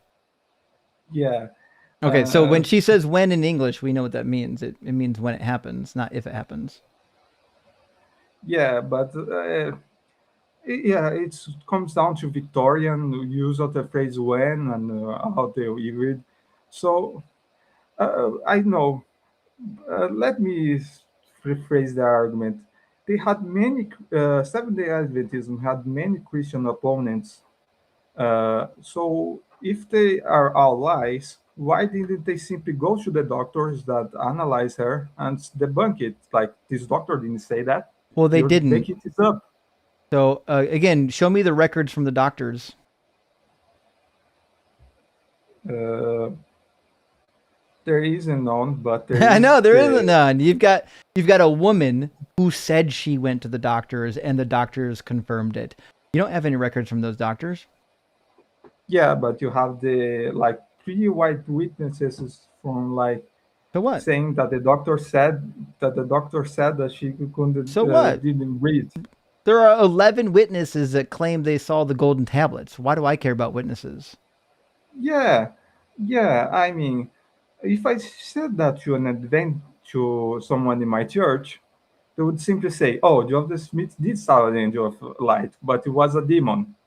No, what I'm saying is that there are 11 witnesses that saw Joseph Smith's golden plates.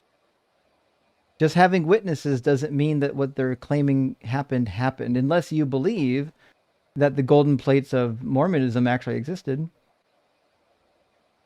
I'm not familiar with Mormon history, but like I know that there are witnesses to Joseph Smith handling the golden plates. Mm-hmm. But what if they exist? What if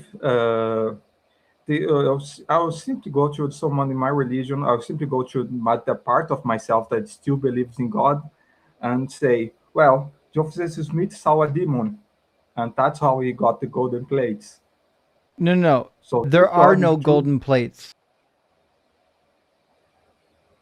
They don't exist. How do you know that? Because Sorry, I'm not familiar about gold Joseph Smith Mormon history. himself said that they're gone. They're missing. They were taken away.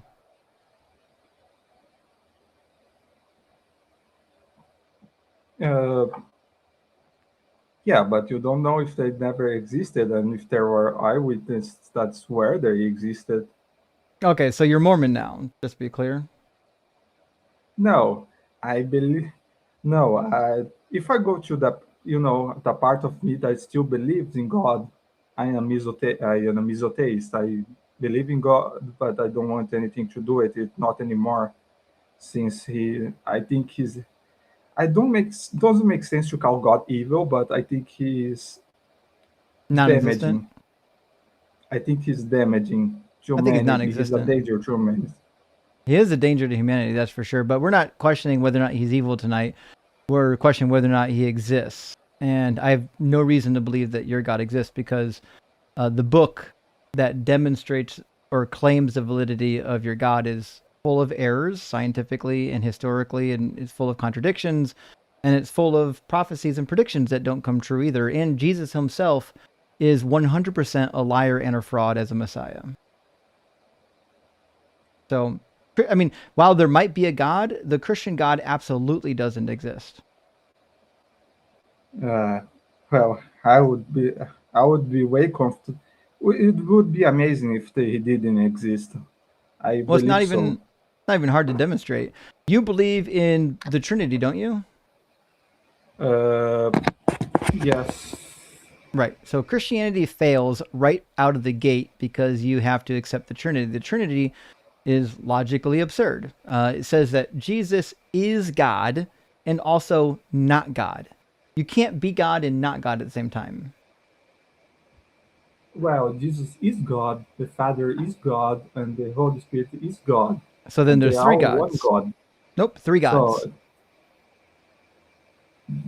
no, they are the same what makes in them essence. one rather than three? Because they said they're one in the Holy Book. Oh, it's true because they said it. Well, they didn't say it in the book. Jesus prayed that his disciples would be one with the Father as he is one with the Father. So that doesn't mean a Trinity unless you think all believers are part of a Trinity. Yeah. Yeah. He also said he's in the Father and the Father is in me. So what? So there's a claim to divinity. But that's not a claim to divinity. It just means that the Spirit of the Father is in him. It was in many people in the Bible. And the Spirit of them was in God? No. Where does it say?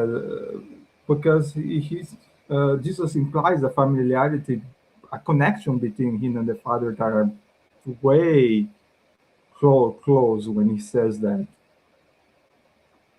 I think you're probably referring to the passage where he says that the Spirit of the God dwells in me, or the Father dwells in me.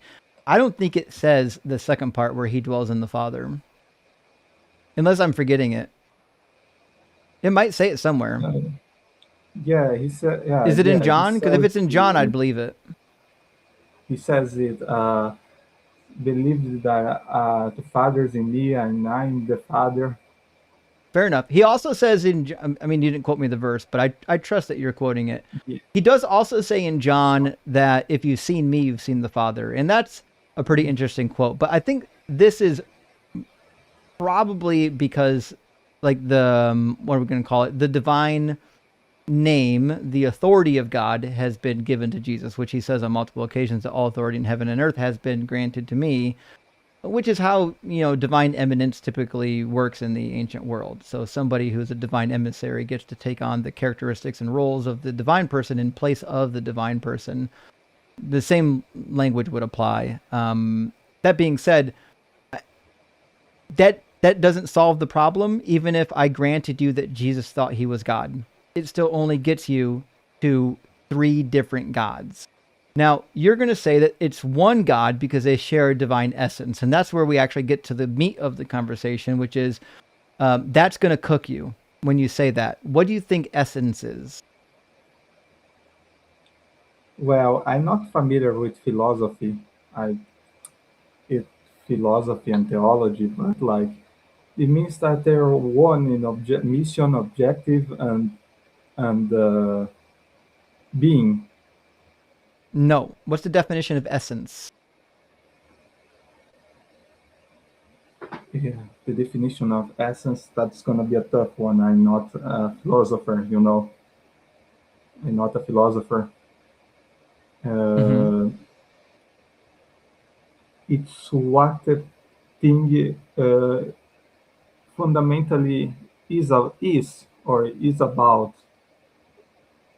So the definition of essence is something's fundamental nature and identity. Right? Yeah.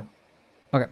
So what that means is Jesus, if he has the same essence as the Father, must be identical to the Father. Right?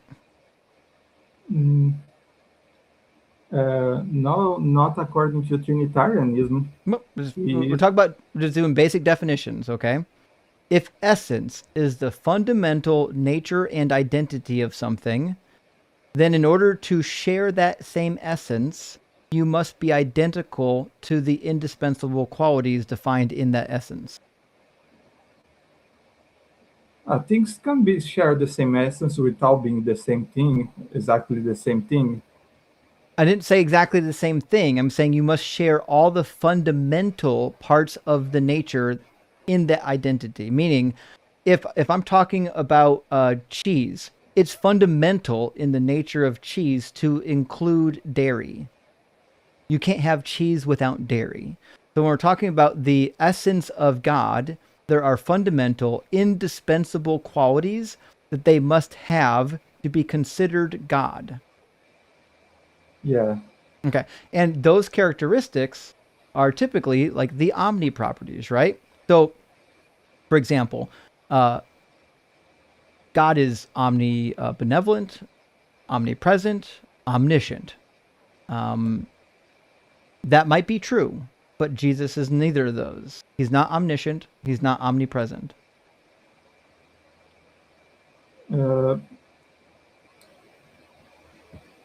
Yeah, there are instances in the Bible that show that Jesus wasn't omniscient or omnipresent, omnipotent, at least when he was here on earth. But you know, that's something my prophet says, and going back a little to Ellen White, she says that Jesus lay his divinity aside and took on humanity. So he took on human with limits. So then he wasn't God. Now, you can make all the excuses you want for why he wasn't God, but the reality is, if Jesus didn't have the essential characteristics of God, the essence of God, then what that means is that Jesus, at least when he was on the earth, was not God. Yeah, actually, that's something my prophet says. She says Jesus was not Jesus when he was here on earth was not all the Almighty God. Okay. And all the So other then- Christians are going at their throats saying, heresy, heresy. So all the data we have on Jesus is that he wasn't a God. He doesn't possess the divine characteristics of God. So then why would I go on and say, well, he died and now he has the characteristics of God? Why would we believe that? Because he laid his humanity aside when he died. His humanity died, and his divinity resurrected, and it's complicated. But even after he resurrected, he wasn't omniscient or omnipresent. That's because he wasn't going to the Father yet. So, did he have a new body? No, he was physically resurrected. He had a different body. He could walk through walls. Yeah, but that was just his divinity working, or the Father working. I don't know exactly. He couldn't have the same body. It had to change somehow. Human bodies can't walk through walls. Well, he can if it's a miracle. Well, you're saying God can do that if he wanted to. Okay, so you think he could just miraculously walk through walls. You also think he can bleed for 3 days without losing enough blood to be dead? Remember, his wounds never healed up. Yeah. It's just scars. It's scars. Didn't say scars, it says wounds. In fact, he says the hole in my side. Yeah, but it's a miracle. He's God. He can do whatever he wants. It's a miracle, yeah. That's what I'm saying. Okay. That's the point. You're going to say it's a miracle. Jesus has unlimited blood because of miracle. Yeah. I mean, you can't disprove this either ways. Honestly, if it was just the Bible, I mean, I am aware of the Bible. I'm aware of its alleged inconsistencies. You're doing a terrible job. Yeah, you're doing too much. We're still talking about the Trinity, right? Yeah. So everything we know about Jesus is that when he was on the earth, he wasn't God. So we have no reason to believe that the Trinity makes sense. If he was here, he didn't say he was identical to the Father. He does make some statements that make you wonder in the Gospel of John, to be sure. But he does at least identify as divine, and we find that in the Bible for sure. But I still don't see how this gets you one God as opposed to multiple gods, because they don't share the same essence. You just told me that.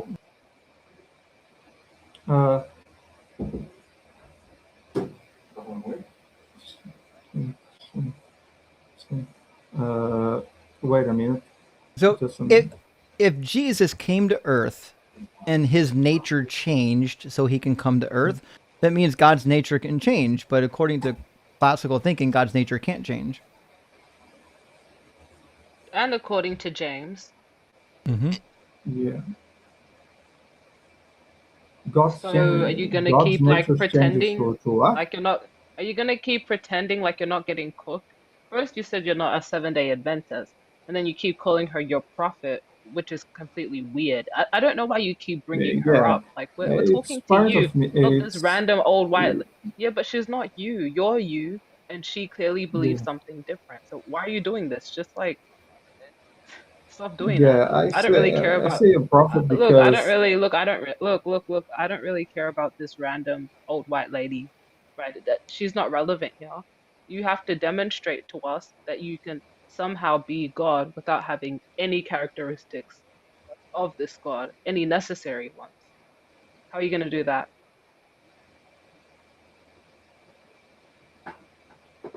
uh, like I said, God laid his divinity aside and took on humanity. So then you admit that he wasn't God. Can we get a yes or a no?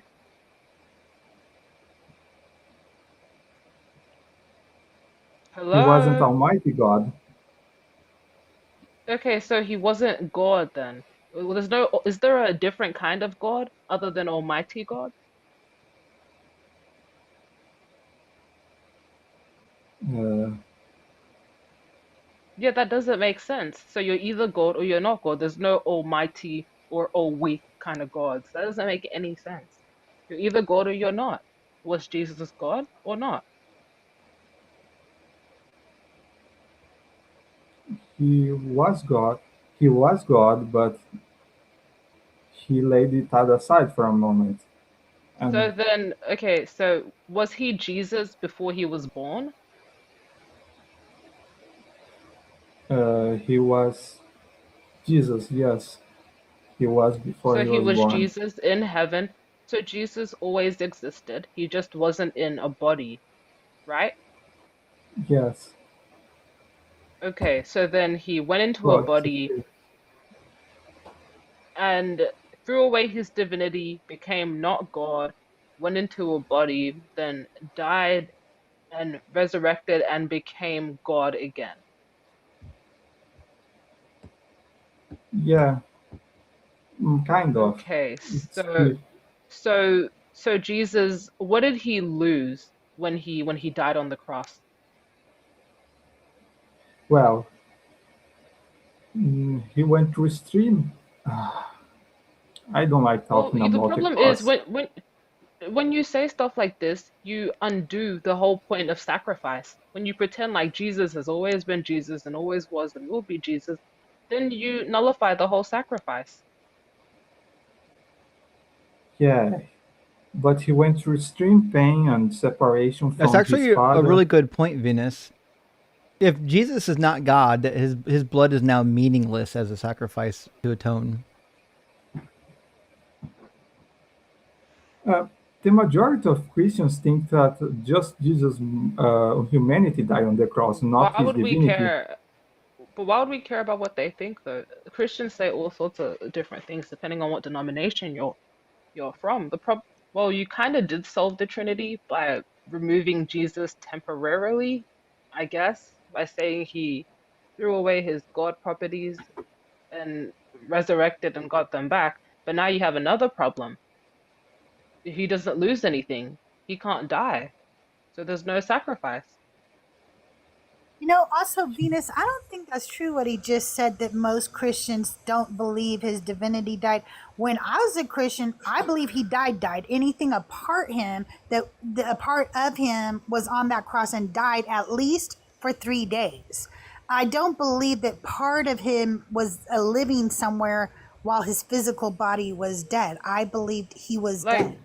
he's either immortal or he's not. He's either existed Tô before falando. he went into Jesus and was still Jesus after, or he actually died and no more Jesus forever. He Yeah. can't be immortal and mortal at the same time. It's why he doesn't exist. Yeah. It's why you doing the whole, oh, I believe he exists, but is evil doesn't work because he doesn't exist. Uh, uh, can you just wait a minute? I Also, need it to. does seem the passages that he brought up earlier would be Okay. wrong. If Jesus wasn't God while he was on earth, he was only mortal, then you can't say that I and the Father are one. You can't say, if you've seen me, you've seen the Father. You can't say that I'm in the Father and the Father's in me. None of that actually makes sense if you think that Jesus was just a man while he was Hi. on the earth.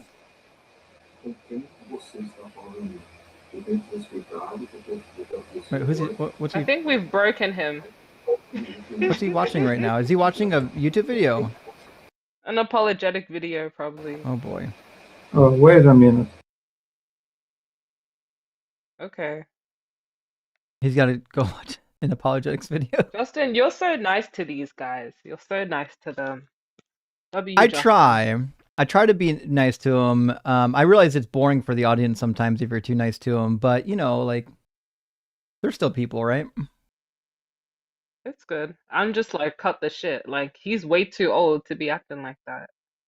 I know. Like, you It's were too old to be doing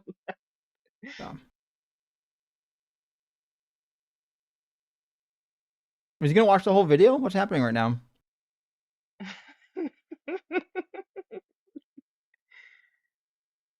I don't know if I have enough Triscuits to make it through this video. Watching an apologetic video is crazy. Marcos, bro, we need you here. Yeah, Okay. we're lost. All right. I'm gonna have to leave, guys. Okay. Just something came up here. Bye. Fair enough. Take care of yourself, buddy. Right. So, thank you. Cheers. You know what? Bye. At least he recognizes that the biblical God is evil. That's the first step. First, evil. Evil posits a contradiction. Next step, therefore he cannot exist. Right. And also, You're if you almost there. believe, and maybe I'm wrong, but if you believe in an evil God, what's the point in worshiping this thing? Like, you're like, well, maybe it'll send me to hell. But you're not guaranteed it's going to send you to heaven just because you worship him. Why would you think he's not just lying to you? That's weird. Well, we'll get John Ashton in here next. I'm going to read a couple of super chats, and then we'll keep the conversation rolling. Kyle, good to see you, friend, says Spaceballs. When well, then be now. Soon? Wait, hold on. When well, then be now. It's been ages since I've seen Spaceball. That quote is probably hilarious in context of the movie, but I apologize. I don't have the context in my brain anymore. But highly recommend Spaceballs. And Kyle, thank you so much for the chat, friend. Hope you're doing well.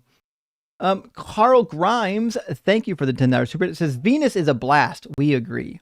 Thank you both for making these horrifying debates also fun. It hurts to live in the USA where Phil Bros and nationalists who believe the earth is flat run the show right now. It's terrifying, actually. Like, it's a little bit shocking, too, because I grew up thinking that people were sane and normal for the most part, and it turns out at least half our country are out of the goddamn minds. That guy Fox, thanks for the super chat, friend, says, Doug be praised. Indeed, the prophet of Doug is a virtuoso with how well you played that guitar. Oh, fuck. That guitar did get played a little bit, didn't he? He was a goof. Imagine being that annoying and then thinking that you're So cooking. if he's a guitar and an airhead, does that make him an air guitar? I'm sorry. Yeah. I'll show myself. Win. 100% with you on that one. Misha, thank you for the additional super chat friend. Says, good Doug. I thought Matthew Guitar was just dumb, but he basically goes, huh? That's the question every single time because he's feeding it into Chat GPT. And it did seem obvious at some point in that conversation that the delays and pauses were so he could ask Chat GPT, which is fine. We get that sometimes. But like, if you just blindly trust what Chat GPT feeds you without analyzing it further to see if it's correct, you're going to say stupid stuff like that kid. ChatGPT is notoriously favorable towards all religions. Ask it any religious question, and it'll always give you an answer that is avoiding saying anything demeaning about the religion. Hold on. Apparently, I can't. Need some biscuits? Apparently, I can't eat and do things at the same time. I'm not evolved enough for that. But Gretchen, I will apologize. I did keep Matthew on too long. Says, please end this Matthew madness. I did end it eventually, friend. I knew it was going to be nonsensical, but I did want to beat him into the ground enough to make him think maybe next time he comes back, he might be a little more better behaved. Shirley Temple Black says, a thing I love, Jackass talks down to Venus. Venus slams his head in a window and Justin backs her up. That is one thing we all love. And Bryce Aroni, thank you for the super chat, says, whenever they hear a woman's voice saying something they don't like, calm down, sit down, be quiet. They worship Paul. He said to hate women. I mean, the New Testament does say that basically. Muslims too get really touchy when Venus talks to them. Especially them. Do you remember that other guy that was like, I'm not talking to you, woman? And he was Yes. like Orthodox or something.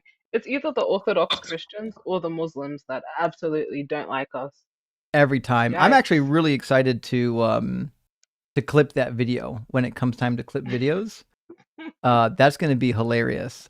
Andy Haltlings says, good scholarly biblical Hebrew lexicon at a decent price. Any ideas? Yes.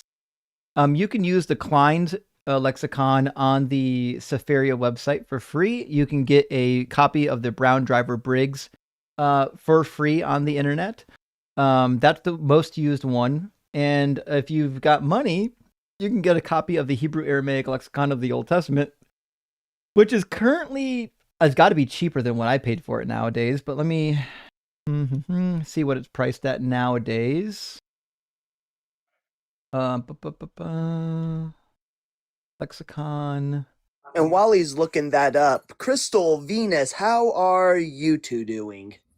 Hi, I'm Cyber.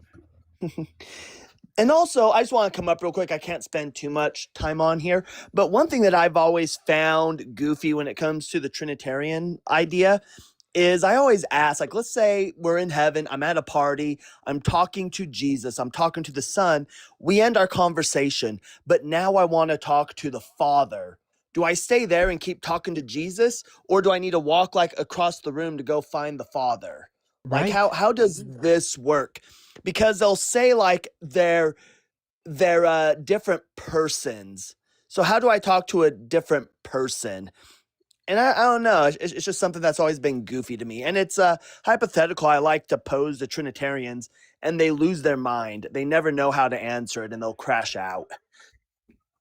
I mean, that seems to be, the analogy seems to be spot on for what you're trying to demonstrate, which is it's absurd to think that they're the same but also different.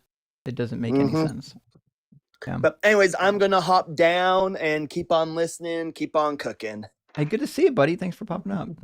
Bye, Cyber. Thanks for coming up, Cyber. Sorry I couldn't interrupt earlier to tell Justin you were requesting that, but Sorry No guys, I'm worries. not looking at the comments. I'm looking at my iPad. I'm reading stuff. So the Hebrew Aramaic lexicon of the Old Testament in print is $305 on Amazon. The electronic copy, the one I for for the Hallett 5-volume series. When I first bought it, I think it was like $350, but that was like 15 years ago. So nevertheless, if you get the electronic copy, half price. A print copy, $300. If you're really studying the language, though, it could be helpful. But if you just want a good, cheap Hebrew lexicon for a beginner, get the BDB print or PDF.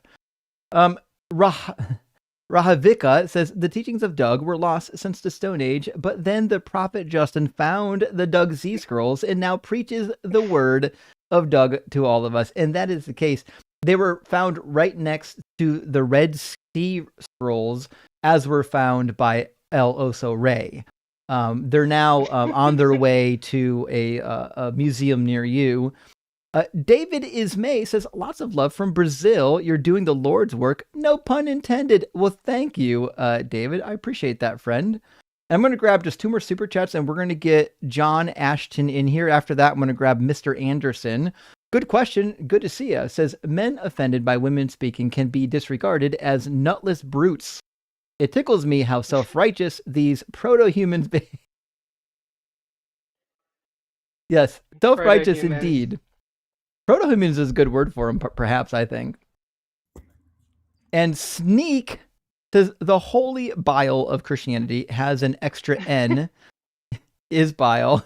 Genocide, slavery, and public participation, torture to death, frenzies, not to mention hell. Hell's crazy doctrine, by the way. But isn't it crazy that there are cultures today that will be like, listen, if they put their pee-pee in the wrong place, you can pick up stones and throw rocks at them until they bleed out. What a crazy thing to believe. But it is what it is. All right, let's bring in John Ashton. Welcome in, John. Are you at least 18, and do you believe in God? Well, I am, yes, but I don't believe in the God a lot of Christians, quote, quote, Christians believe in. But you do believe in And God, right? I don't. I do. I believe there is a God. Yes. Okay. Do you know anything about that God, or do you believe anything about that God? Well, I think that we have fragments of that God within the quote unquote scriptures that a lot of Christians like to claim are, well, true. But I don't think there is any one scripture anyone can point to that is solely true and without error. Now, I do think that the best one that we can point to would be the King James Version of the Bible. There are many reasons. But That's how you know they don't know what the fuck they're talking about. Yeah. That's how Rule know number they don't one, know shit. if you think the King James Bible is a good translation in English, we got to put the kindergarten training wheels back on and start from the beginning. You just need to put the size in the bag, bro. Also, can Guess get closer to his Wi-Fi or something? He is cutting out for chat. I don't know if He is you cutting guys out hear it, for but he's everyone, cutting. yeah. Excuse me. Can you hear me now? Am I still cutting out? We can hear you loud enough. It's just that your connection's kind of glitchy. I don't know. I'm very close to my internet, but Fair enough. may I ask you, why Are is you it that best you don't friends? believe the King James? I'm sorry. What was it you just said? Nothing. I was making a joke. Sorry, go ahead. Oh, okay. Why is it that you don't believe the King James Bible is the best version? Because I went to point to. Yeah, because I went to school and learned Greek and Hebrew, and it's just not. There's a reason why when you go to school, they don't recommend the King James Bible to you. It's because it's outdated, and sometimes there were mistakes. Now, the translators did a decent job of updating the Bishop's I Bible, agree. which is what it is. It's an updated Bishop's Bible, but we've got Yes. lots of new data and lots of new manuscripts since then, and it turns out that it means that we have to change what's in the text. So one of my favorite examples of this is Asherah, the deity, the goddess Asherah, shows up in the Bible like 40 plus times in the Hebrew text. It doesn't show up in any Bible prior to like the 1800s because we didn't discover her existence until the 1800s. So the documents that explain who Asherah is in the Semitic languages didn't exist prior to this time period. So they didn't know what to do with the name Asherah in the Bible, and they translated it as a grove of trees every time. Asherah is not a grove of trees, it's a female deity. Okay. Well, I want to point out one thing that I made clear from the beginning was that I believe that there is no true word of God out there. I think there are only fragments in each translation. And the King James Bible, although I believe it is the best to look at as a Christian, or my belief, my idea of a Christian, I also believe there are many, many errors in it. Okay, so I'm not someone who is hard and Translation fast errors. to stand. Yes, many translation errors and other things, amongst other things. What did you use? What metric did you use to determine that the King James is a superior translation to the other English translations? Well, I compared it. I read the King James Bible through several times along with other translations side by side and compared them. But that's besides the point. This isn't what I wanted to talk about at the moment.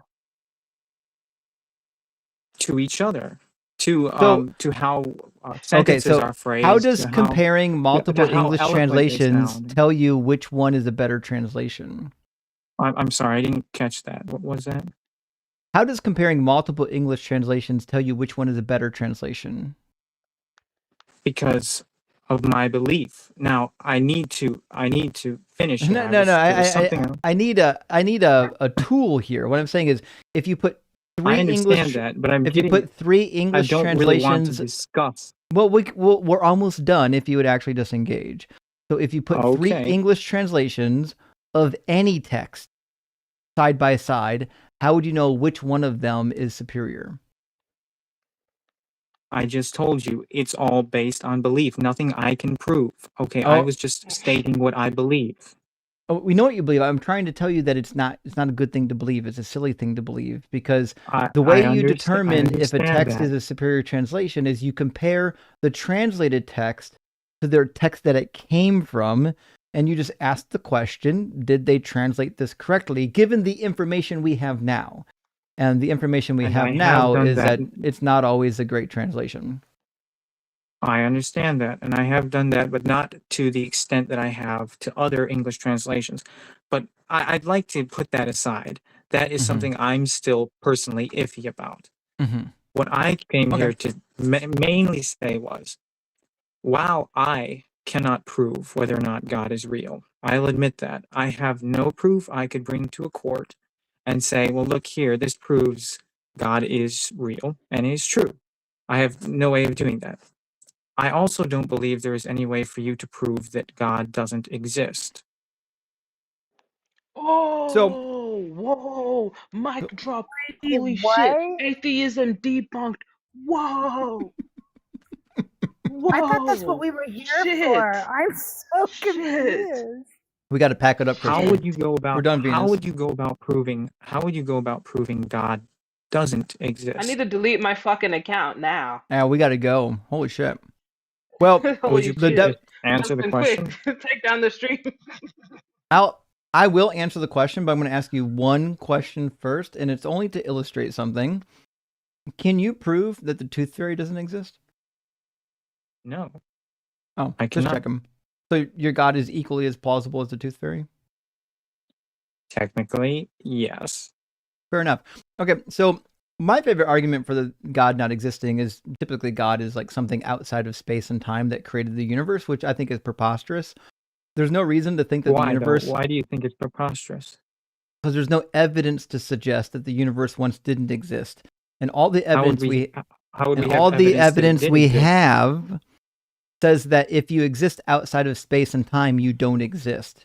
In fact, things that exist outside of time can't do anything because time is a sequence of events. Doing things is a sequence of events. So if you exist outside of time, you can't do anything. How have we ever seen anything outside of time? You can sit there and say, well, we know that anything outside of time. Please let me finish. Were you listening? No, you weren't listening. No, I'm not gonna let you finish. You weren't listening. And Justin doesn't need to I'm repeat being very himself 9 respectful times. here, and Okay, I you're have also being dense. That's fine. But nothing can exist outside of time, sir. It's what Justin has just May I said, please okay? finish what I was saying? Yes, now you can continue, as long as you keep that in mind.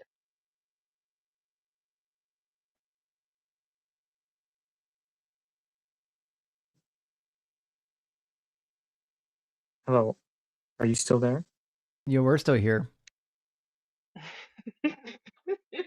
I'm sorry, you were breaking you up still there, and I How do I did something with my internet. how does something existing outside of time do anything?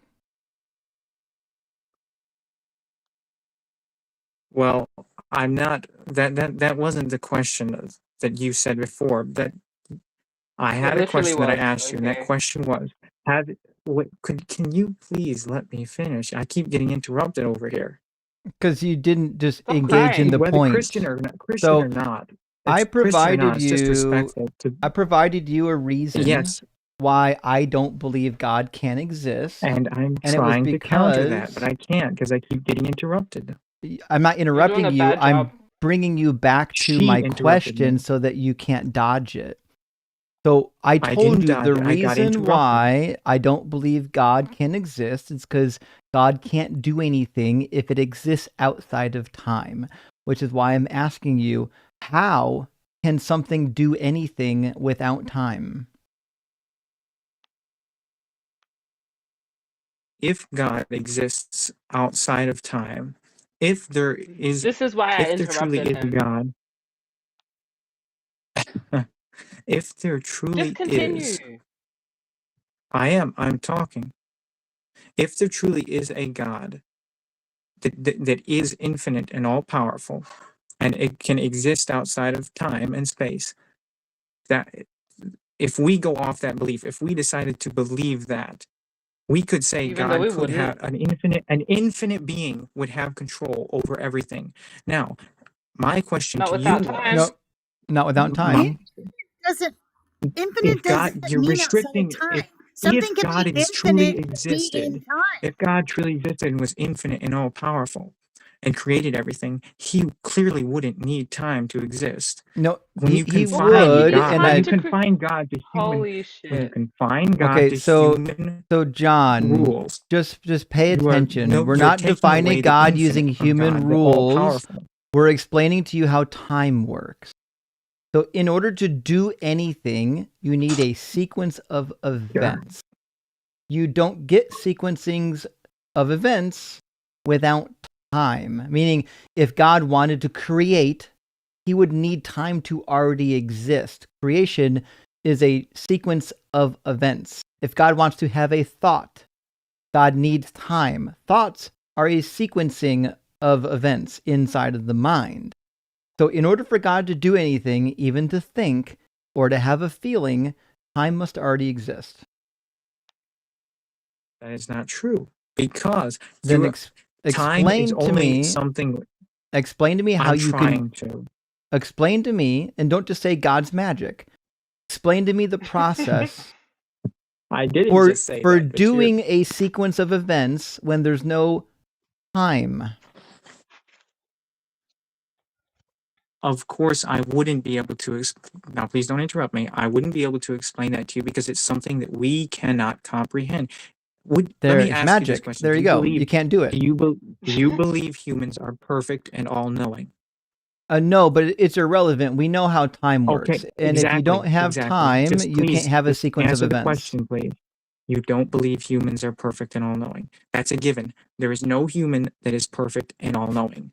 Exactly. Do You So, don't have do to you be have to therefore, be? perfect to understand what time is. This is insufferable, dude. oh Yeah, The this my is goodness, definition can of crazy. I please existence, finish the here? definition of existence, the definition of existence requires time. You don't get to special plead and say, "Oh, but God exists in a magical hocus pocus way." That doesn't require the prerequisites for existence. It doesn't make any sense. Yeah. Oh my Not goodness. only that, you're about to tell me that God can't do illogical things because you think God can do things without time. Can God do God illogical can, things? if God truly exists and is infinite, and all, See, he If keeps saying infinite and outside of time as if those are the same thing. I think he thinks because God is infinite that means outside of time, and that doesn't mean Maybe. outside of time. Yeah, he has no no, idea that's how I any of know it these doesn't words mean that. work. I know it doesn't mean that. If God is all powerful, okay, and infinite. I didn't say just infinite. I said all powerful and infinite. Wait, I think An he's all powerful realizing. I powerful think he's. being I would think he's excuse realizing. me, I an think all he's powerful being realizing. would be I able think to he's exist realizing. I outside think he's of time realizing. I think. because they Okay, this created is why I time. cut him off While because you I can knew he say would it say this takes dumb shit. time Can someone mute to him? think, You're glitched out as fuck and you're repeating yourself again. I think maybe he doesn't understand that this is the problem with a tri-omni God.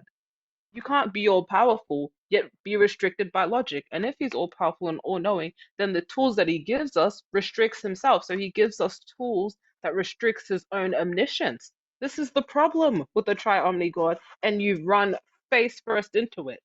You can't Right. create everything because you can't create time.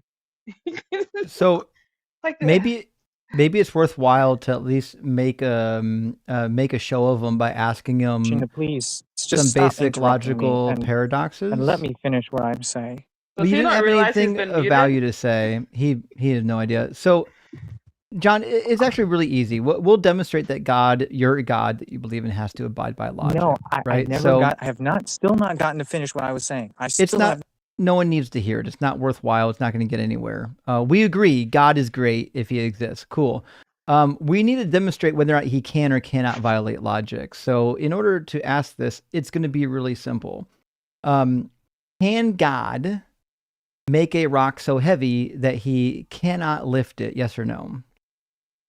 You are right now. What you are doing is you are not letting me finish. You're asking questions just to try and You are stall not for letting me time. finish, sir. And Sir, you are We're not not. letting me finish. I need to do my red herring fallacy. Otherwise, I don't have an argument can anymore if I can actually see listen to you, exactly? sir. You're just proving my point by Sir, please. whether Sir, or Actually, you're not what proving my I'm point. whether You're proving my point, sir.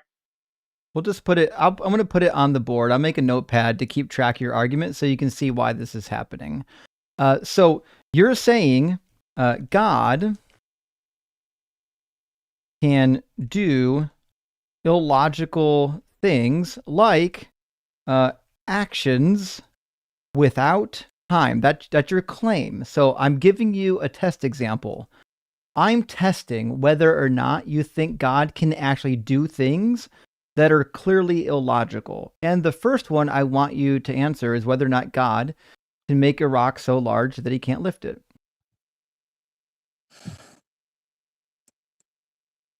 may I finish what I was saying? After You're you answer destroying my my argument, question, sir. After, okay, yes, of course, God could create a rock so big he couldn't lift it. then he's not all powerful, because if he can't lift it, then he's not all powerful. That does not make God not all That's a level powerful. 3 straw man, But that, sir. but what's Yeah. that? But the reason I didn't want to answer Level that 3. question is What do you because think all powerful that's gonna get means? that's.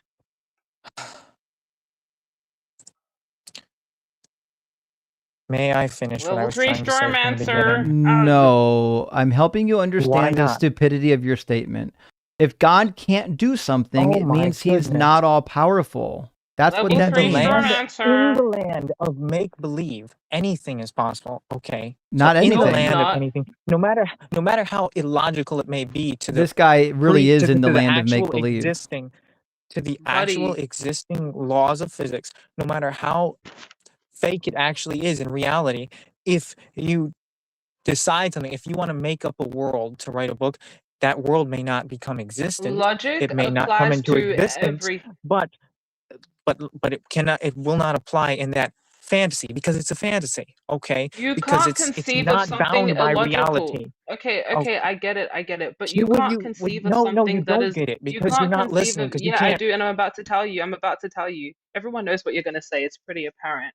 But you can't even conceptualize something that is logically impossible. The tool of logic applies to things that we conceive as well, even though they may be imaginary, like unicorns. A unicorn can't have a horn and not have a horn at the same time. An all-powerful God can't be all-powerful and not be all-powerful at the same time. That's something that is not even fictional. It's just simply impossible. Just because something doesn't exist within the physical realm doesn't mean that that automatically violates logic. Concepts also have to abide by logic, otherwise we can't even conceive them. What does having a horn and not having a horn look like? He definitely can't conceive it. Of course I cannot. I have admitted to you that Okay. as an imperfect human being who is not all powerful, I have no way of picturing that in my mind. Okay. It's because Is it it's possible impossible though? according So to it the doesn't rules that exist. we have as humans, according to the rules of reality that Is it have been possible? set up by whoever you want to believe or But whatever. is it possible Is what possible? for a horn But to exist and not exist at the same time? Technically, it is possible. However, Where? it's not Where? something I can Where and prove. when? That's the thing. It's nothing I can prove, but Okay, it then cannot how so do be you know it disproven can? either. It cannot be disproven.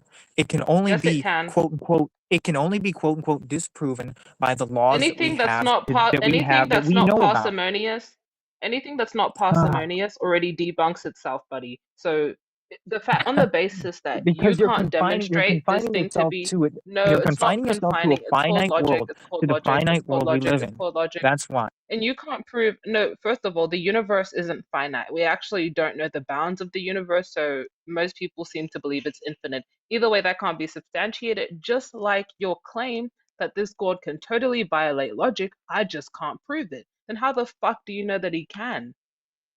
At the same time, He can. that's the Doesn't thing. that just make him While we illogical? Literally, we isn't he? I'm have sorry. Isn't he just? many I'm things we sorry. could I'm say, sorry. there are many things we could look at that could say, well, God doesn't exist. We can do that, and it's very easy to do. But also, we No, can't why are just you sit running? Why and are you say for running? a He didn't hear complete anything you certainty No, that said. God doesn't how do exist you know? because we have no How do way of you proving know? that How God do you, doesn't. no, no, that's not how it works. Just because we don't go to the edge of the unicorns and debunk every single concept that could possibly exist doesn't mean that they do exist. That's not Or else how by reality, by the understanding, real, that's the not real. how, no, stop. That's not how understanding or logic works. Just because I can't disprove it, that means it exists. That's completely ridiculous. By that logic, you make the whole word of existence redundant. Because I haven't been to the edge of the Milky Way galaxy to say that there's not unicorns, flying spaghetti monsters, and fucking manticorns there. So by your logic, every single imaginary thing would exist in the same sense as every physical thing. So you make the definition redundant. You have to prove that it exists. We're not operating off of a no one can debunk this, therefore true. That's like caveman I can logic, dude. reply So to. You can you're not say even caveman logic. listening. Fuck. No, it's No. not just caveman logic. It's completely like stupid. There's nothing to say to that. You have to give us Getting from evidence, this, or what are we going to talk about? you have disregarded care whether or not you disagree with my beliefs, but to interrupt someone while they're trying to Dude, a trying to little have while ago, a nice normal conversation with Can you rude. stop That's being a degenerate. That crybaby and respond to my no point? matter what Stop you being a believe in, He's crybaby no definitely matter not what going you to be respond to believe my doing in, that. or point. what you don't believe He in, absolutely it is will can't never rude. It is rude respond to and that. obnoxious and Stop annoying to try and talk crying. over someone. It's Hey, so it listen, is stop To rude. I talk over crying. agree. It's someone, so it's Can we mute it's him so just I can wrong. reiterate my question? I'm sorry if I took too long to ask it. I kind of had to debunk the Of course million you're gonna other mute me stupid because you things don't you want to let said. me finish. Yeah, we gave you a chance to speak. The funny thing is you always give these cunts a chance to speak, and the first thing they do is whine. So I'm going to repeat my question to you. If your understanding of existence is that things that haven't been debunked automatically existed, then how do you know that there isn't unicorns and every other imaginary concept resting on the edge of our galaxy just outside of our observation? That's my question. How do you know that everything that's conceptual doesn't exist just outside of our observation? I don't. It's as simple as that. I have no way of proving that it doesn't. Fuck. So how can you assert that it therefore exists then? Lisa, the rainbow draft That's the thing. exists, y'all. I told you from the beginning. I cannot assert that it exists. So you're just talking shit then. No, I'm not. I'm not, because if I can get you to accept that you cannot disprove God or prove him, that would mean No. So that we there is a can disprove possibility him God does because exist. Just like no. So the since you can't characteristics of a triomni-God are contradictory, and things that are contradictory cannot exist. So it debunks itself. It's that Yeah. simple. So what we know about why can't it exist? reality is that Tell me why can't contradictions. it exist? What we know about reality is contradictions cannot exist. You can't be a married bachelor. You can't have a round square. These contradictions can't exist. They're definitionally You can't impossible. be an all-knowing God or an all-loving God who makes things that he doesn't love. That doesn't make any sense. You can't be a all-good God You don't that even know makes what my bad beliefs are things. about God, yet you're I never mentioned, wait, so I wasn't personally addressing your belief. I was addressing a triomni God, right? So I Which don't I know why think you're he still said he learning. believed in a triomni in God, with all the other quote unquote unless I Christians. didn't Now hear he him wants to. correctly. No, he did, but he wants to pretend like he didn't because he's been dog walked. Yeah. Like I didn't what? All right. Well, listen. Oh, you weren't listening? John, listen. It's been fun, but I I've was got trying to talk. I've got other I guests would, waiting to get in. I assume they're going to bring more substance than you. I can't imagine somebody bringing less substance than you. So I'm going to move on. But next time, we would love to hear an argument for your God, or at least you admit that illogical things don't exist. It's crazy that you think something can exist and not exist at the same time, or that the laws of logic somehow just don't apply to God. It's kind of embarrassing. Yeah. It really is. Let's get him out of here. And it's just like he just kind of admitted, "Oh, I don't have any evidence. This is just my belief." And it's like, what are we doing here? Like jerking each other off? Like we're not getting anywhere if you're just gonna like claim that you don't believe in anything the moment we cook your belief. He's clearly Like, lost. what are we He has doing? no idea where he's at. Hey, Zipple, thank you for the super chat, friend. Says, if Jesus didn't care about rip the nuts for the kingdom's sake for some people, why would he care about rip the baby for the kingdom's sake for some people? Do you know what rip, R-I-P-P means? Am I missing something here? I don't. I don't know what that means. Okay, hold on. Let me ask the internet. I know rip like R.I.P. like rest in peace. I can't see anything for this. But if you're asking, Great. They're saying great in really, the comments. it says if Jesus didn't care about grape the news for the kingdom's sake, I think what you're referring to is destroying the nuts, meaning becoming a eunuch. So in Matthew 19, he says that you should become a eunuch for the sake of the gospel. And I think what you're talking about is 86ing somebody's nuts and making them a eunuch, which might be the case because you mentioned Matthew 19. So if he says you should be a eunuch for the sake of the gospel, why would he then care about the baby or becoming like a baby for the sake of the people? But I'm not sure I know what you mean. Jesus doesn't say anywhere that you should have babies. He just says that you should come to me like a child. That's all. So unless I'm misunderstanding your question, children. He does like children. Yeah. A naked one in Mark like 14 or something. William Rogers, thank you for the $12.34 super chat. Said Revelation 12 is cited by Catholics as a reference to Mary's coronation as queen. Yeah, it is actually. Bertram, thank you for the race car. Says, is there another interpretation of this, or is it just nonsense apocalyptic rambling in Revelation? So there is definitely some nonsense about the Queen of Heaven. You could definitely go to Mary. The lady with the six-headed dragon that looks for her after 70, and then she rests for 70-something days and nights is just absolute hogwash in my ears. I mean, the whole book of Revelation is complete nonsense. It's like holy discovering acid. Literally discovering acid is the book of Revelation. I mean, okay. So listen, there's a lot of interpretations of the book of Revelation. I think it's nonsense.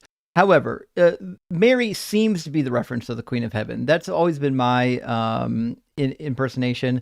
There's a secondary interpretation that says, no, the figure must be greater than Mary for different reasons. I don't recall the reasons other than I think why some people would say it is because I think the Queen of Heaven in Revelation 12 has multiple children, and they think Mary only had Jesus, but she certainly didn't according to the Bible. So she would still definitely fit the description.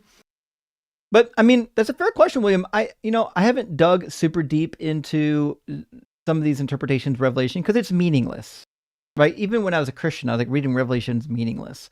It's not a roadmap. It's like an esoteric thing. It's like an Right. esoteric thing. It's what the Gnostics like to do. So it was a it's just roadmap them. for the first century, and it all failed.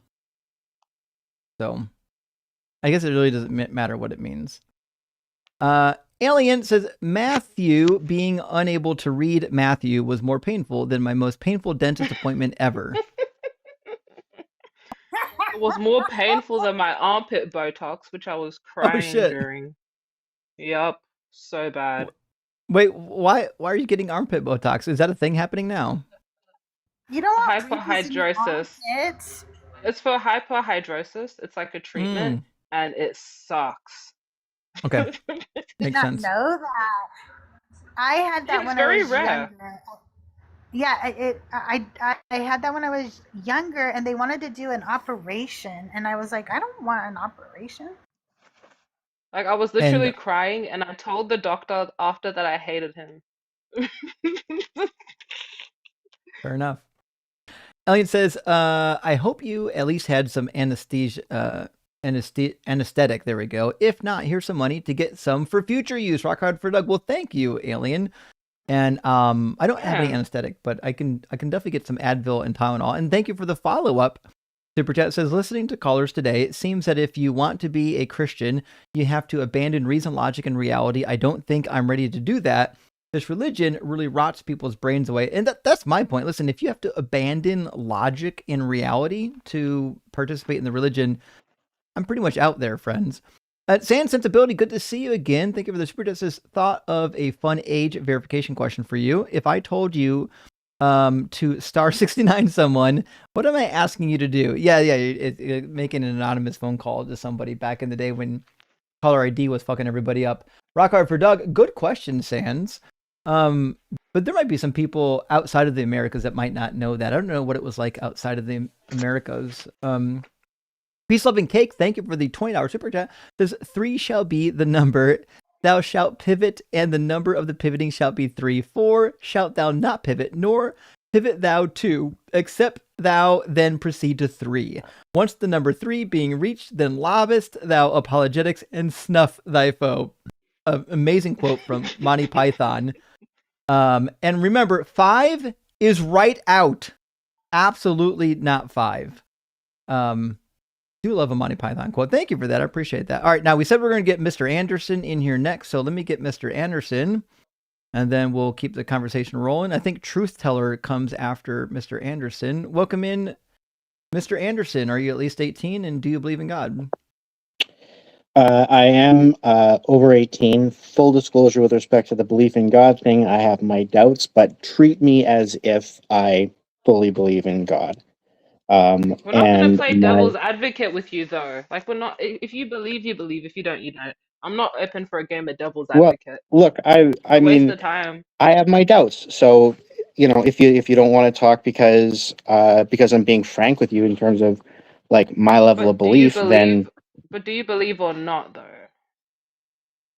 So I've just told you I don't know. That's my position. Okay. Well, it's okay to not know. For our purposes today, yes. Nope. Your purposes today is no. You either do or you don't. You don't get to pretend. Imagine just admitting I don't know, and then for our purposes today, I do. No, you don't. You just told us you don't. We don't do devil's advocate. He was a Christian though, because he had that Holy Spirit Wi-Fi going for him. He had that, do you notice Christians have the worst Wi-Fi? I love Satan. He gives us the best connection. It's true. It's because the Holy Spirit interferes with the 5G waves. I believe that.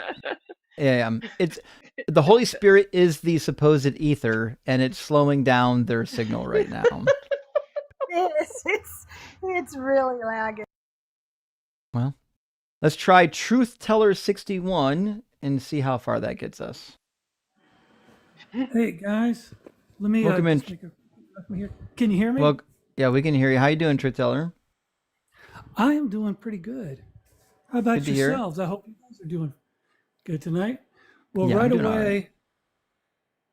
I am not a Christian. Are you a know what believer in God, Christianity though? falls apart? Oh, none of the gods I've been introduced to.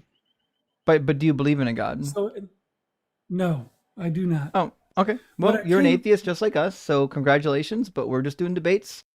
No monologues, no preaching, even from atheists. Just debates. Okay. Get the next one in here. I think next in line is BMC. Give me a second. We'll bring in BMC.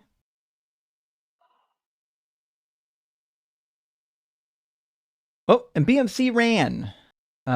Folded like a lawn chair, scrambled like an omelet. Okay. Sorry, BMC. Didn't mean to cook you so fast. All right. Session. I think that one was all on me. I won that one. Well, we only have one other member in queue, which is Regular John. We spoke to Regular John on the 16th on our last live stream, so there'd be second time up. Let's grab Regular John and we'll move forward. How you doing, Regular John? I'm good. How are you, Justin? Doing well. Thanks for asking. Regular John, we already know that you are a believer in God and that you're over the age of 18 because we've had you on before. And if I remember correctly, you believe that personal experience via healings is evidence for God, but I forget, which God do you believe in? The Christian one. Gotcha. Okay. And what kind of argument did you have for us tonight in favor of the Christian God? Yeah. Well, if I could just touch on the last guy that you talked to. No. Okay, fair enough. I was just gonna make a joke about, can God make an object that he can't lift because it's so heavy? Mm-hmm. And maybe he can, and then like on Monday he could lift it, and maybe on Tuesday he's too tired to lift it. I don't know. Can God get tired if he's all powerful? No, it was a joke, man. Sorry. Oh, fair enough. Fair enough. It's funny, the Bible in Exodus actually does say that God rested and was refreshed on the seventh day. Right. Anyways, so what do you got for us today? Tough crowd. Don't worry, buddy. Let's just continue. Thank you. So yeah, I mean, if you remember, like, you do remember correctly, I go off of personal experience and things that can't be proven, like, scientifically. I think that's what faith is. And it's definitely something that I wrestle with, and that's why I'm calling. If you remember, like, I go off of names and what they mean. Like, a lot of names are biblical. And so I look at the name meanings, and then I look at the person. I'm like, wow, that looks like maybe there's something to that. And I fully understand that sounds psychotic. But I just want to give you like 4 examples, and maybe you could look into it like on your spare time if you care. That's up to you. Yeah, have Go you ahead ever and heard? go ahead and give me the argument. I'm at the edge of my seat. Okay. Have you ever heard of the band Ghost? I've actually heard of them, but I can't think of what they've done. Great band. So they're like a satanic band, but they would tell you it's like tongue in cheek. The guy is like a demonic pope, and the music is like beautiful, and they're obviously always like trashing God and how stupid religion is and Yeah, because stuff you're like atheist. The guy, the songwriter, the main dude, says that he wants to believe in something, but he most certainly doesn't believe in Christianity, and sure takes that opportunity to bash it. So his name, okay, we're just going to go down the psychotic rabbit hole if you don't mind. That's you're all I already have. here. Might as well take us down the rabbit hole. Okay. So his name is Tobias Forge, right? So I look at that. His name is Tobias, which means God is good. And to me, that's kind of like God's kind of sarcastic joke. Like, here's a guy who's a leader of a satanic rock Do you have band. any evidence? Do you have any evidence? I don't have. See, this is my evidence. Is the personal experiences, and Some guy's name? Well, I'm sorry, I don't really care about some guy's name in a rock band. well, that's Like, you fair. got any evidence? Yeah, it is fair. I don't want to put like I already had a nap and I woke up and you're still talking about whatever that is. You got any like evidence, or you just come up here to like So I tell don't us a have a, story? I don't have like a selfie with God or anything. If that's what you're asking, That's not what 'cause- I asked for, so don't be dishonest. An argument, some sort of historical contemporary witness, or you pointing to him somewhere would help, Yeah, I don't know what sir. Tobias has to do with this. like just the Aren't name. there other names that mean that same thing? Like, I know there are other names that mean. Probably, sure.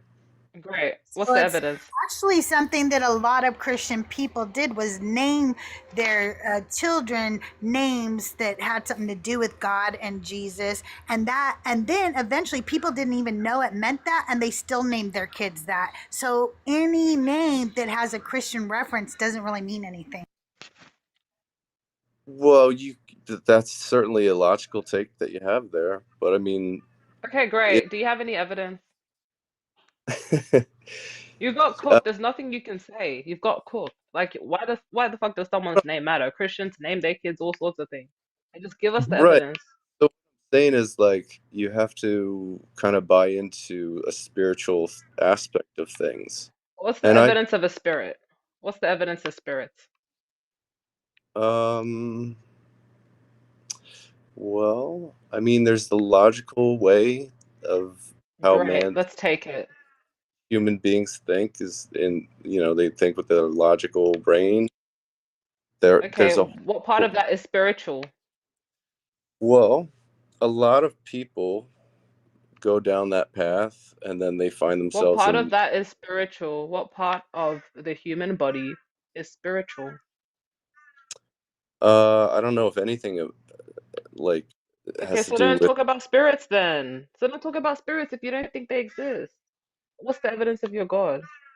Because you'll like to play games in people's faces with time. no, I'm not trying to play any games, sorry. But I It's mean the okay, so it's not that serious. spirit is not physical, so you can't like point to it in a body or anything like that. So I mean like So how a do lot you know it exists then? you don't. So why do you think it exists if you can't prove it? Do you just believe in all sorts of shit? um no. No. I Okay, so believe in why do you believe in it then? because it's well, a Christian would say that the Holy Spirit points to Jesus in Christianity. And No, so you can't use something imaginary to point to something's existence. That's like building a house on sand, right? well That the completely falls apart. So why do you think that spirits exist? I'm not asking about the average Christian. I'm asking you. so I think that spirits or the spiritual realm may exist because people have spiritual awakenings and then they kind of realize that they're going down the wrong path or they have the wrong mentality about life and then they could But What change is it. a spiritual awakening, though? What is that? It we could talked about this last time. This is meaningless. Why are we doing this again? And the people Listen, complaining about me in chat, I don't want to waste people's time.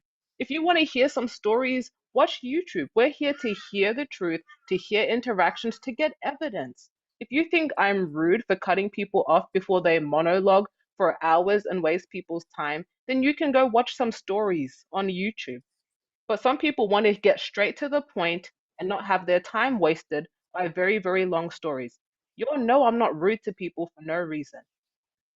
Yeah, I'm in fact, straightforward to the point. I'm concise. And if you like to dilly-dally, then you're probably going to have a problem with it. But most yeah, people won't. Most people want to get straight to the point, the meat of the argument. I've been watching So Venus for a ask very whatever long your name time. is. Keep complaining. Ask whatever your name is, or as myth or whatever. I don't care. I've never actually seen Venus be mean to somebody or rude.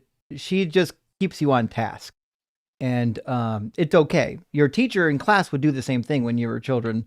It's sad that Venus has to do it here. But nevertheless, regular John, I think her point is well made. And we did talk about spiritual awakenings. Spiritual awakenings are meaningless. It just means that people believe something. Like they believe an entity is helping them, but their belief in it doesn't validate the entity. Yeah. It's just funny to me how you're pretending like I had a nerve struck because No. I decided to address you. It's not you. I'm talking to someone in the comments. You're just Oh. being cringy. Like now you're responding to me because you think you have my attention, but this is going to be the last time I address you. I don't give a fuck how long you've been a fan of Justin's for. You're being a whiny bitch, right? And you're constantly talking shit about me in the chat, derailing shit and intentionally trying to target me. So you can just keep swiping. And I'm not here every day. I join Justin's live once a week or once a fortnight, maybe. So you can come back on another day. Okay, baby, you'll be fine, okay? You'll be fine. I'm sure some warm milk will help you out.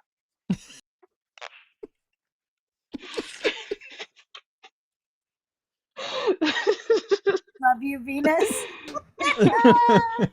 I'm sure some warm milk and a heat pack will calm you the fuck down. I promise. It'll be okay. Emotional damage. Not the soundboard. Okay, so Back on topic. I have more what you would say nonsensical garbage with names and stuff. So I could just skip all that stuff if you want. Maybe call back later. Sure. But I have some questions for you because I know that you have a lot of biblical knowledge, and I kind of just want to take advantage of that because although I identify as a Christian, I try to keep an open mind, and I try to, and I told you this last time, deconstruct whenever possible, because honestly, being a Christian is a lot more complicated than just being an atheist, because you always have to second guess yourself, and it's a pain in the ass. So I just want to run. I'm going to give you some layups here. Well, I mean, I will be doing a Q&A soon within the next couple of weeks. So typically, if I have a Sunday night where I'm not on the line and I'm not on AXP, I've decided to start doing Q&As on Sunday nights. Okay. So stay tuned. If you got a list of questions, you're welcome to stop by on like a Q&A and run your barrage of questions by me. But we do keep these, we're trying to keep these debate nights for debates only because, you know, everyone's filed in here to watch a debate. That being said, it is also 11 o'clock, which is when I stop debating and I have to close out the live stream by reading what's left of the super chat. So I'm not here till 2 a.m. So unfortunately, we're kind of out of time anyways. Okay. All right. But I mean, thanks for coming by and chatting with us. I mean, I wrote down last time we talked as well. I've got on both times that we talked that you seem to be a nice and cordial individual, but you do have to understand from our perspective, like, we are hoping you're going to bring better arguments, you know? Yeah, listen, I'll pray about that one. I don't. Okay. Amen. All right. Let us know when God answers. All right. All right. Will do. All right. Cheers. And we almost had. We could have had a conversation. We could have had a whole debate if he didn't do that. We could have had a whole 2 debates if we stopped 2 monologues. If we got that, I believe in God, but he's evil. If we got that guy out of here quick, we could have had another debate. True, but you know what? On that. So John was our last caller. The queue has we worked through everybody that was in the queue. And so we don't have any more. We didn't have anyone else to bring in. That one guy that was an atheist that wanted to pretend to be a believer did come back. I don't know why he came back, but it seems kind of odd that he. In fact, he's here again. Oh, and he looks angry too. He does look very pleased with us. He's back and he I'm looks not angrier than angry. before. Mr. All Anderson, right, buddy. why do you want to LARP as a believer? Well, I don't think it's Laugh. LARPing. I think I really do believe that Jesus fulfilled some prophecies. I just really not sure about the whole God thing. Oh fuck! What prophecy did he fulfill? Zach Right. 9:9. Oh no! Don't do it. Is Yeah. he fucking trolling me right now? No, I'm serious. There's no way he thinks. Chat, is he fucking for real right now? Well, let's see.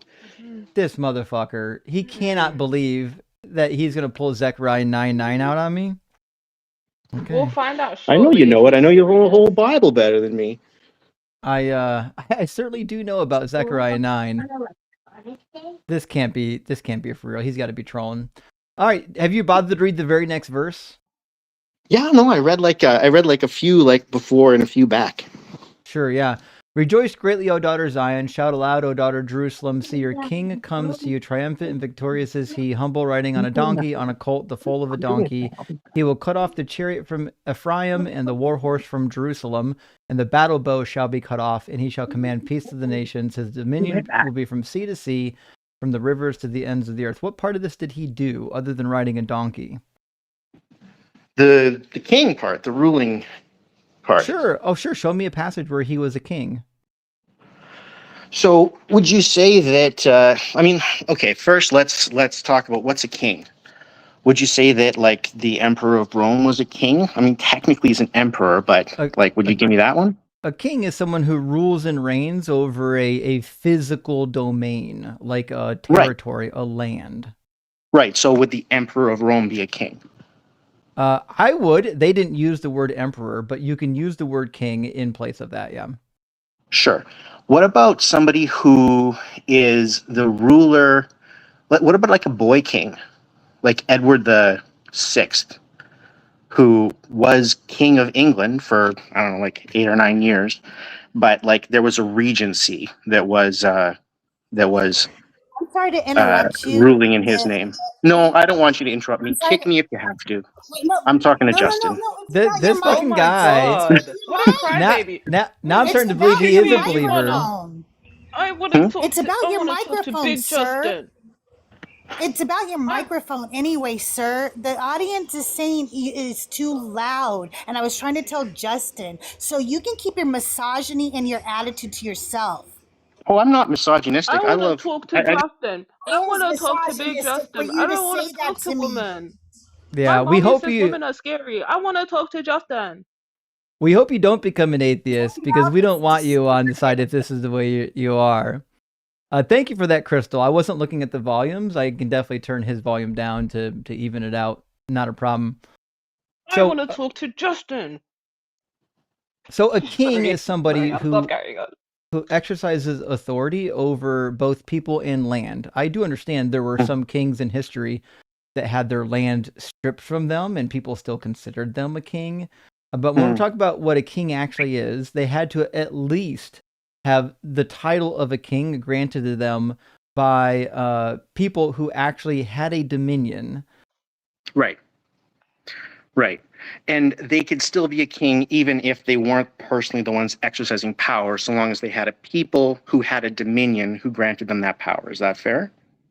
Well, yes or no. If you're a king and you're a king in title only, then it's kind of useless. So, for example, when we talk about the Queen of England, yeah, it's cute that we still call her a queen, but she's not really a queen. She's not doing shit. It's just an honorary title. So, no, I wouldn't say she was a real queen. True, I'm the king of my castle. I'm a king. I'm a king. Hold on, where's my fucking crown? Well, I mean, you don't have a bunch of people who are controlling like a contiguous territory that all think that you're a king who exercise real political and or military power, right? Everybody, the king. Everybody who thinks I'm the king, put a 1 in the chat. Put king in the chat if I'm your king, y'all. Right, but I mean, those people don't have any political power. They're not like a country, right? Hell. If a country says you're the king. We are. Pardon? What does a country consist of? A country consists A of contiguous people. We territory. are people. Yeah, but we're stakeholders. The territory is our houses. They don't have an Do you army, think that? right? Yeah, we You have do to have an They army don't to have have a kingdom? Okay, well, I mean, I think you're making it easier for us to say that Jesus was a king, not harder. Like, I mean, my definition is like a great. We're little bit all more. kings. We're all kings. I fulfilled that Okay, prophecy. I this rode is a why I horse. just I want to rode a talk to one donkey. person. Why Oh, can't you talk to just say you don't Venus? want to talk to women, crybaby. It's not Yeah, that you're talk a to me woman. I don't then. have a problem with the fact that you're a Talk woman. I to have a problem me. with the fact that you're Talk to interrupting. me. Every Talk to time me then, okay? Venus talks, Talk his to pee-pee me. shrinks as far back as his hairline. Well, My you can what? talk to me then. You can talk to me You then. want me Don't to worry just about talk to it. you? You want to You don't just? want to I talk just to want to talk to Justin. one Yeah, person. I so don't care you who can that talk person to me. is. Yeah, so I just just talk to think that me. Justin knows Just more about talk the to. Bible. So just That's all. talk to me. Yeah, just you don't even know me. So how would you know how much I know about the Bible? Well, I don't. I just think that he knows more because I've listened to him Hey, talk about it. But everybody on TikTok, whatever. send Venus a bunch of crowns. Send the queen a bunch of crowns over on TikTok. I know there's crowns in the gift shop. I want to see some How would crowns you know flying. that? All right, so let's talk. I want to talk to Venus then. So Venus, then. So Okay. would you So agree if with a me then king, that? Sorry, just listen to my question before you answer it. So Venus, would you agree with me then that a king could be somebody who is exercising real political control, but not personally? Somebody's exercising it on his behalf. no. Would you say that What does person could that still be a mean? king? What do you mean Like by Edward the exercising Sixth, political who was a control? boy king, right?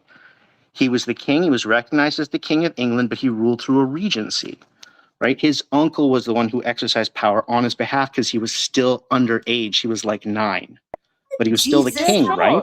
Sure. Let's hit. Yeah, sure. That's a Okay. king. Now, Okay. show me how that applies to Jesus. Okay.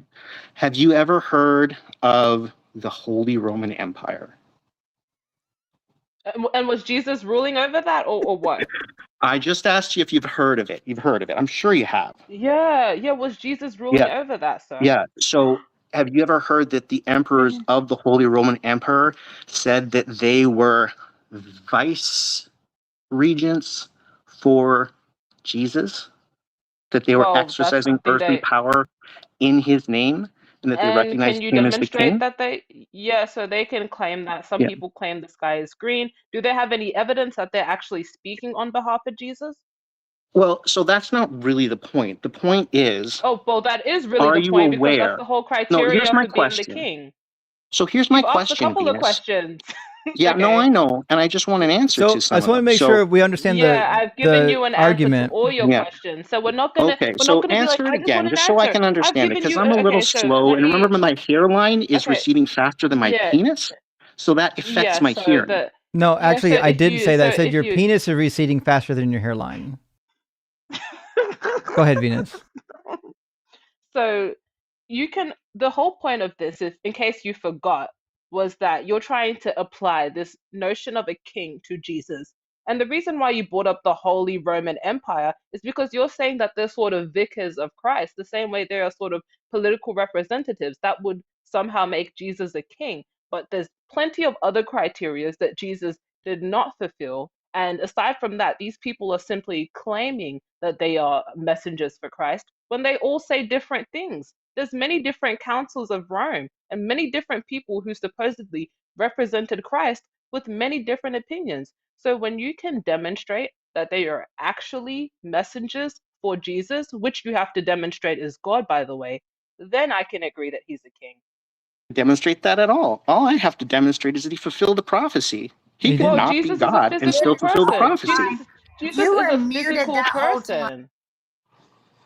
So the Yeah, I question don't is, think I mean, you no and one you know could what? hear You asked me you. if I believed. I really do believe that he fulfilled the prophecy, Except right? he didn't, because That he was aspect never of a the king. prophecy. Was he a king? This is Did he exercise, real political power by a polity exercised in his name?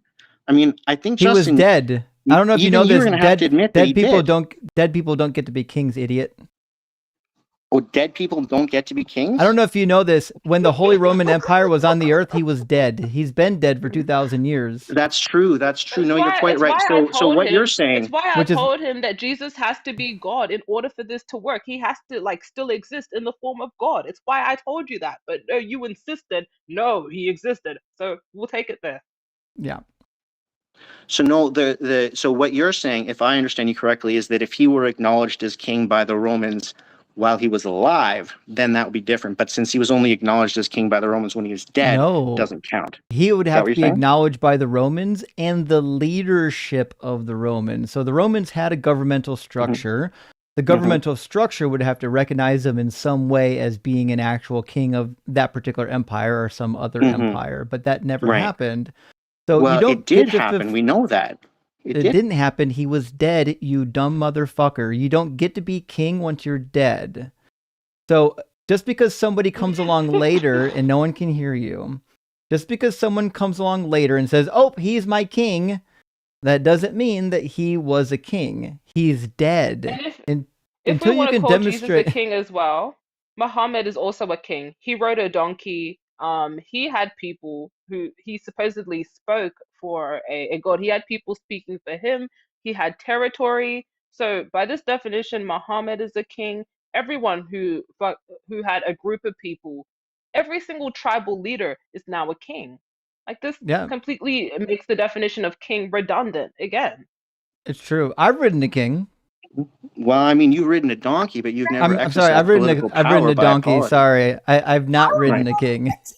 Justin, I want to know about the king. But I mean, I here's have the a problem, good fuck. right? That'd be a great he was night, wouldn't acknowledged it? as a Let me king tell you while about he that was night I alive, was riding right? the He king. had a sign nailed up above him that said "King of the Jews." Okay, hey dummy, did you not know the purpose of the sign is to mock him for not being a king? Are you that dense?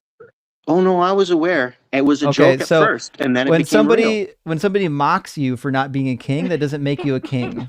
But for the purposes of fulfilling a prophecy, Justin, do you think that's dumb? Like, It is dumb, yeah, are you because trying to insult me to get a rise out of me? Or mocking somebody for not being a king will never make them be a king. The fact that you think that being mocked, the fact that you think being a king, being mocked as not being a king makes you a king, would only mean that I'm a king. Do you think I'm a king right now, Mr. Anderson? Well, I don't. And you know what? Oh, The difference are you is mocking between me? you and Jesus? Now I'm a fucking king. You heard it here. I'm not the king. He mocked me for not being the king, which means I am the king. Thank you for reinforcing that I am the Messiah. I really appreciate that. The point is that that he was acknowledged as a king by a real physical quality. So no, he I wasn't. think there's a reasonable argument there that he wasn't. That he fulfilled he was not. I mean, give me a break. For the He was purposes not. of fulfilling a prophecy, you're saying that doesn't count? No. Why doesn't it count? Which polity recognized him as king? We talked about this. It's called the Holy Roman Empire. He was dead when that happened. What's that? He was he dead. was dead when it happened. So now we're introducing you can't be a dead king. There are no dead kings. Okay, what metric did they use to call him a king? What criteria did they use? So they think he's still alive too, remember, right? Yeah, but he's not. He's still alive. You don't, and I mean, we'll demonstrate that he's alive. Okay, he's alive, and that automatically means so he's recognized. So you've got to be alive. So you've got to be alive, and people have got to call you a king for you to be a king. For the purposes of the prophecy, for the purposes of the prophecy, it has to match reality, not what people believe. And this is where you're wrong. Just because people believe he's alive doesn't mean he did fulfill the prophecy. To say that somebody did fulfill a prophecy, you have to demonstrate that it is true that he fulfilled it, not that people believe he fulfilled it. If the people of the Holy Roman Empire believe that he's alive, it's meaningless. To demonstrate prophecy fulfillment, you can't just say people believe he did it or they believe a thing. You have to demonstrate that he actually did do a thing. Also, well, does he know the Roman Empire and the Holy Roman Empire? I'm it's sorry, my I turn am to talk talking. now. No, That's I am not even talking, me. and I just What talked the for the fuck? first time. Do you know that the Roman Empire and Holy Roman Empire are not the same thing, Pumpkin? I don't think he does, actually. Sorry, what was that? I was laughing at you. Go ahead. Do you know the Roman Empire is not the same thing as the Holy Roman Empire, Pumpkin? Yeah, Muffin, I do. I'm talking about the Holy Roman Empire, not the Roman Empire. Okay, The you Holy don't Roman sound Empire is like the you know later what you're one. talking about at all. Actually, you came in here saying you weren't really a Christian, and you sound just like a Christian. He's acting just like I guess him. I'm doing a good job. Yeah. I don't know. The thing is, like, I mean, I'll like give you this. You're just as big of a douche as every Christian we've ever talked about. So you get some points there for being as big of a douche as we've seen. I honestly don't Well, even I like mean, want I to do think you this matched me, meta. Like, what Justin. So if you look criteria? in the mirror, Okay, you'll find a great. bigger Enough douche as meta. I am. Enough meta. Okay, enough meta. So, what criteria did the Holy Roman Empire use to call Jesus a king? Right? Because them calling him a king does not automatically make him a king. So, what was the criteria that they employed to call Jesus a king? What do you mean? What was the criteria? So you think What does that mean? is it that complicated? You don't know what a Yeah, criteria is?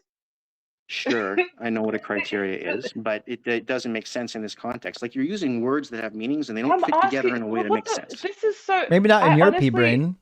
like, you Well, yeah, can't I be know. I this mean, I have a dumb. very Like, small okay, I brain, but get it's it. Okay, certainly I not get working it. I here. get it. I get it. We're joking, but you can't be this dumb. The criteria for what makes You'd be someone a surprised. king is the criteria for what makes someone a king is a complicated sentence to you. Well, I mean, I thought that we laid out like I started with that it's a polity which exercises real earthly power, which recognizes Okay. somebody as their leader. Being Right? I alive. And mean, you've got to those be are the alive, criteria. right? I thought You've we got to be agreed, but I alive, mean, right? as soon as you realize that Jesus might Can You've you got to be exercise alive, authority while right? being dead? arguably, even just arguably, right? Can The you thing is, exercise authority as king while you're dead? here's maybe let's try and bridge this gap. Can you exercise authority as a king while you're dead? You can, Justin, if you're doing it No, through you a can't. regent. You're You can dead. if you're doing it through a No, you regent. can't. You're dead. Because the regent is exercising that Wrong power in again. your name. Wrong You're again. You have to no, be you're wrong alive. here. You have to be alive. As much power as you would if you were a boy. Regents exercise the authority of Tell me living why I'm kings, wrong. not dead And you can say I'm kings. wrong until you're blue in the face. Why You're am I still wrong? wrong. But why? But how do you? Because they exercise the authority for the living king. No, they exercise the authority for Jesus. They said so. For Do you not living believe them? kings. No, obviously I don't. Obviously I don't, because he's Something you're dead. inserting.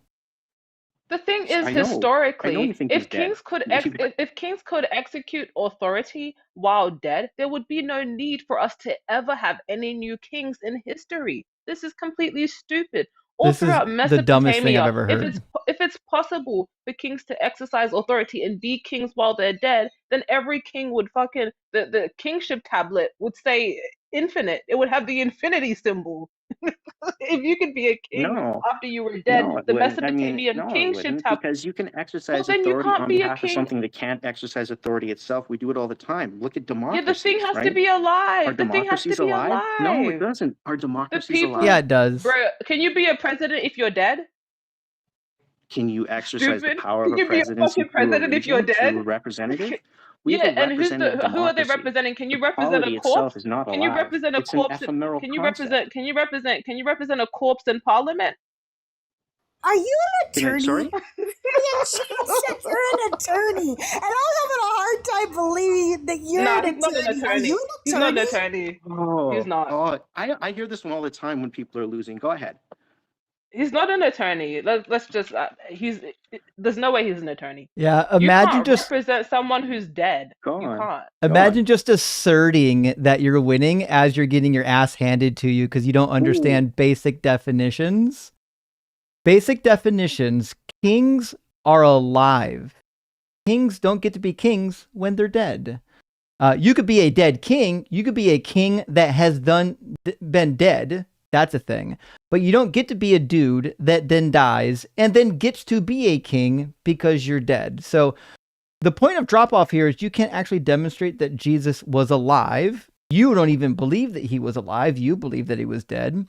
So the best you can say is that some people who think that he was alive also thought that he was a king, and they'd be wrong on both accounts.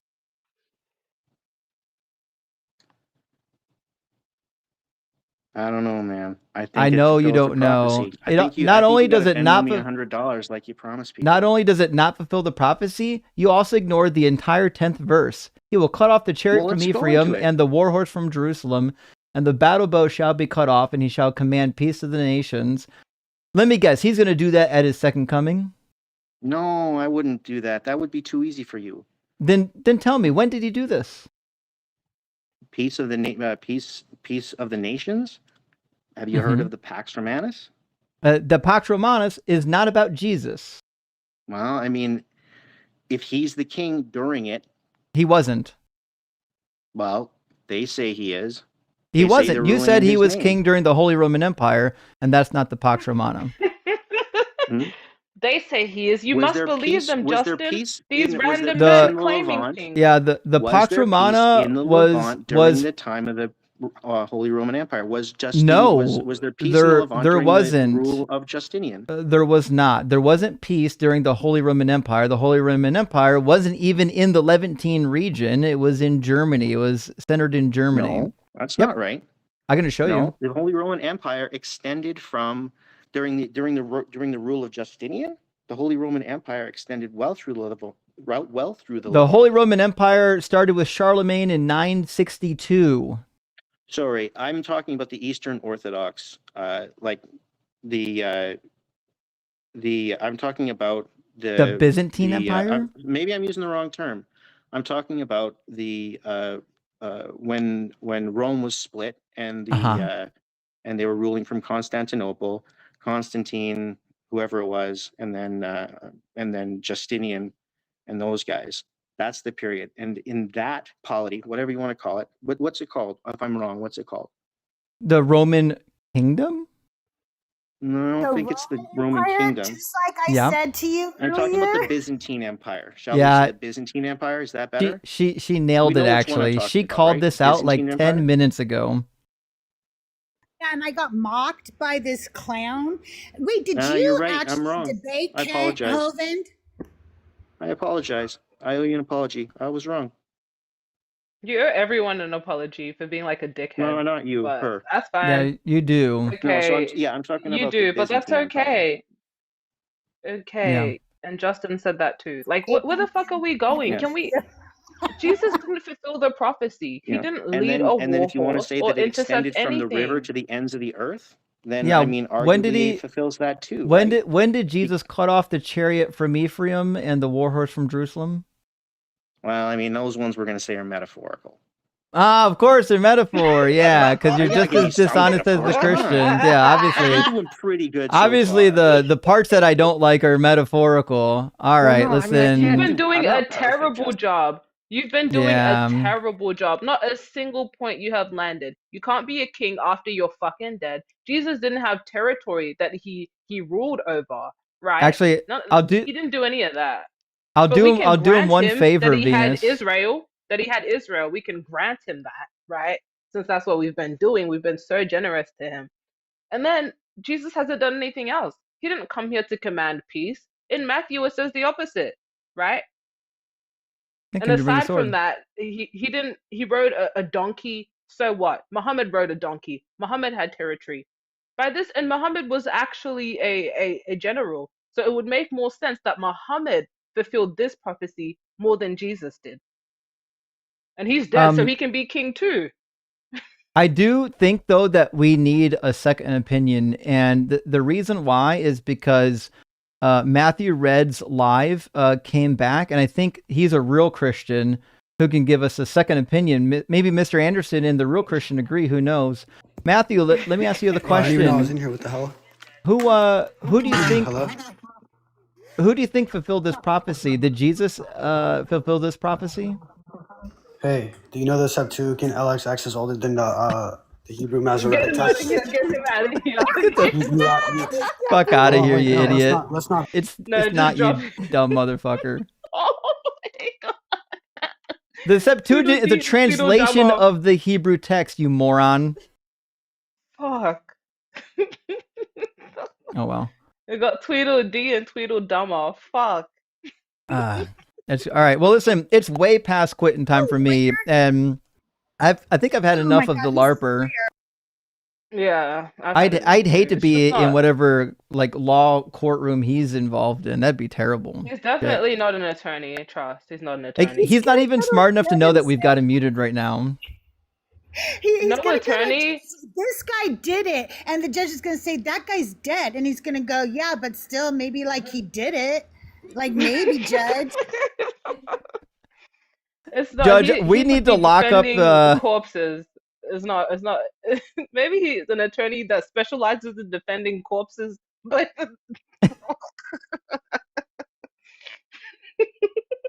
like, oh, your grandfather's dead and he got accused from stealing the shop. Don't worry. Oh my god. I got you. The Holy Roman Empire recognizes your grandfather. Oh boy. Oh my Well, god. He actually debated Hovind twice and cooked him, I guess. Twice. is that a brag? More than Why would anybody somebody could. brag about No, I that? guess. I don't know, but that's what they're telling me in the chats, you know? He He's cooked a Kent lawyer. He Hovind debated Hovind. Yeah. on what? On whether Jesus was dead or alive. I don't know. Maybe Yeah, he I cooked him mean, spiritually. it was definitely a metaphorical cooking. Yeah. And by metaphorical, it means whatever we want it to mean. So the reality of that metaphor is he got cooked by Ken Hovind, but since we turned it into a metaphor, we can just make it say the opposite. Because that's what metaphors mean. Well, I'm going to write down that he comes twice, so I get the first clip and the second clip. I think and he's had enough now too. I think what we can learn from this is that even some atheists, I hope he's not an atheist, can be stupid. He's not an atheist. No, he's not an atheist. No atheist would be so mad that I exist that they would go through all that trouble. He's obviously LARPing so that he doesn't have to bite off more than he can chew. He thinks he bit off as much as he can chew, but he has no idea. I've never heard such nonsense. A king can have authority while dead. Like Yeah. maybe he can if the people think he's alive. I can agree with that, but he can't be a king after he's dead. Like yeah, you No. can still have authority after you've died if you convince people that you exist, like Emperor Nero, right? If Right. people are convinced you exist, you can still do that, but he didn't. So he's not a Yeah. king. The whole point is it's a hoax. Is Jesus a hoax?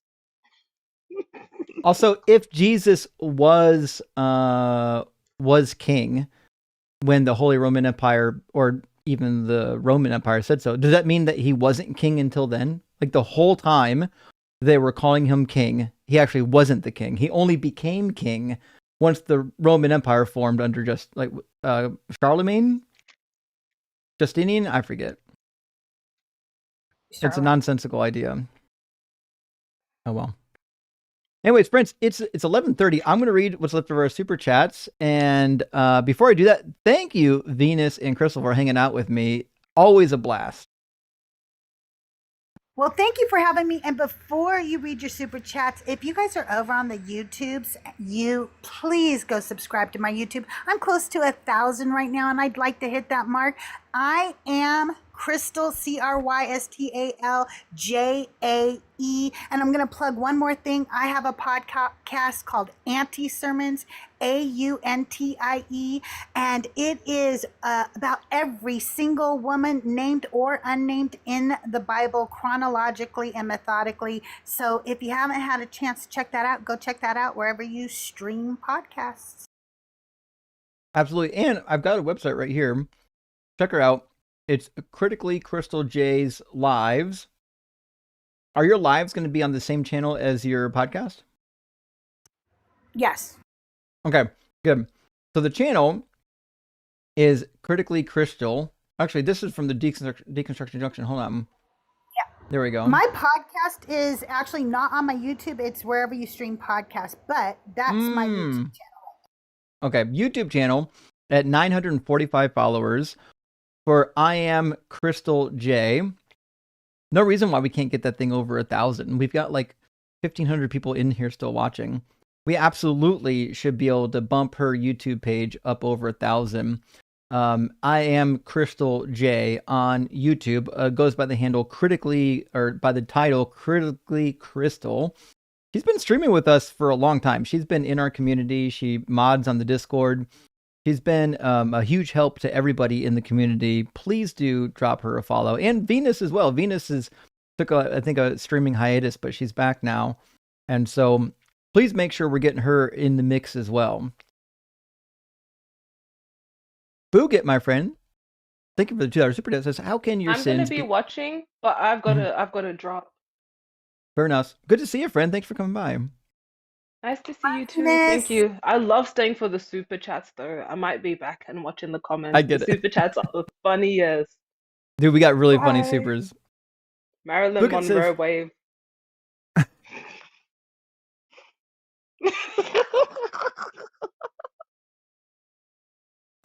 Book it says, how can your sins be forgiven before you were born? That's the thing is, I mean, theoretically, it's kind of like a presidential pardon. They can pardon your future shit too. But like, it's weird. If God was going to make the forgiveness retroactive, then he should have just done it at the beginning of time and forgiven everyone's sins. Done. No problem. Just make everything retroactive from the beginning of time or forward active. What's the opposite of retroactive? Shit. Hold on. Active, I guess. Active, I God. guess. That's what I'm thinking. Like, I'm trying to think. That's the only thing I came up with. Godwin, sorry, I almost said Goodwin. Godwin says, Doug is my earthly grounding, lightning of intelligibility. Fucking A. That is the case. I hope you're doing well, Godwin. Good to see you in here. And Charles, thank you for being here today. Great to see you as well. Says, much love to our strong, independent ladies. Indeed. I love how like bent out of shape people get just when women start talking. It's so weird to me. So funny. And Venus is awesome. She was just amazing. Also, I just read, I didn't see my messages until now. Carnage Asada, with a very good point, says that exercising authority requires agency. That seems to be the case. You need agency to exercise authority, which means Jesus being dead could not be an agent nor exercise authority. Exercise is an active verb. Fantastic point. Hunter Girl says, rock hard for Doug. Did I do that right? You did, Hunter Girl. Rock hard for Doug. It's good to see that you're in the crew and rock hard for Doug. We all are. Diamond hard, some of us. And Nexus says, the proof is on fire. Well done. I haven't heard that song. Someone get the water. I haven't heard that song in a long time. The Roof is on Fire is a notable classic. Gay for Justin. Justin's fucking rock. And Team Dalkin. Thank you for the flurry of hashtags, friend. And the Atheist Bulldog. Great to see you, Dugald. Hope you're doing well. Says, hey, friend, here's $5. Tell them I'm awesome. Well, you are awesome. Dugald on TikTok, the Atheist Bulldog elsewhere, is a good friend of mine. And he gets to root for the Ohio football team that's not dog shit. So thank you so much for being here, friend. Hope you're doing well. And Zach Penetroff, thank you for the super. It says, was the Roman Empire at the peak of their power when Jesus was crucified, or did God get killed by not even Rome's most powerful form? That's a fair question. I wonder when they were at their most powerful. Hold on. What? Maybe when they were the largest? All right. I asked when Rome was the largest. And again, this is like, it's going to be a guesstimate. I can't verify this answer. But it says it was roughly at its largest around 117 AD. So, like 80 years after Jesus died or so. So I don't know. Like, it seems like they must have been pretty powerful, but it would be fun if he got murdered by some like weak ass Roman Empire. To be fair, if he was God, he wouldn't have needed to been murdered. Like the way the story works is Jesus offered himself to be killed. Like he volunteered to be killed, which is weird then that the Christians went around being mad at Jews for having him killed, especially when the Romans actually had him killed. And technically God had him killed. Like, how can you be mad at the Jews for what God predestined? Oh, well. Bacon and Bush says, where in the Bible are babies called innocent? We're all born with the original sin, right? Trying to remember my theology. Well, it's a little more difficult than that. You have to kind of triangulate this position to get to the idea that the babies are innocent. Like even in Catholic doctrine, they'll say like if they're not baptized, they'll go to like limbo. They won't go to hell. They'll go to limbo. But I think here's why. Number one, David said when his son died, he says, I won't go to him, or he can't come to me, but I'll go to him. Meaning he seems to think that wherever his baby went to, he'll end up as well. Now, if you're a Christian, you would interpret that as heaven, because God wouldn't send a baby to hell, and David didn't go to hell. David would be destined for heaven. So Christians will interpret that as a verse that would say, obviously, the children are going to go to heaven eventually. Also, I would point towards the famous passage in Isaiah 7, where it says, before the child knows good and evil, so on and so on and so forth. So if you don't know good from evil, it seems like it'd be weird to get sent to hell for your sins if you don't actually know good from evil. And then Jesus says that to the adults, you have to be like a child to come to me. So I don't know if Jesus understood children as being innocent either, but it seems possible. But it's just not clear. You see what I'm saying? It's not certain. We have to make like guesses. Does that make sense? Yeah. Deuteronomy 139 says, as for your little ones who you thought would become plunder, your children who today, who do not yet know right from wrong, they shall enter there. So when entering the promised land, there are some children that are mentioned as not knowing right from wrong, who are able to enter the land. So it just, I don't know, it seems like God does have some sort of system where some people aren't as culpable as others. But it's just not clearly spelled out. But it doesn't sound very clear. It's just a little confusing there. I agree. It's not entirely clear. There's a reason why universally within Christian denominations, nobody can actually come to an agreement on this, other than it would be wicked for God to send babies to hell. But then again, like if you really believe that all babies are innocent, then that means Jesus didn't have to die or suffer. You could just literally kill a baby, and boom, anybody could atone for the sins of the world. Yeah. So I don't know, it's a difficult thing. Dr. Fudge says there's no licensing board to stop me. You know what? I wish there was a licensing board that stopped that lawyer that was up here. I cannot imagine having him as a lawyer. I have no confidence that he's going to argue a case adequately. Your Honor, the law was metaphorical. Okay. All right. Get him out of the courtroom. Fucking remove that guy over there.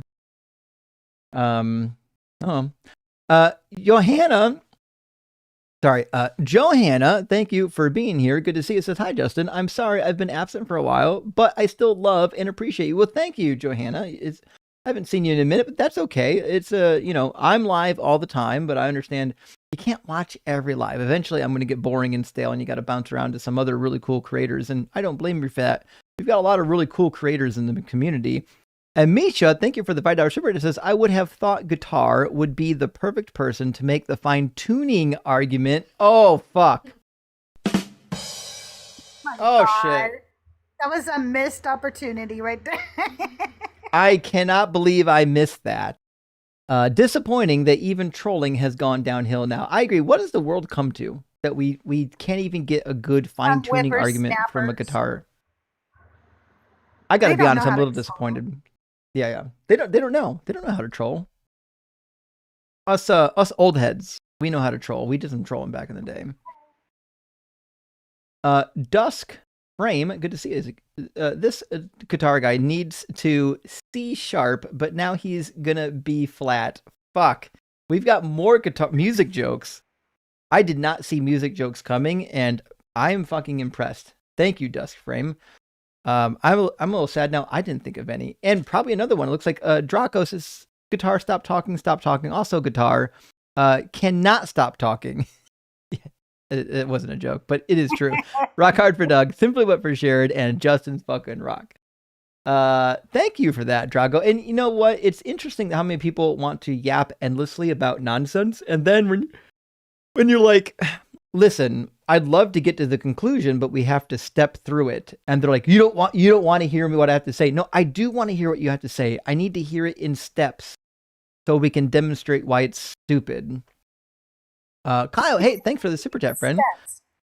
Like, listen, you can say all the nonsense you want, but if you spend 5 minutes saying all the nonsense, I'm still going to bring you right back to this identical same point.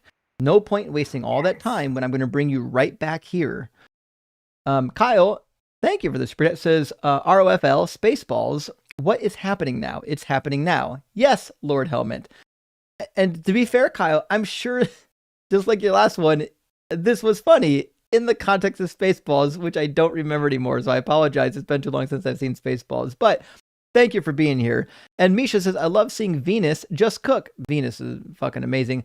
Let me put it in an analogy my cat can understand is incredible. You know what? Her quips are second to none. I'm jealous of how good her quips are. I can only hope it'd be that good one day. And Jeff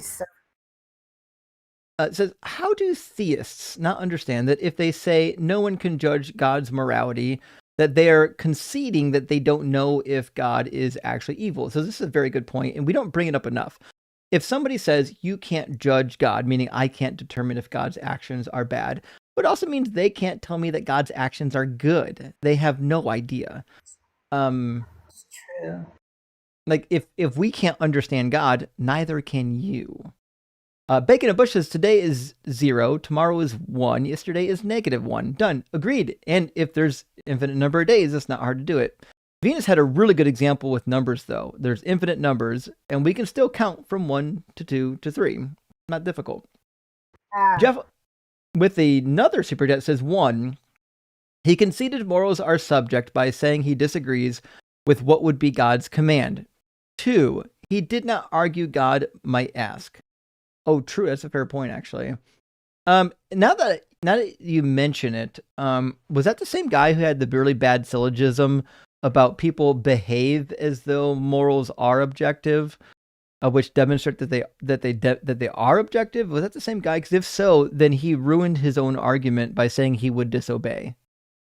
But I forget if that's the same guy now. That's true. I can't remember either. Yeah, They if all that's the same guy. By the I end know. of the lie, they all just meld into one. It's so true. And we got a bunch of weirdos. I got to, hold on. I got...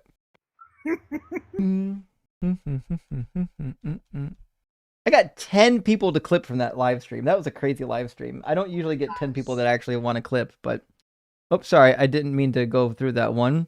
Venus is a black... We're at Bacon and Bush. Bacon and Bush says, ask a caller who's already failed at math to tell the difference between 7 and 3. You know what? I'm shocked by the amount of people that can't answer the 7 and 3 problem. I didn't think it was hard, actually. But here we are, right? 7 and 3, same number spiritually. The other day was saying, I think it was with Mackluster or somebody, they were saying that it is 3 and 7 because it was 3 and then God made it 7 or so. I was just like, what kind of math is it? There actually is an apologetic for 2 Samuel, but I know the apologetic and it's broken, which is why I give that particular contradiction, because most people who know the apologetic they don't know that it's a bad apologetic, so you get a 2 for 1. You get to cook a Christian twice on the same thing. But it is true, though, that in the Septuagint, in a later edition of the Septuagint, they did actually fix it. But the Septuagint obviously comes after the Hebrew, so we have no idea what was if there was ever a Hebrew manuscript that had the correct number. We just have to assume that it was a later scribal correction or change, which is fine. The Septuagint changes from the Hebrew text all the time. Adam says, Christians who claim to cook atheists usually just maul people with their talking points. The mute button changes everything. True. Most debates I've seen where a Christian so-and-so won, what they mean is that they just shouted over their opponent the entire time and wouldn't actually engage in the dialogue. And if you think just shouting your points is the same as winning, then I'm confused. If there's no evaluation of whether or not the points were true, then there is no winner. That's how you know who the winners are, is when you evaluate the points. And Bacon and Bush says, today there's more value in being entrenched and ignorant than educated. I can't say that it was better in the 80s, but it's still disappointing. I think there are a certain amount of people that get rewarded for their stupidity. I don't know if it was ever different, though. And I'm hoping, at least when we get them here, that we don't reward them for that, that we make them embarrassed and ashamed that they're that stupid. Porcelina says, I've never seen a guitar play itself. Rock Hard for Dog and Simply Went for Shared. But you're right. Guitar/Matthew played himself pretty bad. And Hunter Girl says, this call is absolute chaos. It was, and I knew it was going to be as soon as I realized who it was. Thank you for whoever informed me that that was Matthew Red's live. I know I've talked to him before, but I can't find him in my fucking spreadsheet of people I've talked to. I don't know if I just forgot to write it down, but I know The I've talked chat to him. knew that you would know who it was. They were all telling me, tell him who this is. And I'm like, okay, wait till there's a break in the chat and then I'll tell him. Yeah, I have no idea why. I wonder if he had a different name when he came in, and I wrote down what that other name is. You know what I mean? Like today he came in as Nameless Guitar, but whenever he came in last time, I bet that he had a different name rather than Matthew Red's live. If anyone knows the name of when he was in here last, let me know. I'll make sure and write it down. But Nick says, Matthew didn't get it wrong. He changed the facts to fit a narrative he had. It's a weird take, though. It really is to think that, well, Matthew didn't get it wrong. He just made something up that's not true. Didn't fix it. Same problem. And Roy Williams, thank you for the $1 super chat, friend. And Nick, thank you for the $2 super chat. It says, just debate Chat GPT voice mode. It interrupts less. I actually do this from time to time. I will open my phone and just debate Chat GPT. But the problem is it's never good because it does fall prey to suggestion. It very often will concede on things that even it shouldn't concede on if you press hard enough. So it's not great. Didn't you debate Justin once, Justin? Like Justin the AI? It was fun. In fact, I haven't clipped that yet, but I need to clip it up and make that a reality. But yeah, I did debate the AI Catholic apologist from CatholicAnswers.com. It was fun. Dragos Rose says, Justin cooking Matthew/guitar with the whole damn kitchen. I gave him what he deserved. Justin's fucking rock. Words don't mean words, 100%. You know they're going to retreat to words don't mean words. It's all they have. And Nate, thank you for the $5 super chat. I'm sorry, what were you going to say, Crystal? Yeah, I was going to say something real quick. I have to drop down because I have to run over Joel and Mezzo's live because it's Joel's birthday in 10 minutes. Oh, I think he turns 21 or something, because he's really young. Anyway, I'm going to go. That's really young to be an airline pilot. Yeah. It is. It's very young, and he looks even younger than that. Like, I don't know what he does for his skincare, but he looks younger than that. But I'm gonna go wish him a happy birthday, and hopefully I'll see you over there after Thanks, you're Crystal. done here with your super chats. We'll send a raid. Thank you, Crystal. We'll send a raid over to Joel's place after this. W. Crystal, I'm glad I knew that it was his birthday because now we can send him a birthday raid. Cool. Nate, thank you for the super. It says, did you know Elagabalus was the first Roman emperor to worship Doug? He literally had a pet rock named a god. No fucking way. Now I gotta look up this. Holy shit. Elagabalus.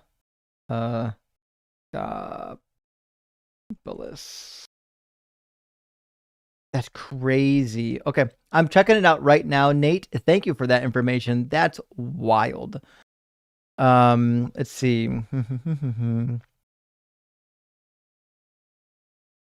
He had a sacred black stone, likely a meteorite, and considered a physical manifestation of the sun god. Crazy. He brought it to Rome. No fucking way. He installed it inside of a temple? And it had a name? All right, hold on. I'm going to look up the name. I need to know if this thing has its own wiki page.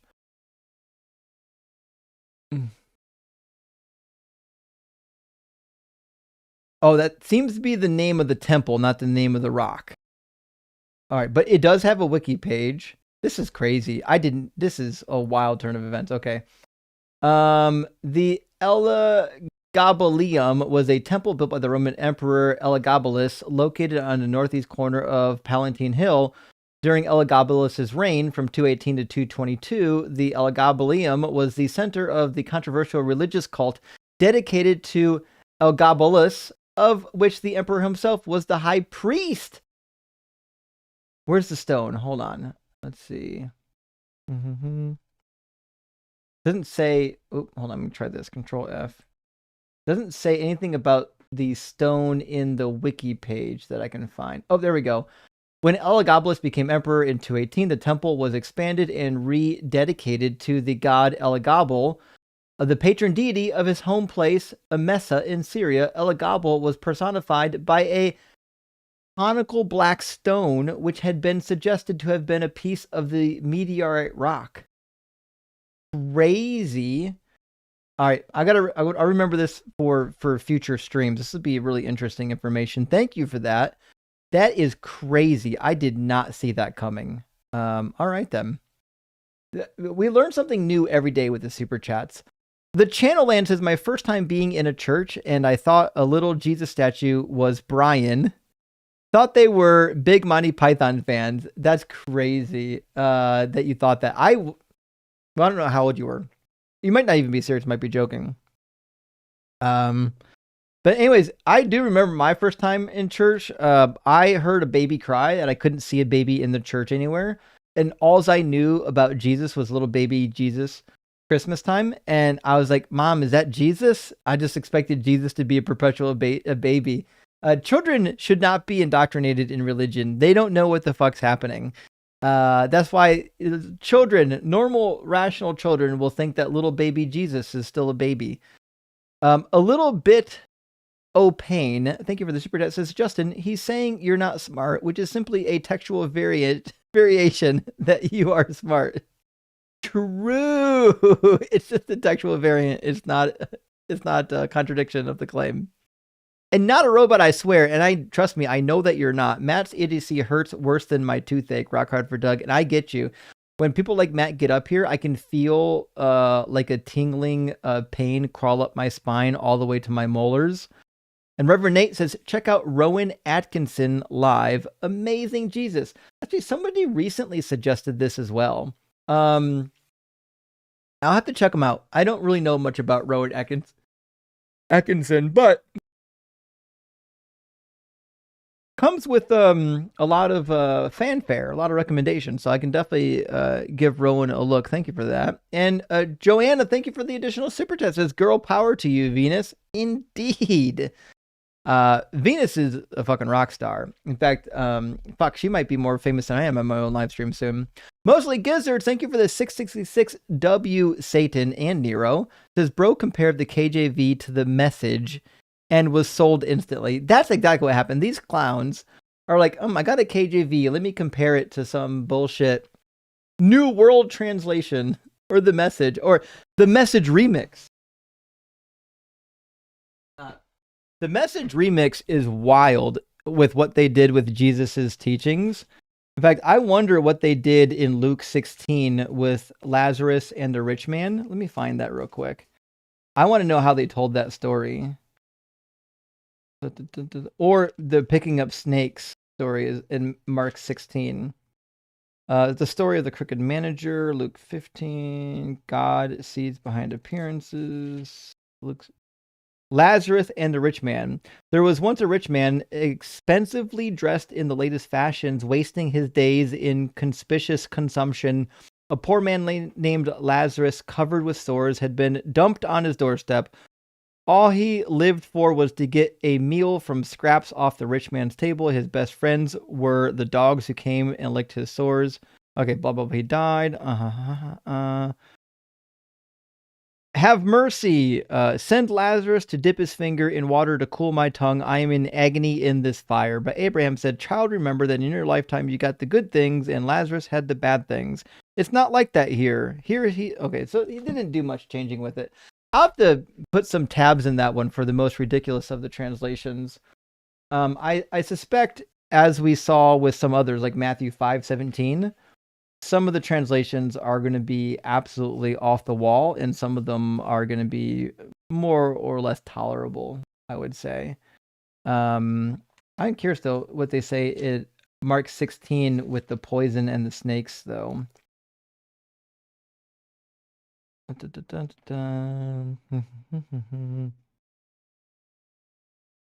There we go. The resurrection. Then the Master Jesus, after briefing them, was taken. Okay. There are some signs. These are some of the signs that will accompany believers. They will throw out demons in my name. They will speak new tongues. They will take snakes in their hands. They will drink poison and not be hurt. They will lay hands on the sick and make them well. Okay, so pretty fine. Okay, fair enough. And Hunter Girl says, this should be a flow chart. You know what? I should start doing arguments in the form of flow charts. I can open up like Google Docs and start flow charting the conversation and maybe keep somebody on task. Gina, there we go. Gina, hey, thanks for the super chat, friend, says, have some Canuck bucks for making my day. You got it, Gina. Thank you so much for the $2.79 Canuck bucks, and hope you're staying warm up there in the Great White North. Barbara Barrett says, where does the eunuch thing leave trans women? Good question.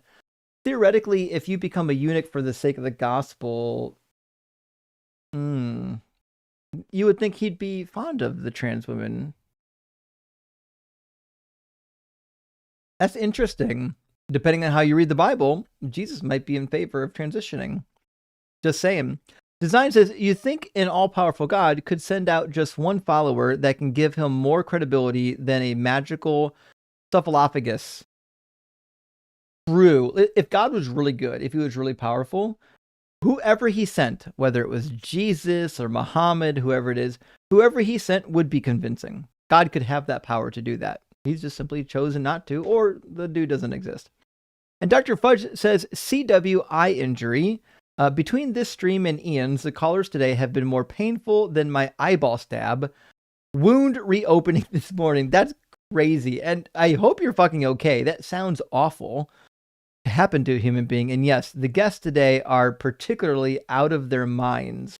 I think as we get closer to Easter, we might see more of this. And the follow-up in response to the last super chat says, corner of a hardcover plus gravity. What? Last super chat, corner.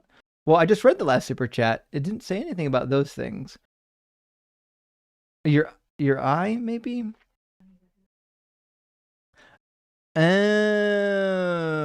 Oh, okay. Either you injured your eye or your eye wound reopening happened because the corner of a hardcover book and gravity. So you were holding a book while you're reading in bed and you dropped it on your face? That works. Okay. Actually, I've dropped my phone on my face before reading in bed. Never the corner of a hardcover. Sorry about that. That probably stinks. Hopefully it wasn't like a heavy book, like a big old King James Family Bible. And Anthony, thank you for the $10 super chat. It says, always good to see you folks use the problem with time. It was my first step towards irreligion back in 1976, 5th grade. For your whiners, 1 Thessalonians 5:16 and 18. I don't actually have that one on tap. Now I got to look it up. That should be after Paul talks about coming back or Jesus coming back. So give me a second to put 1 Thessalonians 5 up here. And we want 16, 17. Rejoice always, pray continually, give thanks in all circumstances, for this is God's will for you in Christ. True, you're supposed to suffer, actually, right? Because that's how you know you're doing God's work. Even when you're being mistreated, you have to endure the suffering.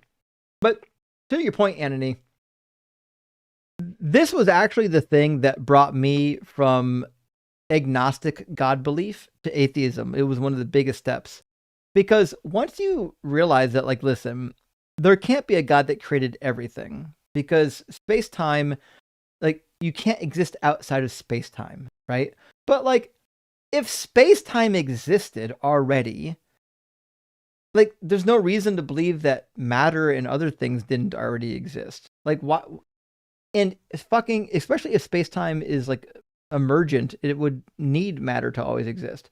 So it's just a really, doesn't make sense to think that there's an entity that exists outside of space and time, exists for no amount of time and in nowhere, and can't do anything. So why would I think that this thing existed and then it did a whole bunch of shit? It doesn't make sense. Turd Burglar, hey, good to see you, friend. Thank you for the super chat. Says, they can't afford 1 gigabyte up and down, or gigabit up and down, because they tithe and offer too much on Sundays. Idiotas.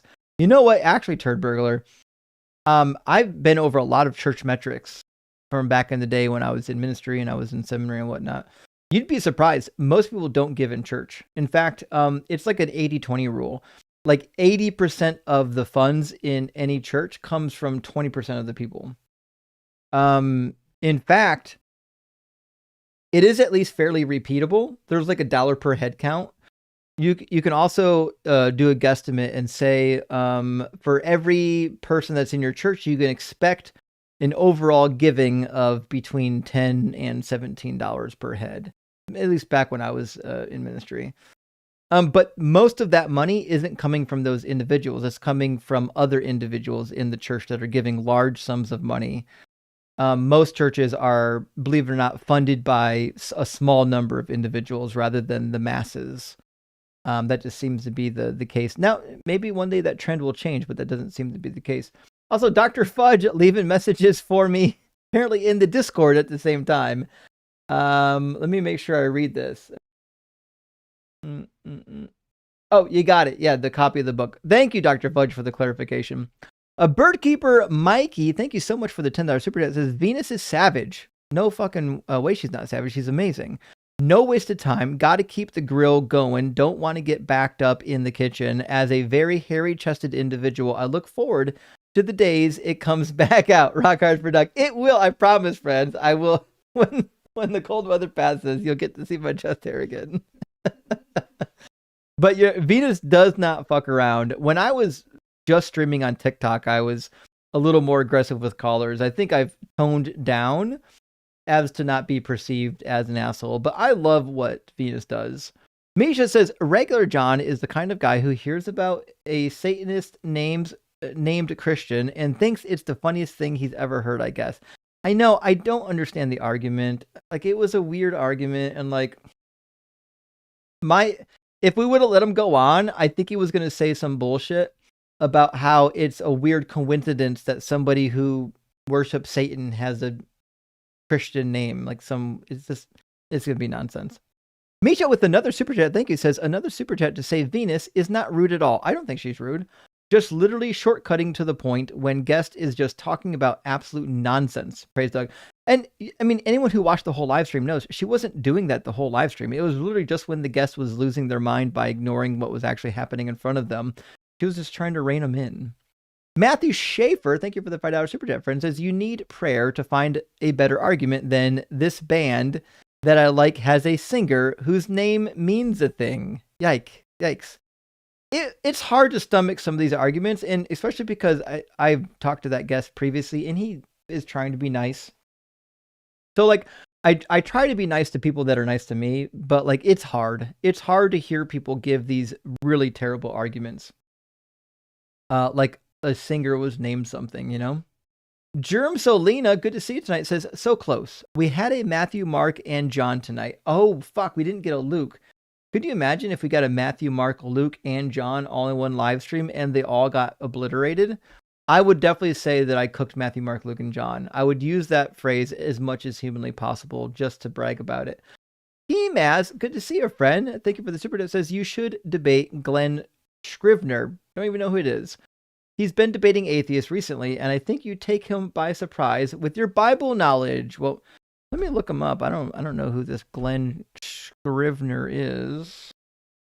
That's a wild name to spell. Scrivener?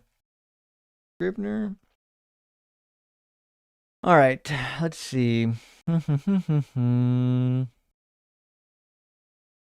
He's an ordained Church of English minister, evangelist. Oh, he's got a popular YouTube channel called Speak Life. He's got 100,000 followers, obviously because he's an apologist. It looks like he's been in some dialogue with Rationality Rules, which is fun. Okay. So he's probably got some level of education, like maybe he's been to seminary. It says that he is an ordained Church of England minister, which means like probably has an education. Let's see.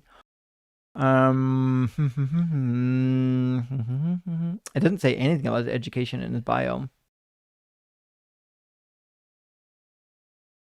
Let me see if his education is public. All right, Glenn Scrivener has a LinkedIn page with some bio, and I think it's going to be of course I can't see it because I'm not logged into my account, but it says on the Google metadata that he got a bachelor's of arts in politics from Balliol College in Oxford. And he has a philosophy and economics degree from Monmouth, but I can't see where he's got anything else. Let me see. I don't see anything else helpful. He probably doesn't have a real education, it looks like, which is not in the Bible at least, which of course is why he's an evangelist and an apologist. Very few people with adequate educations go into this type of work, because it's untenable. That your religion is a faith, not a fact. His every website I can find, like even the C.S. Lewis Institute that lists him, doesn't give his actual education. If he has a PhD or a master's degree in this field of study, I can't seem to find it. But I wouldn't be shocked. Yeah, I don't see anything about his education. Okay. Well, listen, send him my live stream. Maybe we can get him in here. It's just K says Mr. Anderson is the king of douchebags. I agree. He is a king. He's the king of douchebags. I wish I would have saw that during the chat. I would have said that. And Gentleman Viking says Anderson swore fealty to Burger King. He sure as fuck did. I don't know. I don't know if I got him to concede that I am king, but based on the criteria he gave, I certainly am. And It's Just K followed up, says, Mr. Anderson, your level of smugness and douchebaggery should be studied by the greatest sociologists on the planet Earth. You are 100% a misogynist. Not just a misogynist, so dumb that he doesn't know he's dumb. And that's painful. But I guess we're used to seeing it. We don't see it as much with atheists. I don't know if I believe he's a true atheist. I think he's probably an agnostic, if I had to guess. Actually, he said he was agnostic. He doesn't know what he believes, but he didn't admit to being an atheist. Scribbles by Janice, thank you so much for the super chat. It says Dead King. Okay, well, it's a zombie death cult after all. That's what I've been saying. New levels of stupid. How do these people get through the day? I don't know how they do it. I have no idea how they even get through life, much less have a career as a lawyer. I hope he's the type of lawyer that just does fucking paperwork and doesn't have to argue in court. Misha, thank you for the additional super chat. Also for Mr. Anderson. Mr. Anderson is an attorney, but only for Elvis, enacting his will as the king, even though he's dead. Pretty proud of that stupid joke. And it's not a stupid joke. It's a fucking good one. If Elvis is king, I could imagine he's the type of king that this guy would be an attorney for sure. And DeMonzo says, unfortunately, Anderson is a lawyer and cooked Darth Dawkins. Did he really? I haven't seen the Darth Dawkins debate. I don't doubt that he cooked Darth Dawkins. I don't think it would be even particularly difficult to cook Darth Dawkins because he's a clown. That being said, I think if I'm pegging Mr. Anderson correctly, he's probably just a know-it-all idiot who goes around to big live streams just trying to cook, thinking he's going to cook them for fun, not really even caring about the actual position. He probably doesn't even care about the atheistic or the religious position. He just thinks like this is a way for people to, like, for him to feel good about himself. Oh, I went to all these popular live streams and I cooked them all. Even though he has no understanding of the topic material or the content of the topics. And he has no understanding of logic. But if it makes him feel good to get on live stream and get roasted, that's fine. Gentleman Viking says he's related to an attorney in law. Oh fuck. Perhaps. And Roy, thank you for the additional super thanks. Appreciate that, friend. And it's just Kay coming in again, says Mr. Anderson is a corpse. He actually was. To be fair, in his argument, he was defending a corpse as king. So he's a corpse attorney. Reverend Nate says, Mr. Anderson, attorney at blah, blah, blah. I would love to know where Mr. Anderson is a lawyer at. Maybe if someone takes some screenshots of Mr. Anderson, we can run it through like the AI photo detectors on the internet and figure out who he is. I would love to like send this to people that know him. And Derek TV says, TikTok, the Bible doesn't make any sense. I don't know what the arrow means, but I agree. The Bible doesn't make any sense. It's a book of nonsense and fairy tales, and the people who believe it typically haven't read it. Scribbles by Janice coming in again says, with Egalabalis, I'll never say that correctly. Anyways, says, now Justin, Doug reincarnated, hail the all-powerful infinite Doug. Indeed, Doug has manifested many times on the earth, obviously once in ancient Rome. This is proof. And remember, there's a stone on the Kaaba. Muslims travel from all over the world to see and touch the stone on the Kaaba because it's Doug. Gentleman Viking says Elagabalus was also possibly trans or gender fluid. That's actually fairly normal in the Roman Empire.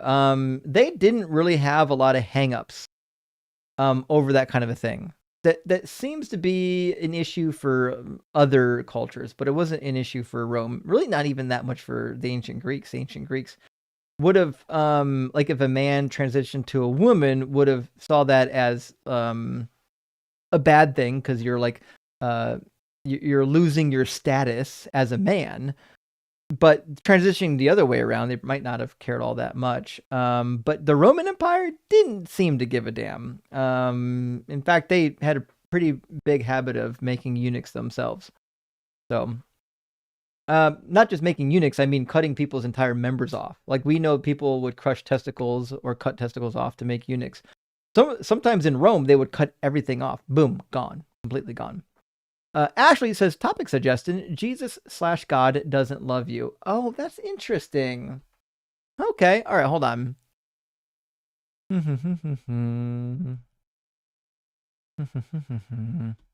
I've not heard it worded that way, but I like it.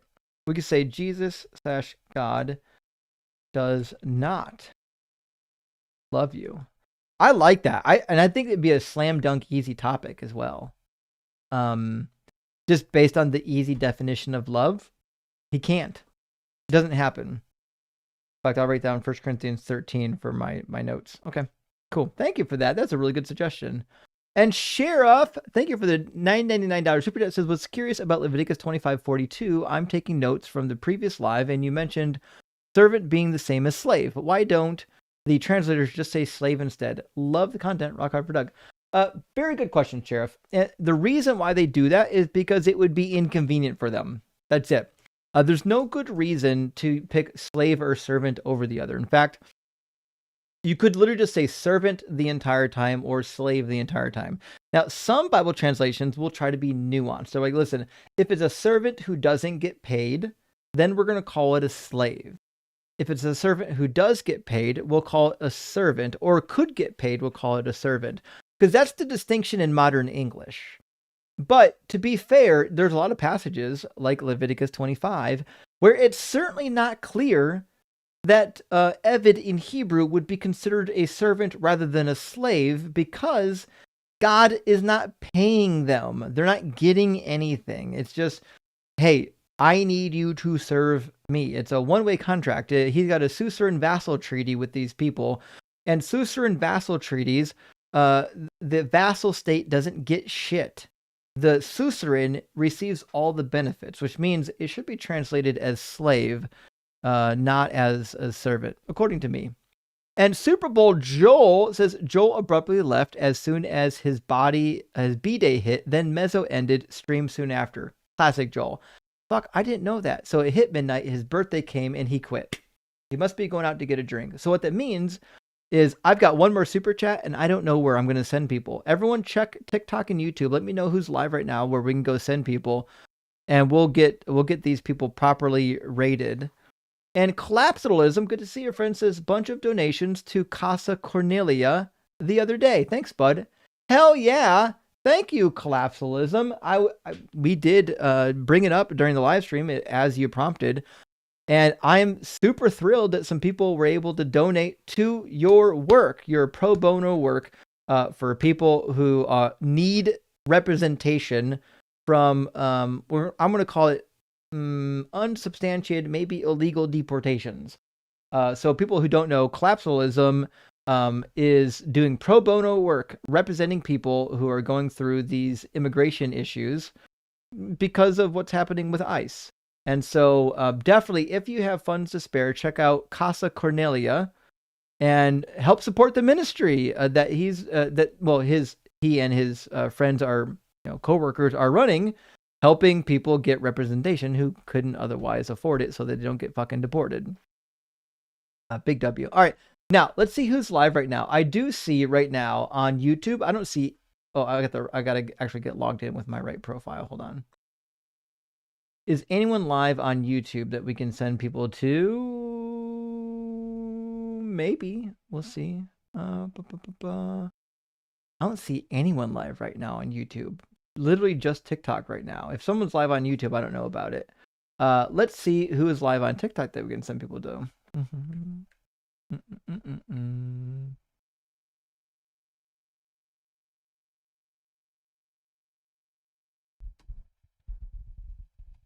Oh, fuck. Is Deborah live? I haven't seen Deborah live in a while. 1 second.